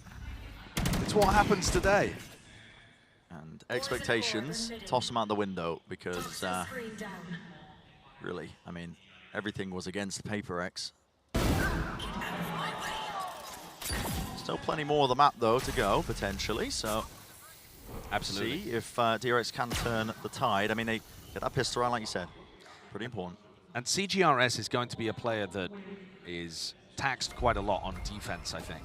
On the attack side, as we see DRX going into B, on the attack side, CGRS is just going to be feeding, you know, utility for his duelists and can rely on Forsaken and Jing calling that. I think mostly Forsaken calling that out. But on defense, CGRS is going to be asked to do a bit more on his own, especially if Forsaken dies early in a round or if he's having to hard anchor A. He's got to pick his timings for the defensive info utility. Definitely something to keep track of. Smoke to get themselves in the satchel with a shorty up close, but everybody's getting mowed down here. Interesting that, yeah, PRX, they don't go for... Okay. Damage done, but time is running so low. That's a shorty. Not the weapon of choice, but take whatever you can get. But yeah, interesting that they didn't opt to, you know, wait and spawn, go down to the spike, send it all flying, hoping that maybe they could make it a bit winnable, but... PRX have never lacked ambition. Yeah, they certainly have. They will go for them. Yeah. So, DRX with a chance to convert some kind of bonus. This is where you would usually see DRX cooking up some kind of set play, where both duelists barrel down mid into mail, or they explode onto the A site. But thus far, it has been quite slow for their attack side. Oh, here comes RB. Okay, here we go. Stuns, flashes. Absolutely blinded up, Jing. How is he finding that? Satchel to the side. He's grabbing all of them. Mindfrig also seeking to contain. And again, stop that pressure that was going through into B main. Forsaken did lose his life earlier. That's a wide double face. Mako, he does trade a necessary kill, but he's left alive in a 1v2. Does have the spike. By the way, there's only 25 seconds that have passed in this round. What a difference to some of the teams that we've been watching at this tournament. Both of these squads quite happy to increase the tempo when it's required. Mako using the Trailblazer audio cue there, realizing that CGRS is looking for information and routed to the spot, so he's happy to just run through, catch a little earlier of a timing. He has a ton of time to work with here. I mean, like I said, Mako, he's got the pieces to make something of this. Not the health, really, but... He really is the rock that his team relies on. Yeah. See that influence in his play at times as well. You know, when the team's not doing too well, it feels like he needs to step up, but man to man, he pulls off some insane moments with insane consistency. I really did for a second there. The crosshair placement was looking quite good, but no, he gets brought down, so PRX will be the first team to get to 10. So we did see a bonus round tactic there from DRX. Very fast play up through B Heaven, but well responded to by Jing. He backed it up using a blast pack. And to be honest, the spacing difference was enormous between RB and Buzz. What the fuck? How you hear that? Buzz couldn't really follow up on what RB was doing there. And I imagine we're going to go back into some slow rounds, though they're set up again for a similar kind of mid pressure on attack. There's a lot of space cleared out just from the Trailblazer. Yeah, didn't check down into Sewer, so Mako still lurking there. Goal just to be setting up Forsaken onto the A main angle so nobody can lurk. So he is past the, the Viper wall. That was really what they were intending. Mid as well, could be some back and forth exploration potentially, but yeah, time ticking down still. Mid is such an important part of the map for DRX to control, especially in this round where they have Seekers. It's just going to be so useful for Stax if he uses them in that kind of spot to tell where PRX is kind of cheating. So risky from Jing. He sees it, the shoulder, and it's a wider face by Buzz. He's immediately there to capitalize and punish it. Still, they want to try and play fast off this. DRX taking that B heaven control. Did lose a player in the process. Devi, he's going to try and anchor it down. Mindfreak being swarmed. Smoke was propped up though. He managed to get the utility off. Needs to hold this smoke as well. And he has created a bit of an opening. Drop down. Where is the trade? It's nowhere in sight. 6 bullets towards the back. RB is playing it with patience. At its core, this could be momentous. Slow it all the way down, son. Don't reveal anything. Finds it. Brought it to a 1 versus 1. He expects it as well. He knew where CGRS was. Spike's picked up 14 seconds. Lands the shot. 3 kills. And he salvages it. What a clutch. What incredible trigger discipline there. More too easy than 2 E's. He did not make that same kind of mistake, same error, and pays off massively, that discipline and patience that he shows. I was all ready to sing Devi's praises too because he played that round phenomenally. Yeah. And you write that one down? No. That's off the dome, is it? I mean, you can't be telling me you're watching RB in that situation and not just thinking of 2 E's. Yeah. And that was an amazing moment. Here. There's the half buy for PRX. So Economy really taking a knock after losing that one. DRX really bringing us back, or at least the possibility of it. I mean, they're winning the necessary rounds, but you've got to keep it together. DRX have never got a read that PRX are only leaving 1 player A. They're using CGRS's utility to just, most of the time, rotate off. So here we go. Satchels. Again, another glide forwards. White face. Mindfreak still alive and kicking, but not for long. RB is there. Duelist player dropping down into hell. It's cleanup duty for him. He's looking crispy with it. Yeah, he really is. When RB's firing off like this, he's on a comfort roll. It's a good sign. Best Take world it once Leon. the rifle. Smoke to cut up the angle. Not quite a rifle, a stinger, but maybe he can do some damage with it. Yeah, bit of mistiming with that one. Wanted to get set up by the flash, but making a go of it. This is clean though from DRX. I mean, CGRS really no chance at all with just the classic or with the Sheriff. The ace. Going for it. Wants it, and he's got it. That's a crowd pleaser. There's somebody chanting ace as well. Yeah. But PRX still have a 3-round lead, and they're coming into this next one with rifles and all 5 ultimates. The team's going to take a tactical timeout too, as Coach Alex has his input. But to be honest, I don't feel like there's been too many major errors from the way that PRX are playing this on the defense side. However, there are tendencies to dig into here. DRX have been going B a lot. In the same way that PRX were favoring A ramp and A top control, DRX have been putting a large emphasis on B. But I think the current way that PRX are playing their defense side makes sense. They're using the Sky utility to just set up Forsaken, then CGRS rotates off a lot of the time, and they have like 3 towards B, 2 towards mid kind of setup.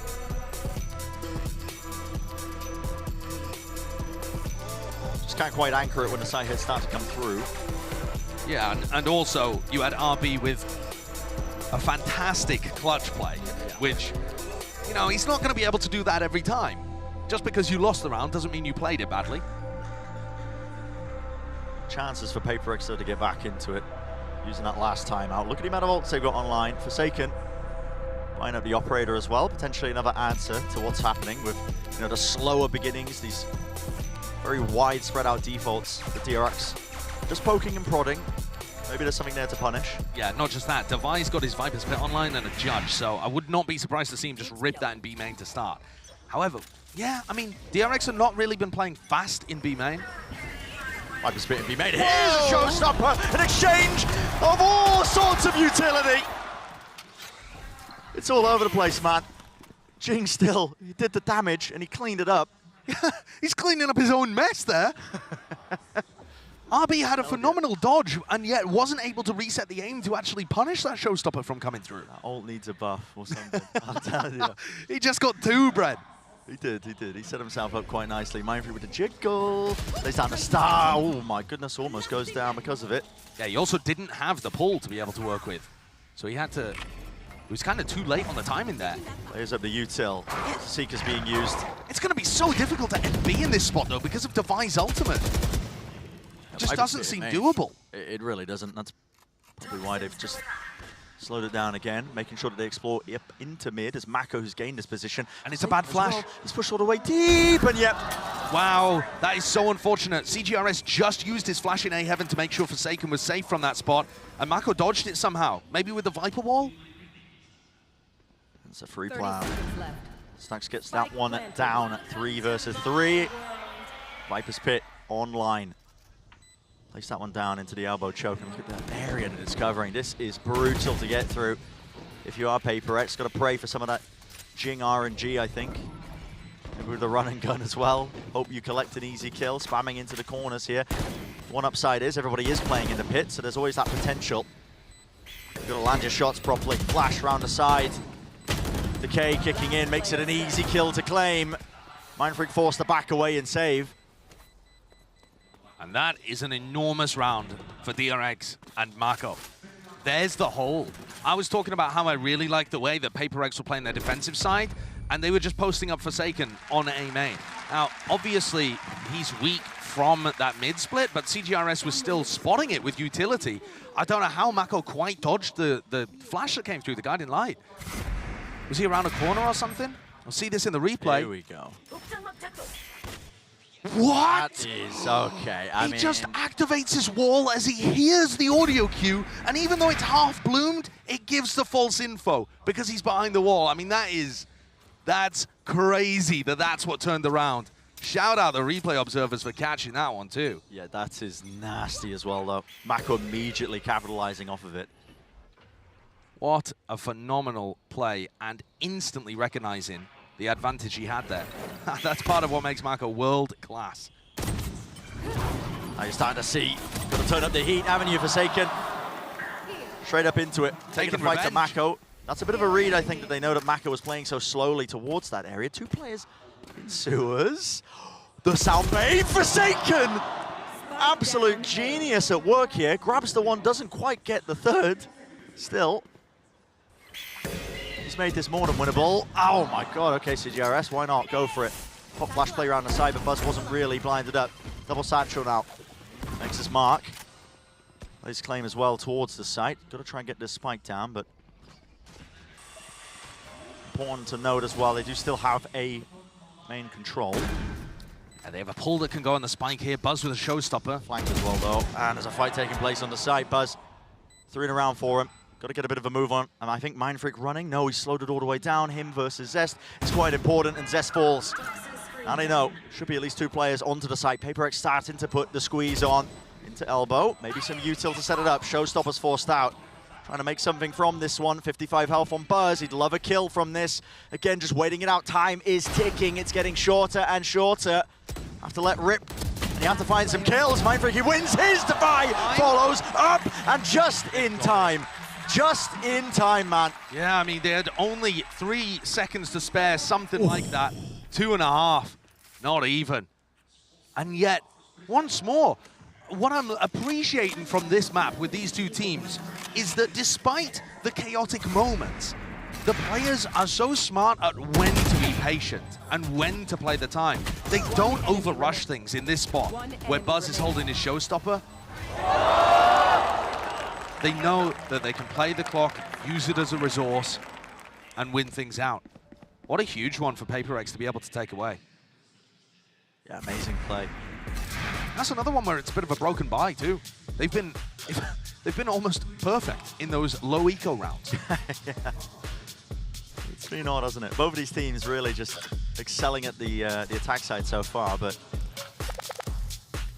not much breathing room if you are DRX. I mean, 2 more chances, or 2 more rounds, that's really what needs to be gained for PRX, and they can convert this map. And something we haven't really discussed too as DRX take a tactical timeout. I think it bodes mentioning that one of the big reasons why DRX have been able to run Zest is that they lean back on old compositions, old strategies. They haven't had much scrim time with him. They've only started playing with him. Termi was saying in a press conference, basically as soon as he started subbing in the lower bracket finals against T1, they weren't practicing with him before that. So that's not very long to cook up a deep playbook with a new composition like this, one that they haven't played before. I feel like, I could be wrong here, but I feel like every other map we've seen them play an old composition or something that they've played recently, something where Zest would be comfortable and understand exactly what was going on. This is different, and their attack side still looking decent, but it's a deviation from the norm of how they've been able to maintain success whilst messing their roster around. So here's a difference maker. It's been slow all up until this point, but now our Trailblazer leading them in the side, forcing out the snake bite, nade towards the back, and a flash. Devi is in a lot of danger, low enough. There's a stray bullet to Buzz as well as he does lead the charge for his team. He's in there towards elbow. CGRS, what? That's unfortunate. Mako, crazy. That'll happen. Yeah, still nade in the hand of Jing. He's cleared out towards main. Wondering if he is going to get refought out. Seeker is broken. Here's the nade. Rebounds over towards the side, trying to force this fight out. Again, Mako is just elite. Only the one before it's traded. Mind Freak, 1v3. Doesn't know where anybody is. Buzz seeking as well to collect and wrap around entirely. And PRX still smiles in the camp there. 2 ahead as DRX attempt to mount a comeback. That's a fast pop where really the round should have been, yeah, I mean, take a look at that. Barely sees him and flicks around. It's one of those instances where it's unfortunate for CGRS. I mean, he's 5-14, but it makes sense. He's a substitute player. He's coming in here without any scrim experience apart from what they've been able to put together just recently. They played him for 1 map, I believe, in Pacific. Let's see if PRX again get away with murder on their half-by. This is exploration into mid. Deep contact play at the beginning, seeing if they can hunt for a kill, but don't get too much done. In fact, just spotted out. No reaction from DRX, but now you're starting to see them go a little bit. Boombot, Dog, I'm away, making sure to clear some of those angles. Devi still playing his life. Going for any sort of one and done, so they give them the side entirely while this flank also starts to really pay off. This flanks again on flanks, because Zest is also just in the middle of mid. I mean, way far apart. Every A hit, Zest has just been sat AFK in market playing the pull and then going for the latest lurks possible. So, I mean, that's how they're working him in this roster. Retaking that main control, pushed up. Together now, heavy group up onto the side. These DRX players, could be some danger, absolutely. Satchel plays still with the rifles. Is it going to be easy sailing? Mako. To stop from this aggression, they double face though, and they have handed Forsaken. One of them with the dash back online, rips out the Sheriff, tries to take the fight. RB, it is magnificent, but they don't know where Zest is. With time running this low, it's been played well. The final layer. Zest just having so much faith in the rest of his team that he'll be able to go on these long, late lurks. And RB stepping up. Forsaken couldn't quite get the reload off there. Yeah. He's mid-reload, dashes, and then swaps over to the Sheriff. Stops him from being able to get the trade kill off properly. But then again, he hit that one, so you can't be too mad with what happened. Nasty shots. I think as well the time pressure there. They know that Zest is playing with the pull as well to delay. They have to go fast. Yeah. into the side there, so Depth can't really wait around and reload. It's the right call to make in the moment, and almost doable, but yeah, Zest playing RTS mode. This is a major comeback for DRX. High-low setup for PRX. It's just that one round, as you mentioned, Josh. Bring it nice and even. What a comeback. The high-low setup. It pays off, doesn't it? It's an opening kill onto RB. I love that. PRX have been running it in Pacific too a lot of the time. There. Very good against the DRX team that's going to try and take that space before bursting. Just an innate understanding of the timer of that one with the boom bot. Up to the side, but the purpose of it was really just to fake that A pressure and presence, and it's a re-clear called again by PRX. They're just contacting down into mid. Yeah, CGRS also missing his flash there, so they're worried that somebody could be deep into A heaven. They're actually giving, or being forced to give DRX all of this space. That's the second flash used. This time a bit of an indicator, but no more to play off of. They don't know if Heaven's compromised. You can see how scared they are of this while this flank comes through in and out of sewers. Stacks with the gun at hand. Ready and waiting. And now he immediately runs up onto the side. He realizes, I've got the spike. I've got to try and play for this. Satchel forwards, Buzz. He swings out wide. Jing still in a fight. The rocket let loose a little bit too close as well. Doesn't really get any damage at all, but they do have that Heaven control. All three players now grouped up as well. Starting to see the util. Sails through the sky. It's a snake bite. Looks off the one angle there, shots. It's an absolute firing range for Mako. And he gets the ult off online. Spray down from Mindfreak. Very weak. Damage done. Mako is low. A single bullet and burst will really bring him down, and the whole defense will come crumbling. But still Buzz holding down the one extremity here into elbow. It needs to be that random kill, and the random spray. The last bullet finds it, isolates it, knows where Buzz is, and he wins it. Just insane.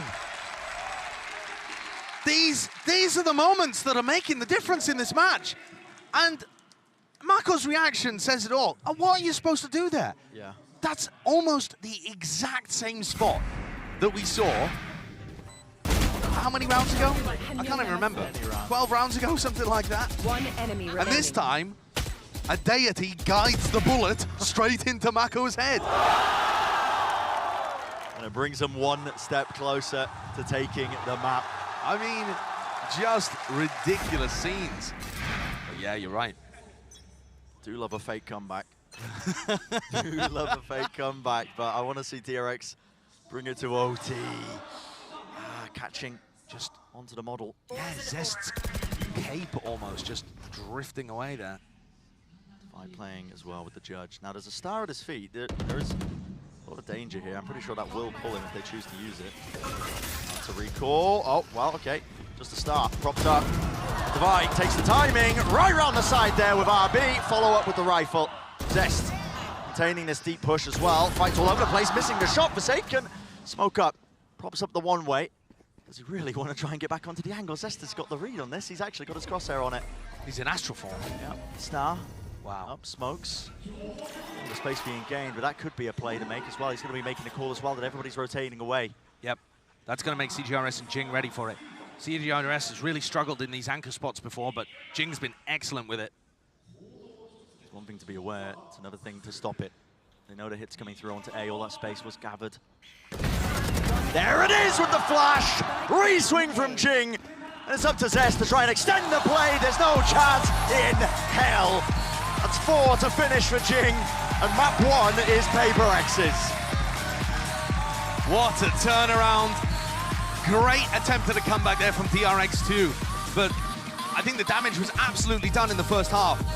Forsaken was flying, and Jing was consistently amazing throughout. So yeah, that has completely flipped my expectations for this series on its head. Oh yeah. I really thought we'd be seeing a weakened PRX out here today. And you know, CGRS, he filled the gaps on their attack side in terms of using that utility. Defensively, struggled a little, but overall was not actually required. They just went back to that 1-2 punch of Forsaken Jing and kind of tore DRX to pieces. Works just as well. DRX are going to be in their own heads about this one, I think. It's a rough situation for them to be in. No, this is a matchup where you should be favored if you're DRX. Going up against that weakened squad of PRX, you know, we're running. CGRS just as a sub, but like you said, Josh, you know, he wasn't really required to have a big step up. The support of Util was there. That was what was really a defining factor, even in that final round. Jig with a swing on Heaven. But if DRX, you're right. If DRX can't beat this team with CGRS in the roster, I mean, that is what they're all going to be thinking. It does not bode well, does it? On their map pick on top of it. Exactly. We're going to Bind next. Who knows what PRX are going to be pulling out on Bind, by the way? Not a clue.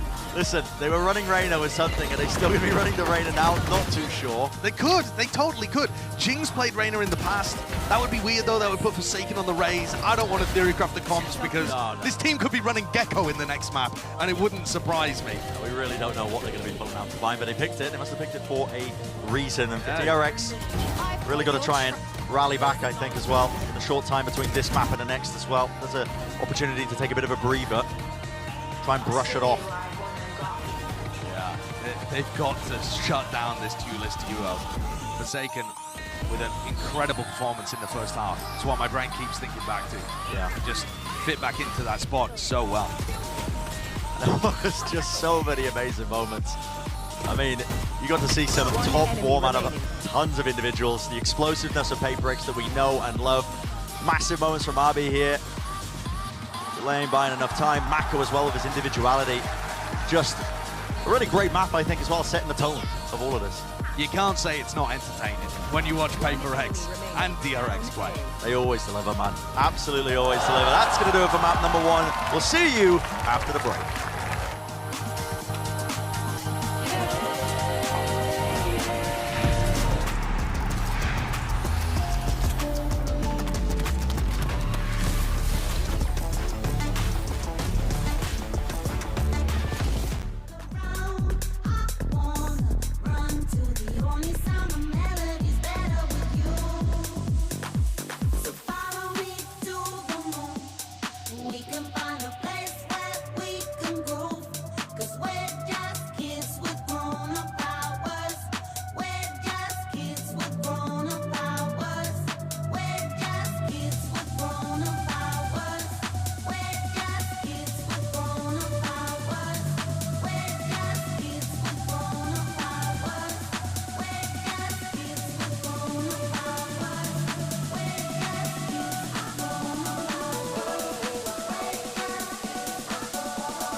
Hey, what's going on, guys? Here with Coach Alex, and wow, what an incredible display. You got a little dicey there for a moment, but it looked good. Real fast, so you knew you weren't going to have something here, so you weren't going to be necessarily at full strength. What were the contingency plans that you guys had put in place to get ready for this match against DRX? But also, I'm curious as well, like, what are you proud of the boys as far as pulling off that victory goes? As far as contingency plan goes, I mean, we knew that maybe he might have a chance to make it, so we started the first half of the practice in Japan with a little bit of practice when he's in Singapore. Yeah. Then we changed that once we knew that the visas were unlikely to happen for at least the first 2 games. In that case, we practiced with Clark, Cigarettes. Yeah. He managed to, I mean, he's been playing very well in practice. He's very, very calm, and I think he gives a little bit of a veteran presence. He's played professionally in a few games, so I think he brings a good energy and a vibe to the team. That's awesome. And as far as, you know, what were you proud of with the boys? What do you want to take away from that last win? I think it was very difficult to play against a comp that we've never seen before. I think nobody plays Neon in Asia on Split, so it's something very new for us. And I think I'm proud that they managed to adapt without really much of my help, my input. You know, most of the time my tech force I actually spend calming them down rather than anything else. Well, thank you so much for the insight, brother. Appreciate you. Back to you guys. Thank you very much, Golden Boy and Alex. Now, Bod, I like the veteran experience point because this is a team full of kind of mental, lunatic style player youngsters. Maybe Absolutely. CGRS being there kind of calms them down a little bit. Yeah, a little bit, and you actually kind of felt that style from them. I think, especially on their attack side, it was a lot slower. There were definitely moments where, you know, you have the microaggressions that we know and love with PRX, but yeah, maybe that adds to it. I think CGRS definitely struggled a little bit in this game, but you have at least the rest of the players able to cover it up in some sense. Yeah, but Kakuka, DRX, they nearly brought it back. Yes. It was insanely close, and I wanted to take a look at one round, actually the first round of that second half. Of course, after a 3-9 scoreline, things, you know, get dicey. The most important round is the pistol round. You need to get those numbers on the table, and I wanted to take a look at what DRX is going to be doing here. After working a little bit around the map and actually only given the bit of information that there might be someone around B lobby, they decide to go on this execute.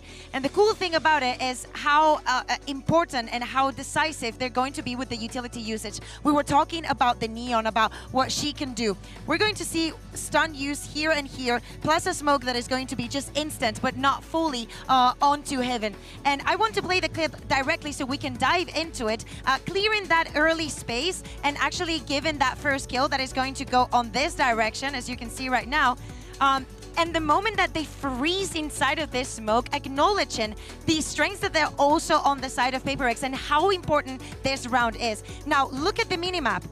We still see how Jet is going back into A, saying like, okay, there's such a big freeze time into when nothing happens, and all of the players, a couple of them coming from mid, take that space and take that moment of a little bit of disjointing just because of the utility that is being thrown onto B that causes the right exact amount of chaos for them to take that space without actually any casualties. It's crazy how well that freeze worked. And they dove into the smoke too. That was PRX's. That is just perfect. That's like really giving PRX a sense of what is going on. And I think almost every single round had an element of that from DRX as well. For me, the game plan was really good. They started abusing that B side. They went there like 5 times after that pistol, and then they started abusing that A side, where CGRS is struggling to get the information so the rotates can come in time. It's just a bunch of hero plays, and like Josh was talking about on the cast, a lot of really lucky moments as well, like that spray through the Viper's Pit. Yeah, but we're going to move on to map 2 now, and I'm really excited about this. I know it's a rematch, but this is where I feel like DRX,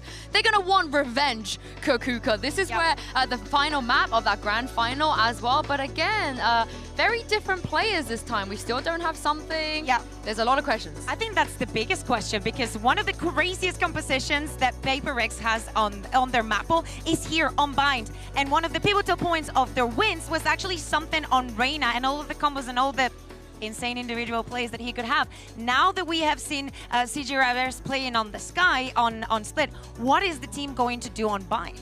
It's really interesting, because to me, something on that Reyna actually played quite isolated on this map. And you can. I mean, it's Reyna. You definitely can. He goes for like a lot of like late lurks, all that sort of stuff. But to me, I'm thinking if you put Forsaken back on Jet, you know what's coming. I don't want to take him off the harbor. I just don't want to think of a world where we have to take him off of that. But let's hear from DRX's coach Termi before we head into map 2. Hey guys, here with Coach Termi. Of course, Jen's here as well for the translations. This is a familiar team, Coach, that you guys have played time and time again. How has the preparation been different, knowing as well that you are facing a PRX team that doesn't have a star player on there, but yet now everyone's stepping up?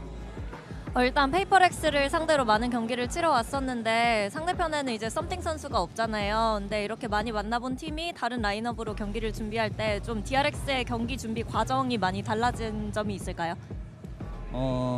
준비 과정이 달라지진 않지만 썸띵 선수가 없어도 충분히 파워가 넘치는 팀이기 때문에 굉장히 그런 부분에서는 좋은 팀인 것 같고 준비하는 과정에서는 딱히 서로 잘 알고 있는 거 빼고는 다른 건 없습니다.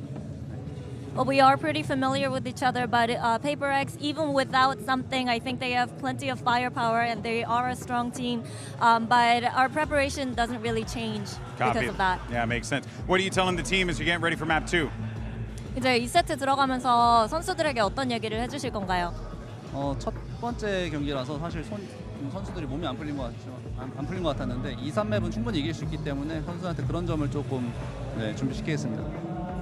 I don't think they're warmed up, but I'm pretty sure that they're all warmed up after the first set, first map. So I'm not really too concerned about what's going to happen in map 2, 3. So I'm just going to tell them you guys can do that. Stay confident. All right, well, Coach, I want to thank you so much for your time, my friend. Always a pleasure to talk to you, Jen, as well. Back to you.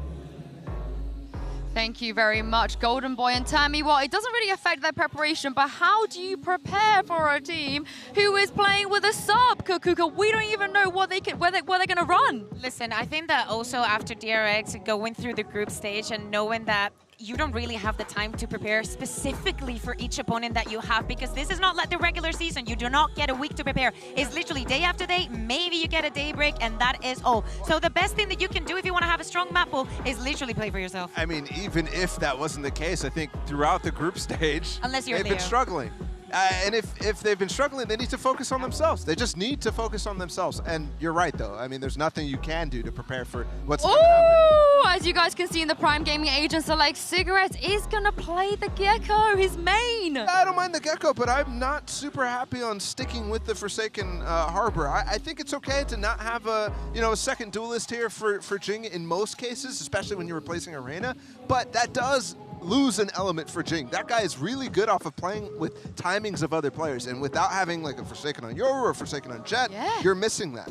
Changes on DRX here as well. Now going on to the fade, we saw the KO, the double info now is swapping back and swapping around, probably trying to counter a little bit of that harbor, of that well, not the reason exactly, but everything I think is going to be on Bass, because the ground is going to be completely prepared and suited for him. Yeah, they've gone back to the comp. They played against Optic back at Champions in 2022, so they do have experience on this. I can't wait to see what we're gonna see on this map as well. What do you guys make of this, Brandon Saisho?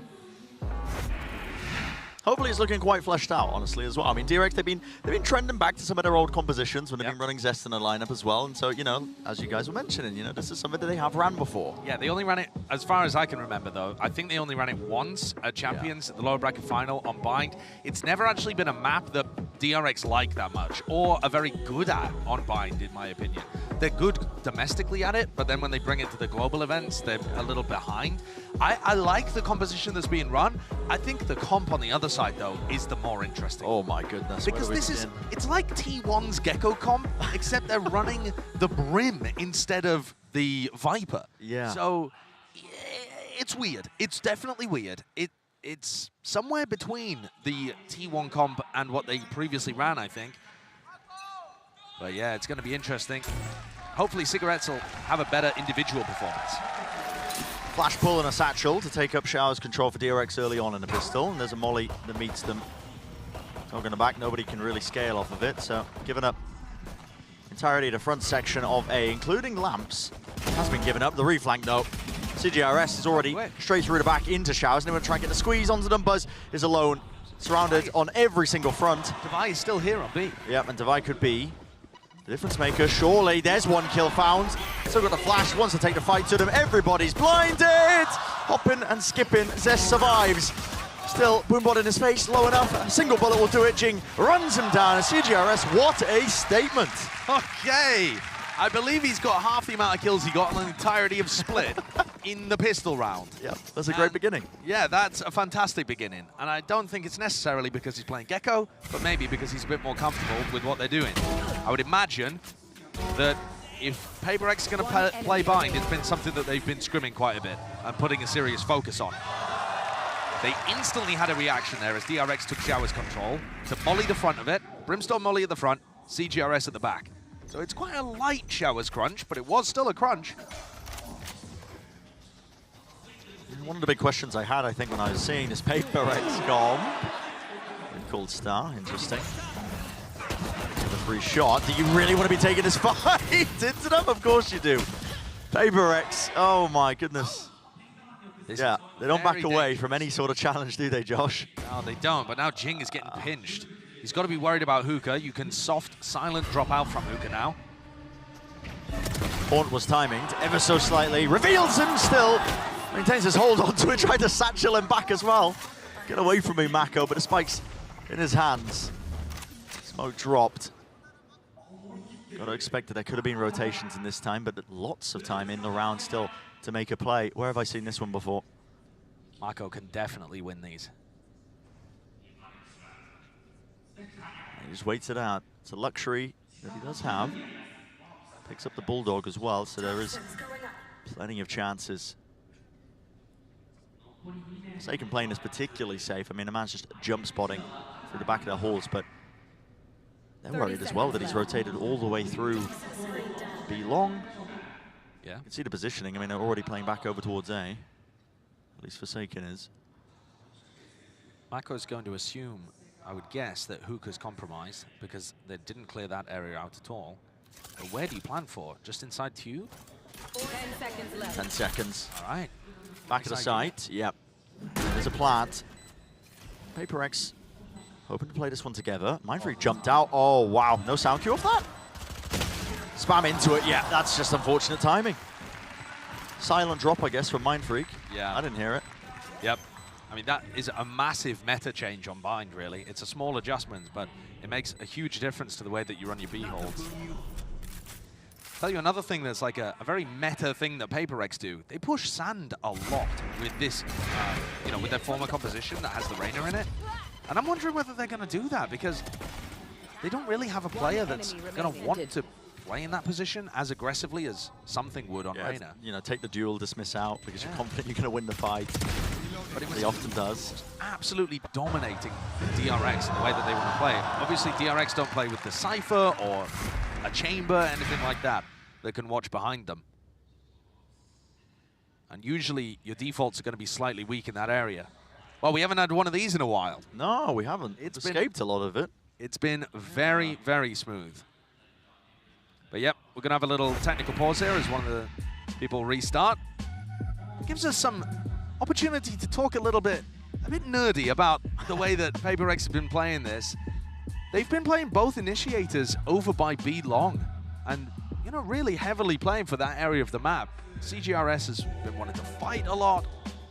I'm intrigued to see how they time it. It seems to me like they're playing those players over there so that they can go for showers crunches a lot. Yeah, I mean, that's what we saw in the pistol round, right? It's, right.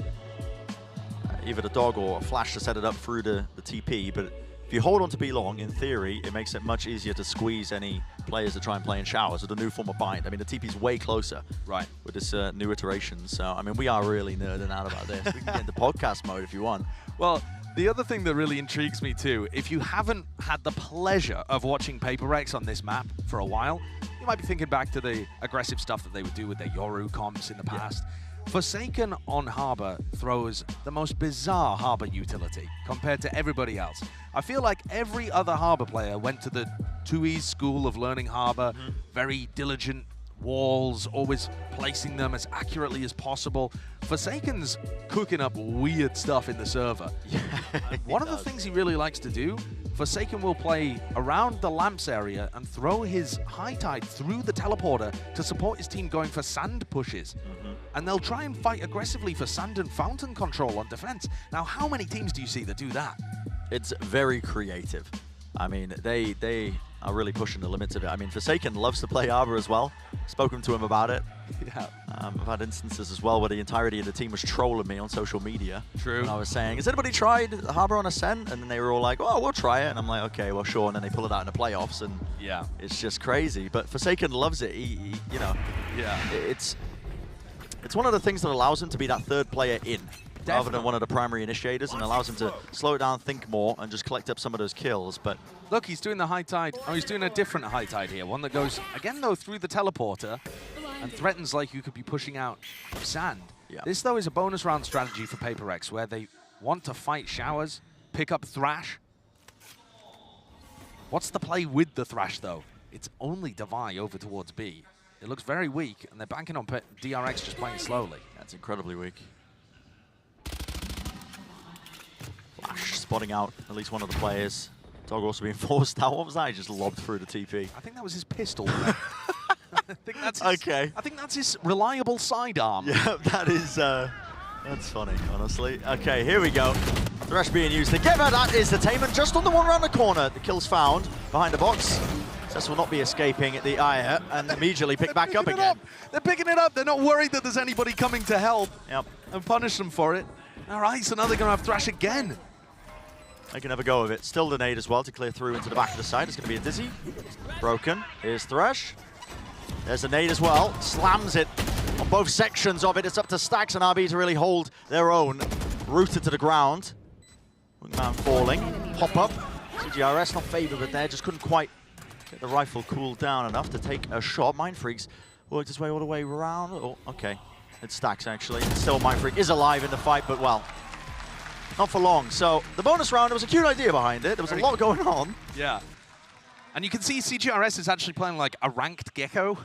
It's like a very duelist Gecko. He's using his Wingman and his Dizzy in order to help give him better crosshair placement. He throws them out just to see where they get shot from, so that he knows where to pre-aim as he like drops out of hookah or something like that. You can see here he knew exactly where RB was playing. Doesn't help him actually land the kill though, as you're jumping in. Yeah. Nevertheless, very cute idea. Get to see one more of those creative plays. And this is that high tide I'm talking about, where they fight for sand and fountain control potentially. The Haunt lands all the way over the top. I don't believe it tagged onto anybody. Not sure what the purpose of it was. Dizzy over the top. Broken. Shot out of the sky. And the high tide, I mean, yeah, it makes it easier to fight over that sand control. There was no intention of that, though, from the PRX players. Flash pushing them away. They still have control of hookah. Jing is holding close. I think, oh my goodness, the Dizzy. With the mosh pit lineup as well. Just got to get out of there. I mean, that mosh pit went all the way over the wall and landed right about where the ult orb was. So, cute trap play again. Some very nice ideas. Doesn't actually gain them anything, though, but it does tick time off the clock. There goes the Dizzy again. How many Dizzies has he used in the round so far? It's 3, I believe. He's throwing it straight up in the air, so he's able to get it back immediately towards safety. Trailblazer, that is a stun that latches. Nade all the way through. That's a TP crunch, but it's just Forsaken. Is it really a crunch if it's just a one solo player? Forsaken going for it. Up through into B long. Last player standing is RB. Can't see a bloody thing. And it looked like Jing was aiming at Devi there towards the end. Seeing if he could do some extra damage. He looks disappointed he didn't get the final kill. He's like, I wasted my ult. I mean, he'll definitely be disappointed that he wasted his ult, but I think PRX had a great idea of commitment there. They stalled out DRX for so long while getting consistent information that DRX was still around B, and then when the hit started, off the back of, I think, like Stax' Trailblazer or something coming through, they just, boom, instantly tried to collapse on B. You love what they're doing. You really can see how so much of the strategy of PRX, it centers around that B long control. It was so difficult for DRX to take it. I mean, the amount of util that was coming their way. This time, it's the eco, it's the half bite. DRX, oh my! Not aware of that one, it's traded. He does well for it. Prowler in his face, crunch through into the showers, as well right through the TP. RB though, takes care of Devi. Mako's just running and gunning right through the smoke with the judge in his hand, set up for it. Close, shoulder to shoulder, running backwards. All over the place, isn't it? CGRS with the wingman drop down, immediately broken 2 pieces, but they still maintain control of showers, and that causes the early exit. DRX They do not want to fight it. Through the TPs now, they get the site. They know that it was that overcommitment, but Mindfreak hot on the trail. TP's right behind them. Can't win the fight there. So CGRS, the substitute, left in a 1v2, tries to find a timing past the Trailblazer. As good as Util. Quite gonna manage it. Aiming to take the fight though. The high-low setup, yeah, thrifty. Our minds were linked for a second there. That's scary. That's a big error from PRX. I mean, that's one of those rounds where Coach Alex is going to be slamming the desk. All of their players decided to play like one-and-done situations. You had a player just pushed up, really aggressive, isolated in showers. That was Mindfreak. And then Forsaken was jumping around towards short. I mean, no reason for him to be playing that riskily on an anti-eco. It offers DRX an opportunity back into this one. The ults are starting to build up as well here, Brent, for the attacking side. So DRX are going to have a round, maybe this one, maybe the next. I love this development of the meta, where people are just trying to headbutt the util that flies over the top. Yeah, there's only a few lineups where you can punish it in that way. Here we go. Nightfall gives them showers control all the way through. Again, you see the orbital strike being used right through main. Satchel to avoid it. Damage is done though. Sets up Mindfreak. He's able to beam him through. Jing through the back of the site. It's on top of it. On top of the truck. It's 2 kills. Jump spot. Wide swing wants to take the fight. Spike drop down. There's really no reason to try and give Stacks that one, but he does it. I mean, confidence is there with Jing and enough time bought. That was a really rapid flank while all that was going on. CGRS and Divide. They didn't take the TP. They opted to just run all the way from Fountain. Mindfreak was asked to do everything in that round too. While we were focused on Jing getting the kills, Mindfreak pops off his ultimate, was stunned in a corner, and manages to also get this kill onto Zest right before he falls, right as his ultimate timing is going off. So, a lot of PRX's defense here is them fragging themselves out of really uncomfortable positions.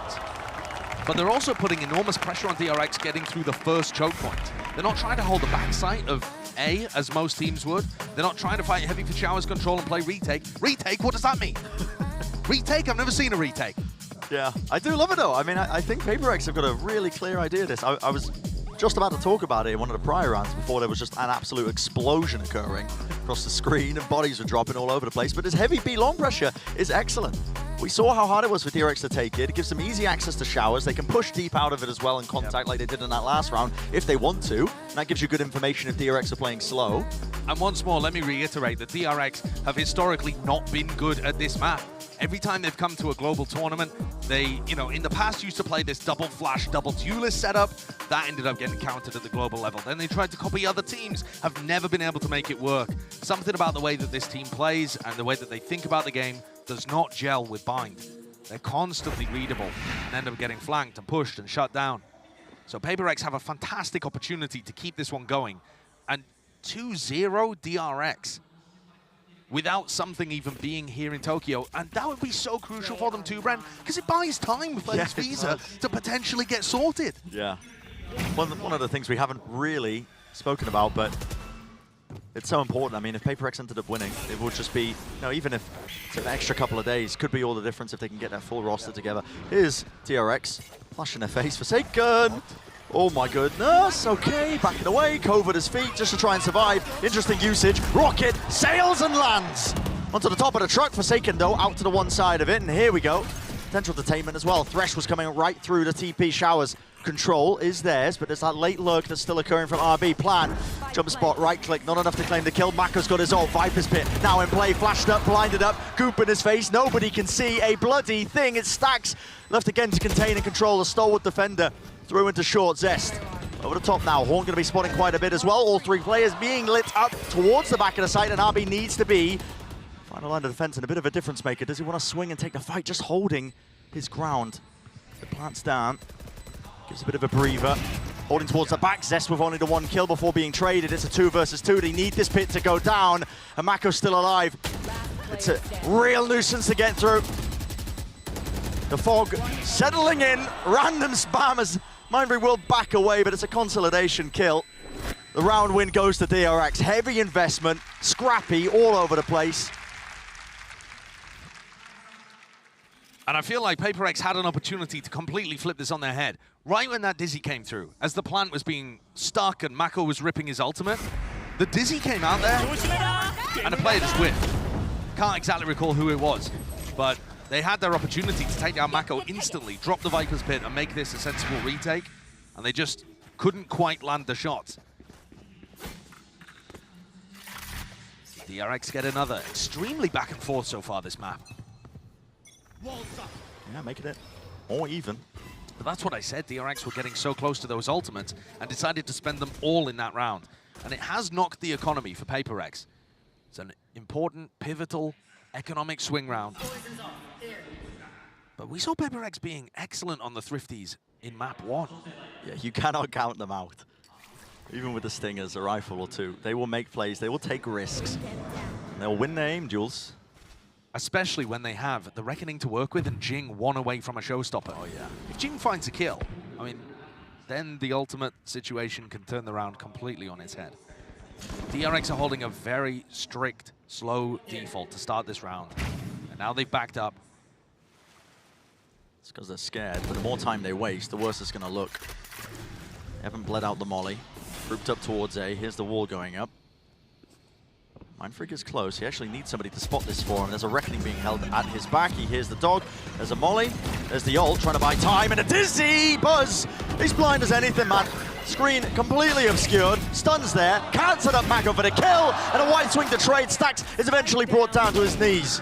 Out to the open, though. DRX might be able to salvage this as well. Zested claim control of Showers with the stinger from that range. CGRS pulling it out of nowhere. RB round the back. Spots it and, well, can't take the fight to him.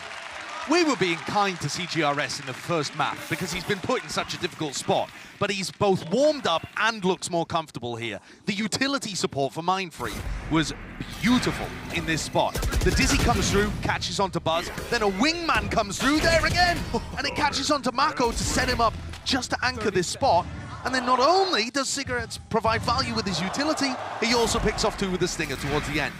This is PRX playing with, 5 people having impact, compared to having to pop him in the backpack.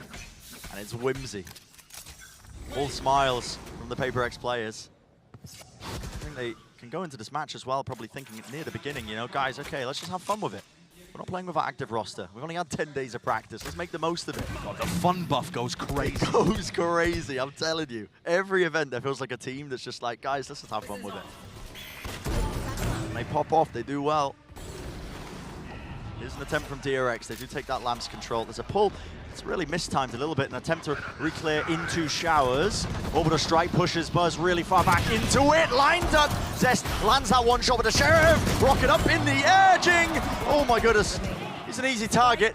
The Rifles sail them away to the round win, hopefully. Mako, though, still alive with 70 health. It's a 1v2. It's a high-low setup. How many times we said that one, and it does shut it down. It's safe enough. A little shake of the head there for Jing. I would have a heart attack coaching this team. I would have a heart attack being a fan of this team, Brent. The way that PRX played the anti-ecos has got me sweating. I mean, they are Mindfreak just, again, isolated in Showers. Really weird Showers hold. Jing just bouncing around, looking like he's giving opportunities to these guys. Yeah. And yeah, they clean it up. Nice. You love to see it. You love to see it. Now this Horn, I do want to see where this one goes. Because it was being thrown before by Zest, a bit of a lineup. Oh, okay, into B long. Well, a fight gets taken by Jing alone. There wasn't really any util to set him up. Yeah, that's nice though. It combos with the snake bite from Mako. Yeah. So an actual good attempt here to take that B long control, which DRX have already just vacuumed up the space. Yeah, and you were talking about how important that area of the map is for PRX. By denying it now, you do reduce the amount of options PRX have, but they've immediately rotated 3 of their players now over towards B. They're going to try and re-clear this. Yes. But just, okay, just dry picking. There's no util. The trade time and the swing time and the Forsaken is so delayed. He's not there to set up for it. Buzz can just be cool, calm, and collected. He takes those fights, a bit of a timing. CGRS, when's this smoke going to fade? Not spotted out by the dog. Haunts round over the side, a bit of spam as well. They seem to be aware of it. That was, where was that from? All the way back into spawn. The wallbang kill onto Buzz, and it's caused a full rotation. Backing away. They don't want to give away anything in a 2v4.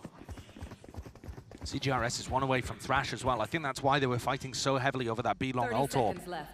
But now, he's going to need a kill in order to get it online. And will he even have time in a clutch situation like this? Mako is in the middle of nowhere, but the rest of the players' positions for DRX is actually quite nice. Doubled up in lamps, late hold into showers, even the pull. That RB, he's got the star, you can see it sitting there on the spike. Lovely job showcasing that. Too many layers to get through, and so PRX, they call quits in the round. They're gonna save. That's an unfortunate one. I mean, they still have money to be able to buy for next round as well. Jing, his cash might be strapped just a small amount, but if you save a rifle, I actually think I'm in favor of CGRS just running in and dying here. Because you get Thrash online for a potential play in round 11, and you actually don't get punished with the economy. That's not going to happen, though. So we might see another big clash over an ult orb. We've seen PRX fight for B-long control a lot. They also, on the bonus round, when they made that play off the Thrash, were fighting showers to try and set up CGRS for the ult orb. Obviously, there's only 2 to play for on this map, but my point being that they have at various times stacked over towards them just to be able to claim that reward. Yeah, and now they've got 4 players ready to fight over it towards B-long. And DRX also have 3 players. So this might end up just getting sorted instantly. Yeah, is it going to be a coin flip round? Look at the snake bite, though. It's over the top. They just want to push right past it. Doesn't matter if there's a snake bite. Oh my God! They've just run him over! It's a firing line! Oh, that is disgusting. You walk into that one, you are not making it out alive. Not even a single player going down. Listen, there was some damage done, but it's Mako and RB. And that's the spike. You saw the same high tide being thrown there from Round's Forsaken. over. It's done. We've got a minute 10 to talk about whatever we want. Yeah, pick a topic. Okay, Greek mythology. You want to revisit that? I'm afraid I'm not brushed up. I mean, what on earth do RB and Mako do? You just save. You just have to save. The spike is not retrievable here. They've got money, though. That's the weird thing for the final round. But it's just over. What an incredible play, though. I mean, PRX want the ult orb, so DRX are going over there to try and deny it, and PRX know that DRX are going to try and deny it, so they're like, okay, let's stack 4 people over there and run at them.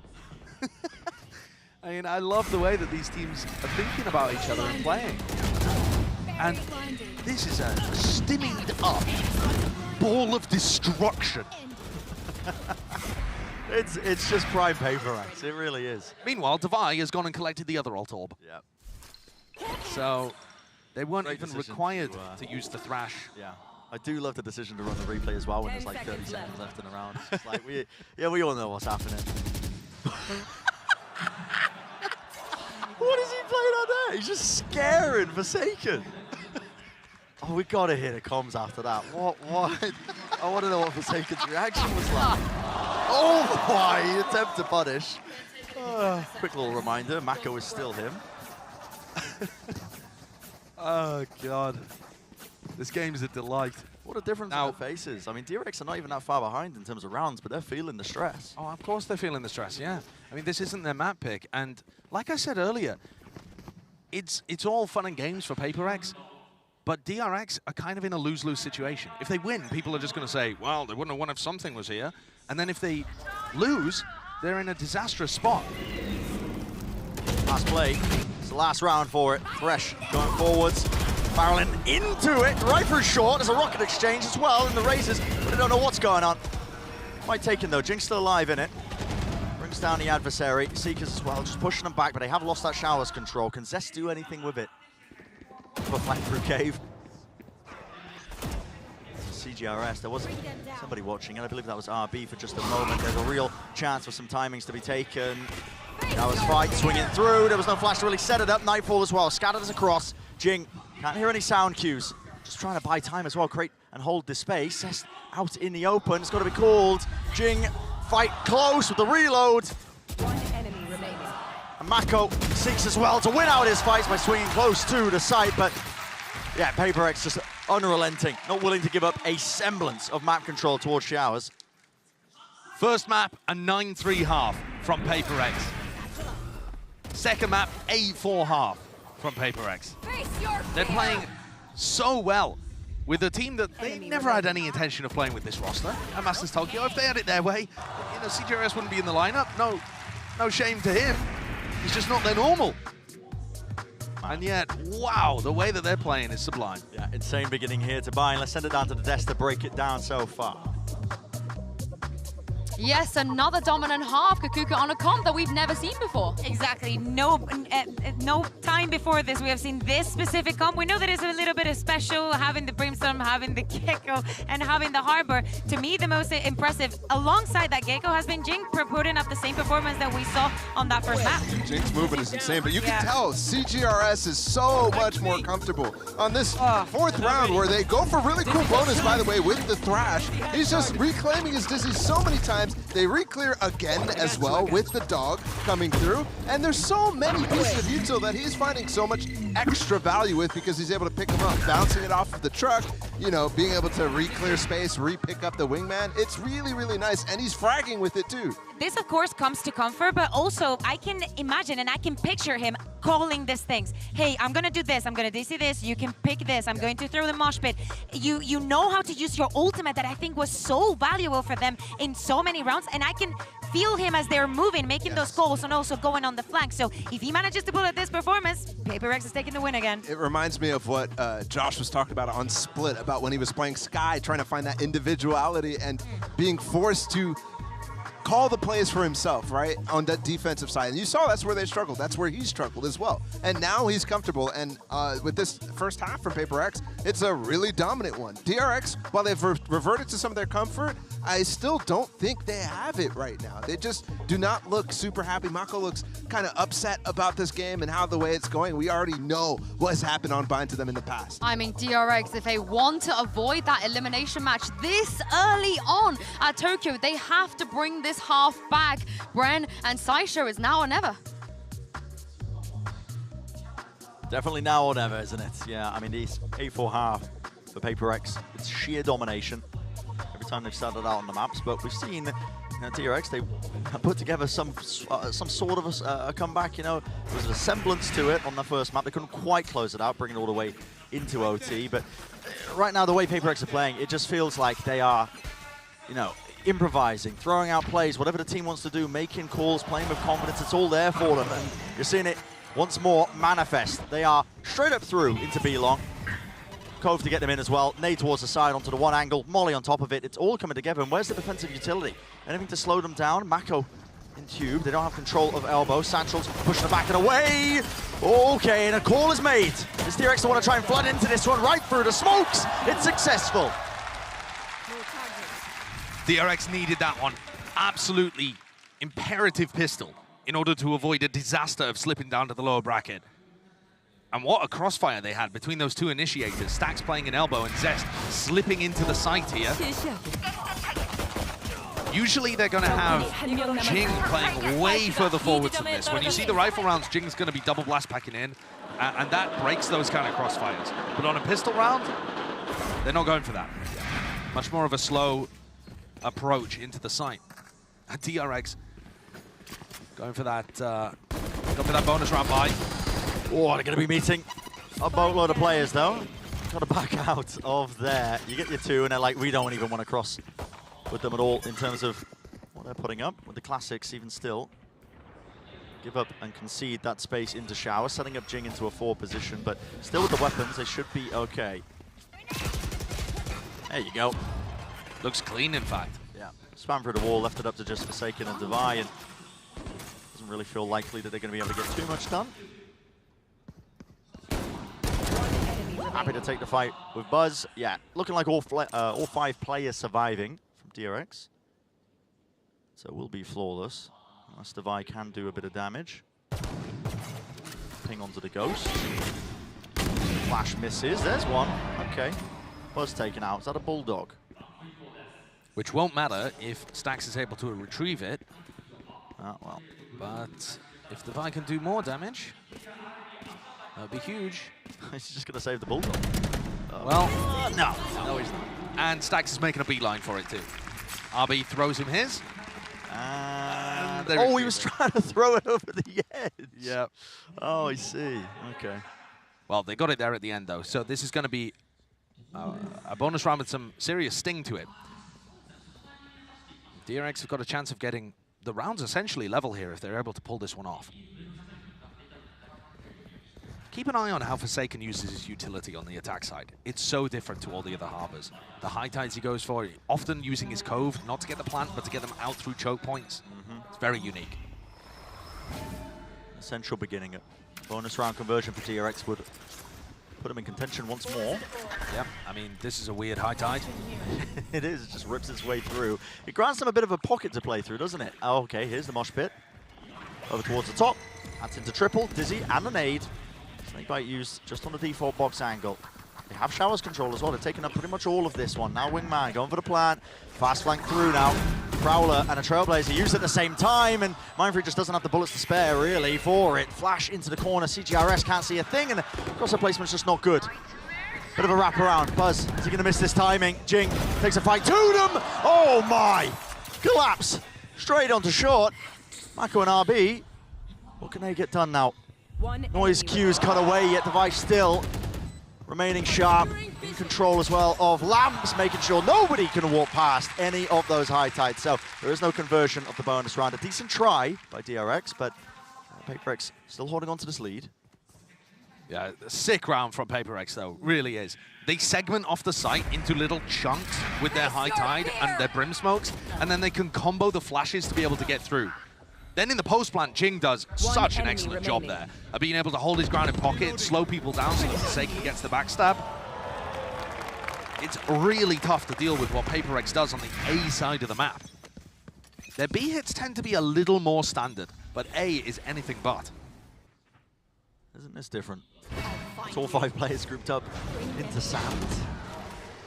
Horn destroyed, there was a timing there. This potentially could have been punished. Trailblazer, that stun connects. Forsaken's already in.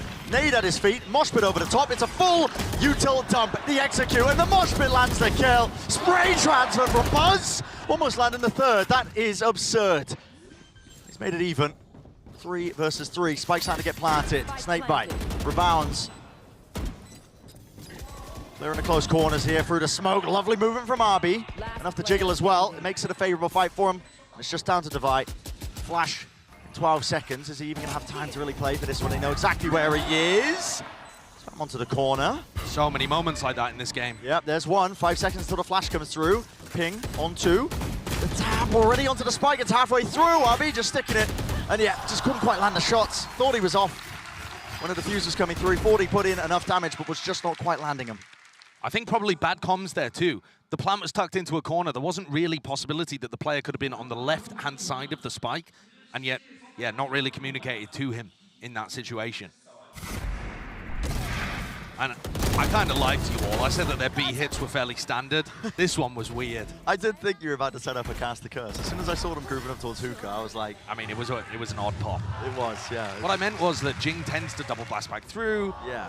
The rest of them follow out, but more standardized. But that was just... The high tide makes that one really odd. It is an attempt to clear out towards Showers.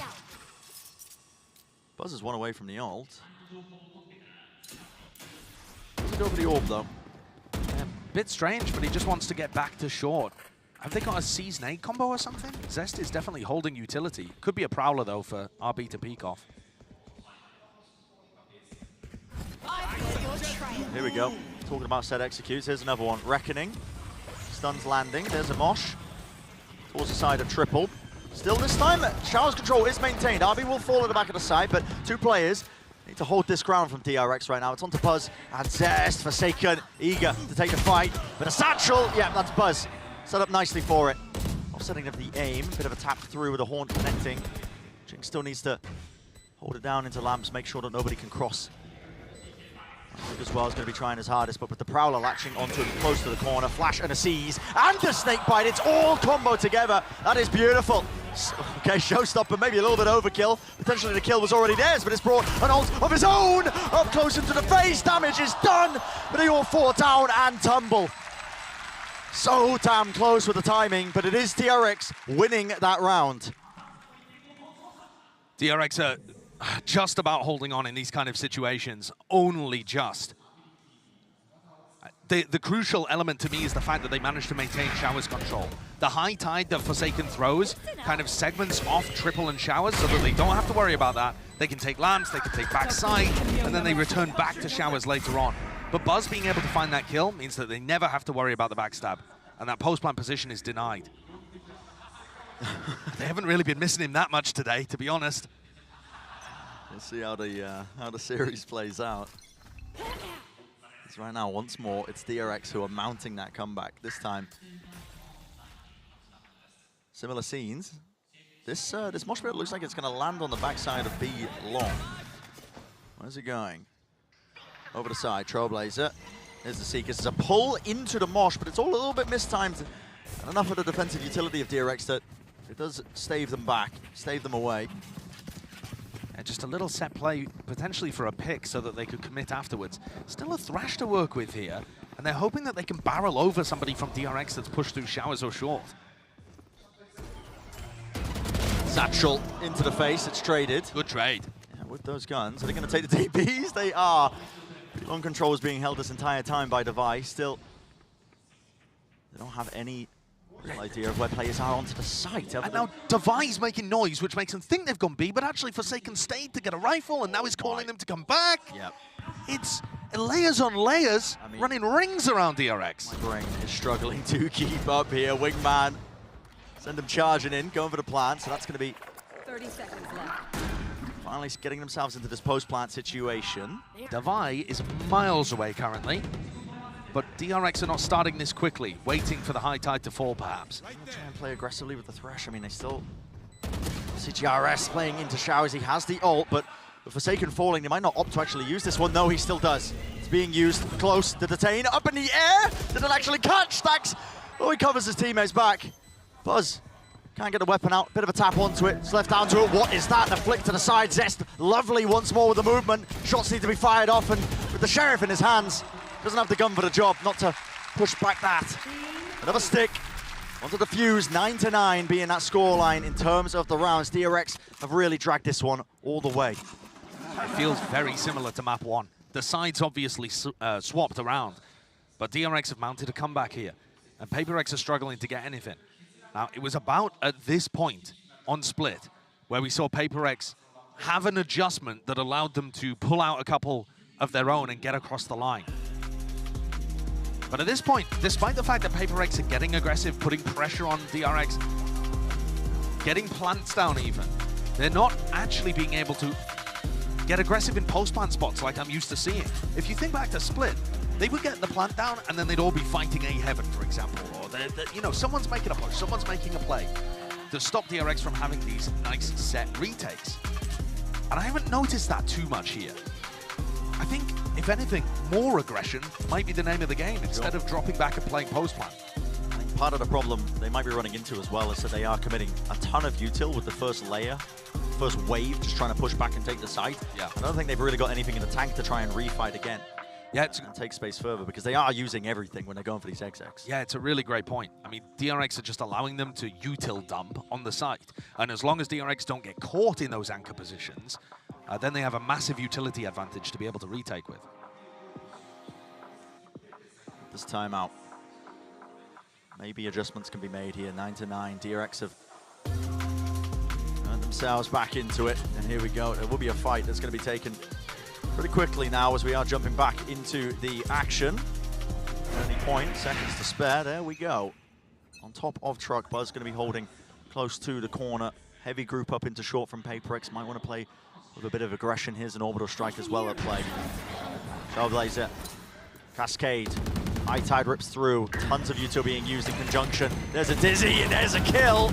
Buzz just trying to vacate, trying to drop off the backside of Truck, but he paid for it with his life. Wingman out.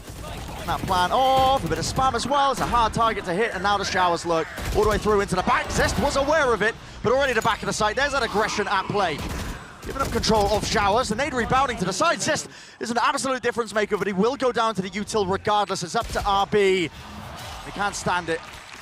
Not against that type of pressure. Awesome adjustment by PRX.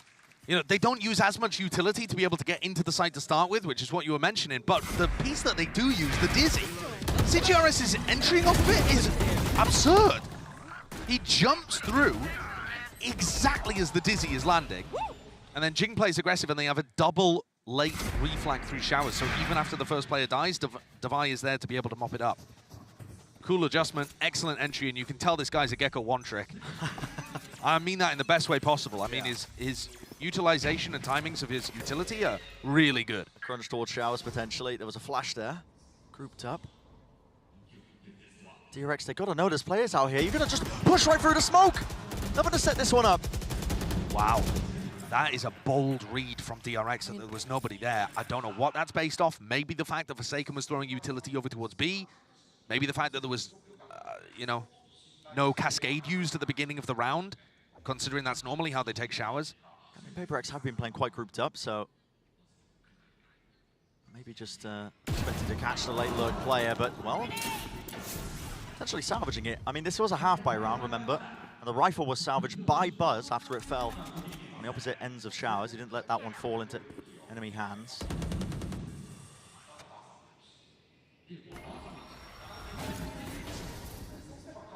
"40 seconds left. DRX feeling like they've got the read. Smoke's dropped down, cutting up a decent portion of it. There's Dizzy, RB close though, and he's gained as well an upgrade for himself. Picks up the rifle. Here's the wingman, any sort of covering fire. That's going to be denied, surely. No, still planted. No, brought down. Spike dropped down. No fight taken here with the Satchels. Right into the smoke with the Shorty, and the Sheriffs are going to be at play once more. Mako ripping off, firing off. There's 15 seconds left. CGRS, they know where he is, stunned up. They're going to be hunting him down, making sure that he can't get away with anything at all. This round has just saved DRX on this map, potentially. This is going to draw things level at 10-10, a thrifty that they've pulled out of nowhere, despite the fact that they lost a player right at the start of the round. They were so confident in this read that it was going to end A. They saw Forsaken throwing high tides and cascades and all sorts of stuff on the other side of the map, and just did not buy it. 3 players stacked over here, focused on short. They get the pick on Jing, no punish, and then Forsaken's throwing wiggly walls all over the place towards short, completely alone. Again, the way that PRX plays anti-ecos is fundamentally too risky for me. It's fun. It's definitely fun. Fun to watch. Yeah, unless you're a PRX fan or Coach Alex, I would imagine. Yeah, it's just going to be causing stress. Here we go. Nightfall's going to be used as soon as the first wave of utility jumps out towards short, so Prowler's even as well, chasing them all the way into market. Even the C's used on top, so a lot of util used in response by DRX here. Jing's got a judge. If he decides to go for a double blast pack push out through hookah. Got the satchels for it. Mako's going to be the target. Rebound off the wall with a cove. Tries to get him in. There's a flash into the corner. Hands over the rifle. Here's the ult. Online rocket right into tube. Nobody's going to be there to receive it. And Mako has repositioned. This is absolutely gorgeous. And CGS gets off of it. Plan going off still. Finds the kill in a trade in the middle of nowhere. The fast reactions. Nade rebounding, forces him into the fight and forces him into a 1v1. He will go down post-mortem at that. How do you expect Devi to be in this spot? There's just no way. Wraps all the way. You think he's long or elbow? He's waiting to hear a sound cue from the drop. Hears it, and that's when he strikes. The difference that CGRS has made from map 1 to map 2 is fabulous. I know that this is still a really close map, but it's just been night and day. Getting him on the Gecko on maps that make sense might be a major win condition for PRX. I mean, look how much more confident he looks. That pick, delightful. This punish on Mako, who'd made a phenomenal play around the cove. And then that! Grabbing a third onto Buzz while he's under pressure from the nade.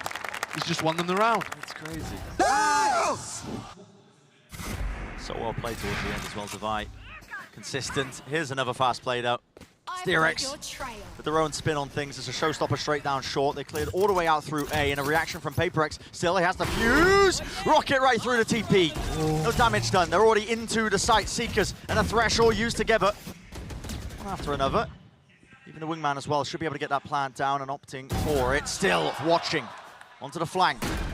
Devi claims to kill onto Zest, but will he expect the second player that's late lurking up here? It is Buzz, elbow control. This is the adaptations that you start to see from PRX. They love to change up their positioning. It's aggressive, fighting towards the back, not letting DRX set themselves up nicely. Even with the Thresh picked up as well, that's going to be pushed all the way deep into the spawn. DRX, they've got nowhere safe to stand. This has got to be a save, and it's going to allow PRX to get up to match point here. Using a substitute, playing against their rivals, who they've had the better end of in the last couple of matches. Doesn't matter which roster DRX have used, Foxy9, Zest, either way, they have fallen recently. Right there. Historically, DRX has been the best team in the Pacific region by usually a long shot. They've taken on challengers like PRX and turned them into mincemeat with their more disciplined style. But something recently has just changed. And even without something, it's changed. You got to stop, man. These players have got to change their names. I'm putting in a formal complaint or something. I mean, that one wasn't even deliberate. But what a day this is for PRX. It's huge. And what a disaster for DRX, though. Like I said earlier, if you can't beat them with CGRS in the roster, when are you going to get your wins? When are you going to get your wins? Oh, one more round. That's all it'll take for PRX. And I mean, 5 players. They're grouped up once more. Towards Sand, Trailblazer, High Tide, plays it through. It's an interesting adaptation again. It's a nade, sails through with the mosh pit all the way. Jing's over the top, Dizzy right behind him. Plant will go down here. Lost control towards the back of the site because Jing's already there. The counter spam. And he was on that angle, so they do trade it out, even though they couldn't see where he was. Molly towards their feet. Nobody can get in towards the back of the site, but DRX need to salvage it. They need to find a way back in. Deep smoke, placed, Haunt, broken, pushing them off. Cosmic Divide as well. They choose to play up close. This is PRX, making an in-the-moment call. It's agile, spray trans are not connecting. Shorties and play with the rifles. It's up to Zest. One man against the world to keep his team in it. The extension of play, is it there? Not quite at all. PRX. Today, Josh, Whimsy ruled the day. What a performance from this team. Just playing some gorgeous Valorant and bitter disappointment on the other side of things. Not even a third map. A 2-0. And just bewilderment, I feel, coming from that side of the stage. DRX dropped down to the lower bracket where they will have an extremely tough game against NRG. Coincidentally, the last time we saw them play Bind with that composition, up against NRG at Champions. Lower bracket final, ended up getting eliminated from the tournament there. That kind of stuff will be replaying through their minds. Absolutely. Chet's going to be able to reuse his prep from last year. Pull up the old notes, man, the history of it. But meanwhile, we get PRX playing against Fnatic. Yep. With CGRS in the roster potentially still. But my God, what a fun game that is going to be. We can't stress enough as well how important this is for PRX to get a win here today. They buy a critical lifeline. More time for something to potentially get back and get the visa as well, maybe play with a full-strength roster. But, I mean, CGRS has stepped up. Listen, it was a bit gimmicky at times. I'm not going to shy away from that. Oh, yeah. I think, listen, the guy is a Gecko one-trick. That was pretty evident. You know, the performance from map 1 to map 2, he was pulling out some incredible little tech onto Bind specifically, and it really did catch a team, you know, like DRX off guard. But he also looked more confident in terms of how he was taking fights. Yeah. And yeah, he was just producing more value for the team overall. I'm thinking back to, I believe it was in the press conference where Buzz was saying that in the game, in the grand finals, and in general their matches against PRX, he felt like it really highlighted a weakness in their map pool and their playstyle, which they were trying to fix for Tokyo. And to be honest with you, Brent, this is map pool issues again for me. DRX just can't get wins on Lotus and Bind right now. Yeah. So if they end up also losing map 1, which is split, in such close fashion, nevertheless, it just sets them up in horrendous fashion. Really is looking brutal for DRX, but listen, today, celebrations for PRX as well. That's the series done and dusted. They bought themselves that lifeline. That's it from us as well. We'll send it to a short break on the other side of things, a desk to break it all down for the day.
DRX, they had a chance for revenge, but PRX, they're still the king of Pacifics. I'm your host, Yingsu, and I'm back here with Bola and Kakuka. That was a rematch. I think we expected maybe a little bit more from DRX, but PRX, though, they managed to hang on in the end despite nearly maybe giving DRX that comeback. Loved and enjoyed this last map. I think that we got to see some very nice Gecko utility and just usage overall in the map. For the side of DRX, though, we have to acknowledge the fact that they started very weak on that group stage, that they barely made it out, and now they're in the lower bracket. Yeah, it's pretty crazy. I gotta give mad props to CGRS here because when he looked comfortable, he looked comfortable. He saved some key rounds here for PRX. And I think if it wasn't for him having a good time on Gecko as well, innovating a little bit for us here, which PRX always goes hand in hand, you must have it, you might be seeing a PRX who looks flat. And because they have to substitute a very crucial part of their game, you have to credit this guy a lot. I mean, we knew that he likes to play a Gecko, but Kakuka just so impressive on the stuff that he was able to bring out. Yeah, and insanely consistent, and I think it does say a lot about PRX, and luckily it fits their style, the fact that something is not here, and they still can manage to pull these rounds and play this way. I think that if it was any other team, it would have been different. I think that also the way and the shape that we saw DRX wasn't the best, but definitely looking for the teams that are playing them next, this is definitely scary. Yeah, the interesting thing is people thinking CGRs would be coming in to replace something. That's not actually the case, because the person that replaced Imbola is Forsaken. And if you take a look at what Forsaken and Jing were able to pull off today, it's the good old duo of these two. You definitely had that one-to-one comparison on Split, but I think on Binds, what I saw was Jing and Forsaken being that duo together again. They didn't have a second duelist, but Jing was still able to find the crazy timings that normally he's relying on something to find a window, to force a reaction or something like that. Jing and Forsaken played phenomenally, and I think they had like something like 2 or 3 rounds were 2vx, and it was them really collapsing and having insane chemistry. And I think those are the moments that people are still so surprised of when watching PRX. They're like, oh, they just peak. But no, it's the coordination by these guys, the team play. It's out of this world. It's insane. So used to the chaos that they thrive in it. Yeah, I think they create the chaos, and then they make you having to adapt to that, and they're like, okay, we're just gonna win the map like that. But let's take a look, I believe, in the Verizon high-speed moment. No, we're not. We've got an interview actually with Mindfreak right now with Golden Boy for the Verizon post-match interview. Thank you so much, Sue and the desk. Hey, I'm here with Mindfreak. Always a pleasure to talk with you, buddy. First and foremost, you came out here, you wanted to make a statement debut, I'm sure, especially after what we saw Fnatic do earlier today. How did it feel to be able to come up on this stage and perform the way that you did, given the circumstances? Absolutely, we feel great. I think we'll feel more relief more than we won the Pacific. Yeah. Because we playing not as a full team, right? Because we bring Secrets. Shout out to him. Yeah. It's not an easy job to do. How was it bringing him into the lineup? I mean, it's because the something visa issues, right? So it's kind of sucks, but it is what it is. Yeah. So I think he's doing really amazing job stepping on his shoes. Yeah. So yeah, we feel great and relief, I guess. Yeah, well, I mean, we felt his impact in that last game. He had a banging game on the Gecko. Exactly, I know that he's a Gecko man. I know he likes to bring that to the table, but I want to know, strategy-wise, what was he incorporating? And was he helping you guys to also understand this agent and be able to bring it into the composition? Or did you guys always have a plan of maybe we might want to incorporate Gecko into our comps?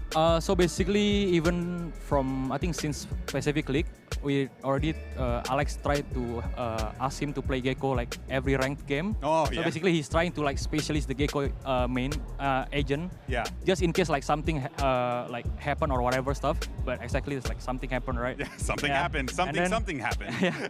So yeah, and then from the, so basically, I think he mastered every mechanic and kind of stuff. And then we just trying to make a tactic towards it, and he just trying to adjust it. Yeah.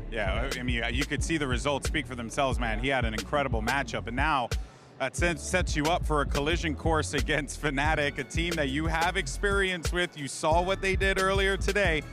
How are you feeling about that game? Are you ready? Are you going to let them get revenge on you? I mean, you start from the roster shuffle. They have really good roster right now, right? Yeah. So maybe kind of excited to meet the new Fnatic, because I feel they are the best team right now in the world. Yeah. So we got nothing to lose. Got nothing to lose? Got nothing to lose, yeah. Hey, man, sometimes, right, that's when you can forge diamonds out of a stone. Well, appreciate you, brother. Always a pleasure to talk to my man, Mind Freak. And I'll send it right back over to the desk. I had to do it.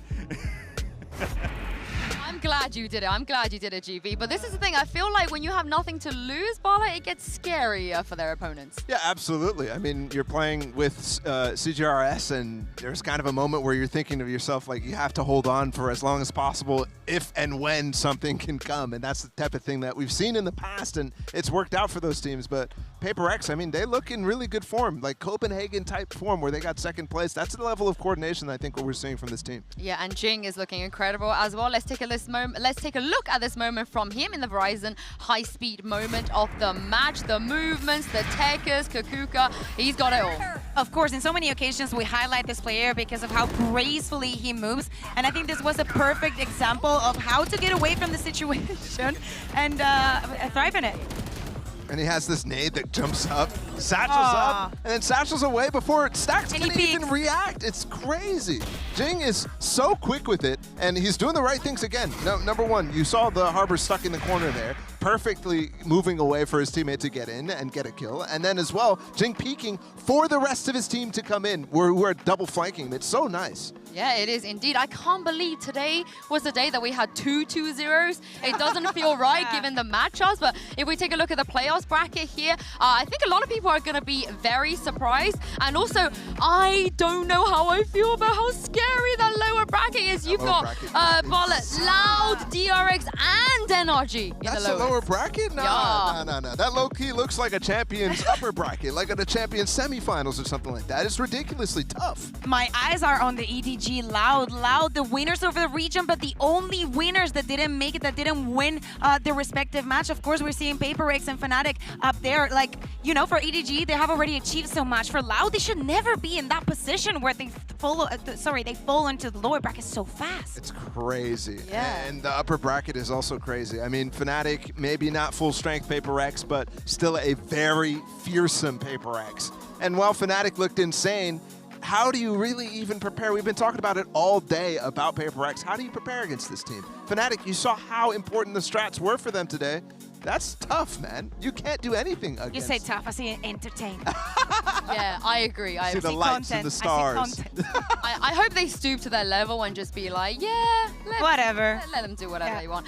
Bala, it's your last day here with us today on the broadcast. I want to ask you, what was your favorite moment, you know, before you That EDG just run in the group stage was so much fun to watch. EDG Navi in particular. How many moments there were in that game?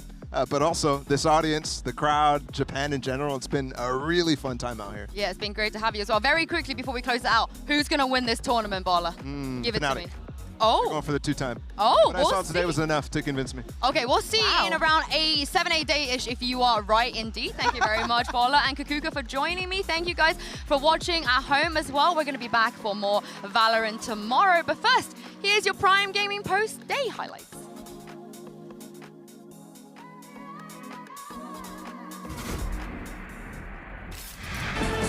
It's the unstoppable force versus the immovable object. Two teams who have never had their paths crossed before, but they find themselves at a crossroads here in Tokyo as they get ready for what can only be considered one of the greatest matches that we're going to be served. It's NRG, it's Fnatic, it's time. It's going to be another hit towards B. This time Crackle finding gorgeous timing, and Durka does too. It's back and forth again. Nice. Dude, I'm jealous of myself. I feel like I'm in an out-of-body experience right now. Watching these two teams. And off of the pace of Fnatic are showing, Energy is going to try to fill with some of their own on the southern side, but they've got to be able to hold them back for now. On the side, in the sand, Durka drawing all over the place and getting the kills that he needs. The first half was a brawl, but the second half felt like all Fnatic all the way, and they take Fracture 13-9. Absolutely it was. And the trades coming from Alpha, yes. Pinpoint, accuracy, top of the box. Finesse in a 1v2. He's healthy, he's got a Phantom Poster, and Alpha not nearly as lucky. He gets one, he gets both. In the Cascade, Sam has to tuck right back out. Durka doing well to keep him back. He's gotten two, he gets three. It's a trap, do they check him? No, they don't. It's just one though. I mean, the Stinger's just not enough in that scenario. Boaster's fragging, Boaster's farming. Meanwhile, NRG, they've been squelched, they've been suffocated, they've been stymied. every day, non-stop grinding. On the graves of the fallen, Fnatic raise their flag. It's the two Goliaths of Pacific, but both weakened in their own ways. One without their star player, the other not in peak form. Mix up your ball, guys. I'm sorry. I didn't mean to. Not this time. It's not. Oh, come on. This is a Pacific rematch, but at a global event. Get off. We're the guys. Get off your chumps. Get off. Get out of here. You guys suck. Still PRX not shying away from it. They want to try and play fast. The Boombot spots it. That's just through the spot. Jing can't be getting away with that, man. Again, another glide forwards. White face. Mindfreak still alive and kicking, but not for long. RB is there. Duelist player dropping down into hell. It's clean-up duty for him. The ace. Going for it. Wants it, and he's got it. That's a crowd pleaser. They know the hit's coming through onto A. All that space was gathered. There it is with the flash. Re-swing from Jing. And it's up to Zest to try and extend the play. There's no chance in hell. And map 1 is PRX's. They just want to push right past it. Doesn't matter if there's a snake bite. Oh my God! Just run him over. It's a firing line. Barreling into it, right through short. There's a rocket exchange as well in the razors, but I don't know what's going on. Yeah, PRX just unrelenting, not willing to give up a semblance of map control towards Showers. PRX today, Josh. Whimsy ruled the day. What a performance from this team. Just playing some gorgeous Valorant and bitter, bitter disappointment on the other side of things.